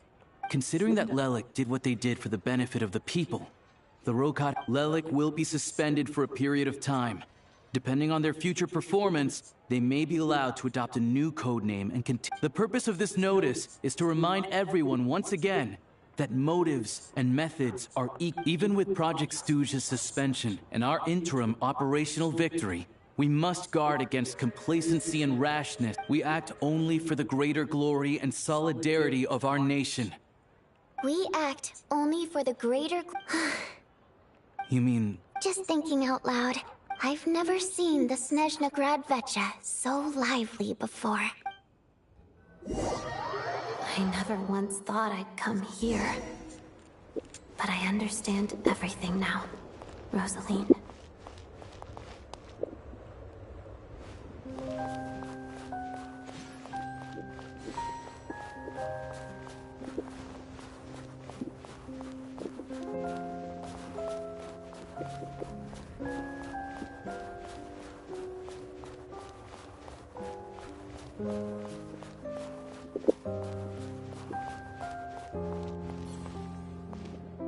I've seen Spirit Seeker performed many times, including by your mother. Why do you bring that up all of a sudden? Even though the choreography is always identical, every dancer finds a way to make it her own.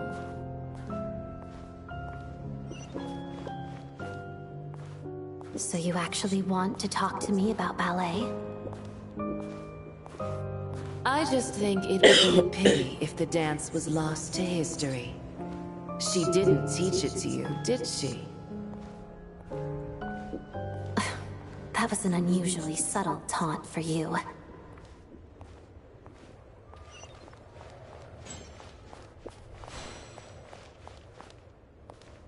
We embraced one another on the snow-swept plains, melting the ruthlessness of time. But when our bodies, in pieces, are cast to the winds, what of our love will remain behind?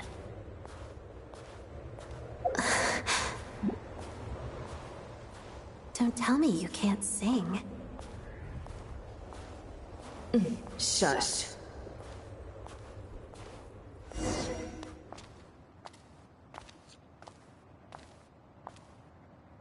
I understand her hatred. The Fatui robbed her of the life she should have had. I never opposed her dancing. Yet still I became an enemy of her ballet. I'll just keep my distance. Many despise me. I'm used to it. You're certainly not one to shy away from confrontation. But children, they need a different approach. I'm hardly the most maternal figure. Yet, she is a child. In my experience, while a father commands authority, he must still yield to love. You should tell her what you think about her dancing.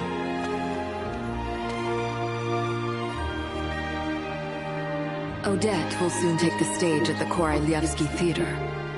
This could be your chance. Geonosis secured. It went smoothly. I'll be there. Have them send me an invitation.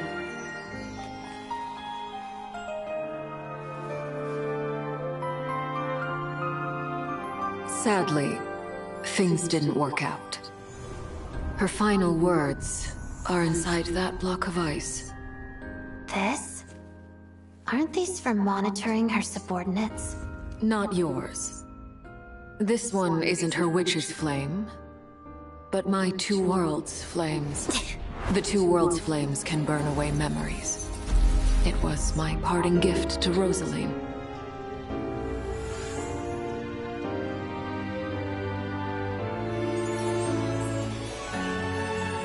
If all goes to plan, she and I will both live to see the Tsaritsa succeed. I believe she'll find peace. But if anything happens to me, she needn't follow in my footsteps. The cryo-energy will fade away in time.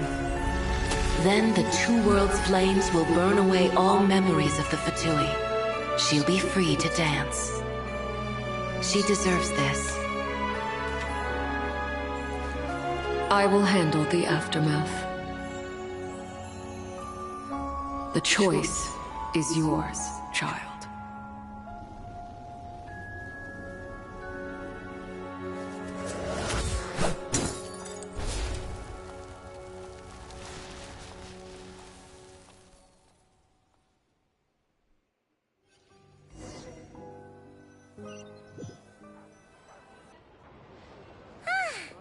Fresh air at last!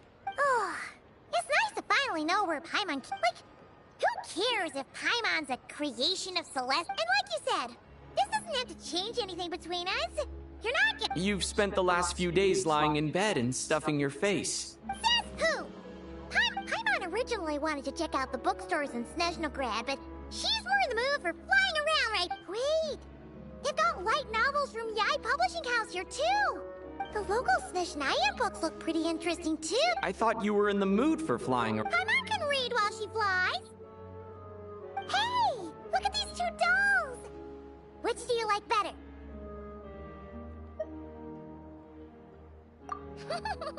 Alright! Boss? Oh, I thought we were only getting one. All right, fine. There you are. Paimon will grab this, and then... Huh? Huh? Huh? How many layers does this thing have? A whole bunch of people are gathered over by the plaza! Oh my god! Hey, look! That looks like Tartaglia! Hey, Tartaglia! I know that voice. Of course. If it isn't Paimon and my old comrade. You're looking well, Paimon. All better? Oh. Yeah! The jester knew what was wrong and fixed Paimon right up! Oh, yeah. About that. That was... kind of embarrassing. Who could have known that our director would go looking for you in person? So sorry for the misunderstanding. Oh, right. Let me introduce you. This is my little sister, Tonya. Whoa. Hello, Tonya! Hello, hello! Firstly, I'm really sorry about my brother. Sounds like he's caused you no end of trouble. Hey now, why'd you have to start with that? Not that it isn't true, of course. So she's the real Tonya. She said you two didn't manage to meet up at the theater. She waited ages for me, and when I didn't show, she got a little worried and went outside. I know, right? He didn't bother to say a word to me. I searched up and down the city for him, and he only told me about it when I finally caught him at the gates of Glupov. I've been rushed off my feet lately, so I didn't get the chance to go home. I just figured the Traveler would fill you in when he got there. Well, the snow was bad, and you're never late, so I was really worried about you. How was I supposed to know that you'd stood me up? I'm sorry, Tonya. I really am. I'll make it up to you somehow. Just... please don't tell Mom and Dad. Although the mix-up led to a series of misunderstandings, it's probably for the best that the real Tonya didn't get caught up in that mess. Besides, it's obvious that Tartaglia isn't usually one to break a promise. He only gave his ticket to me because he had to look into Lelik. No, it's fine. It just meant I didn't get to see the show in the end. By the way, what did you think? You were one of the... I would say the best is yet to come. Huh? What kind of review is that? Hey, look! That's good.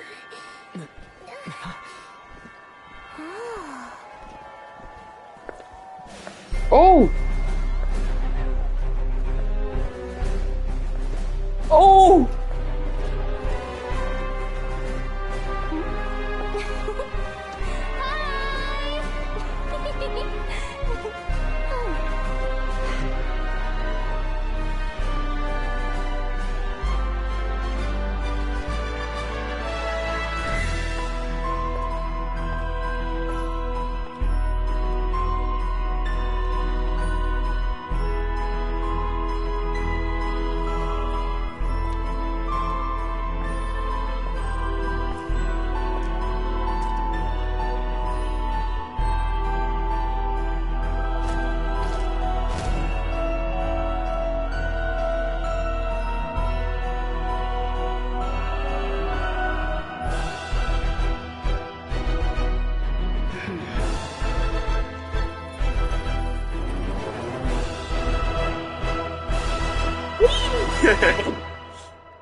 What the heck?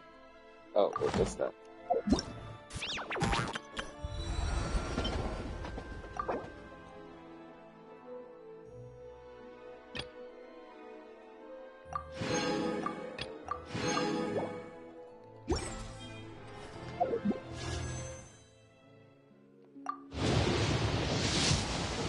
That's high. That's not the high note.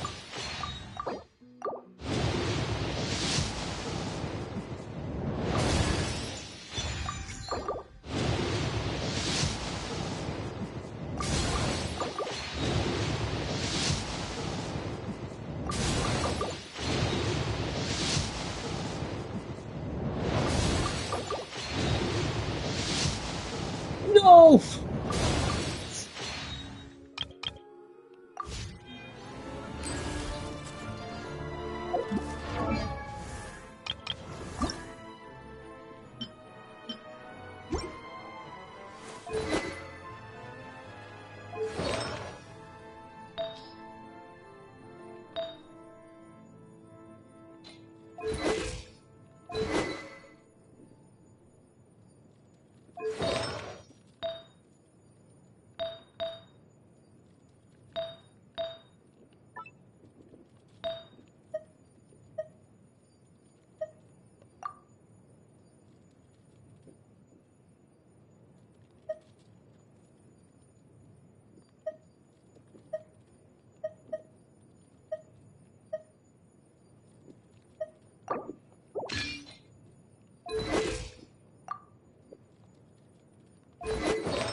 It's about time we threw another tea party.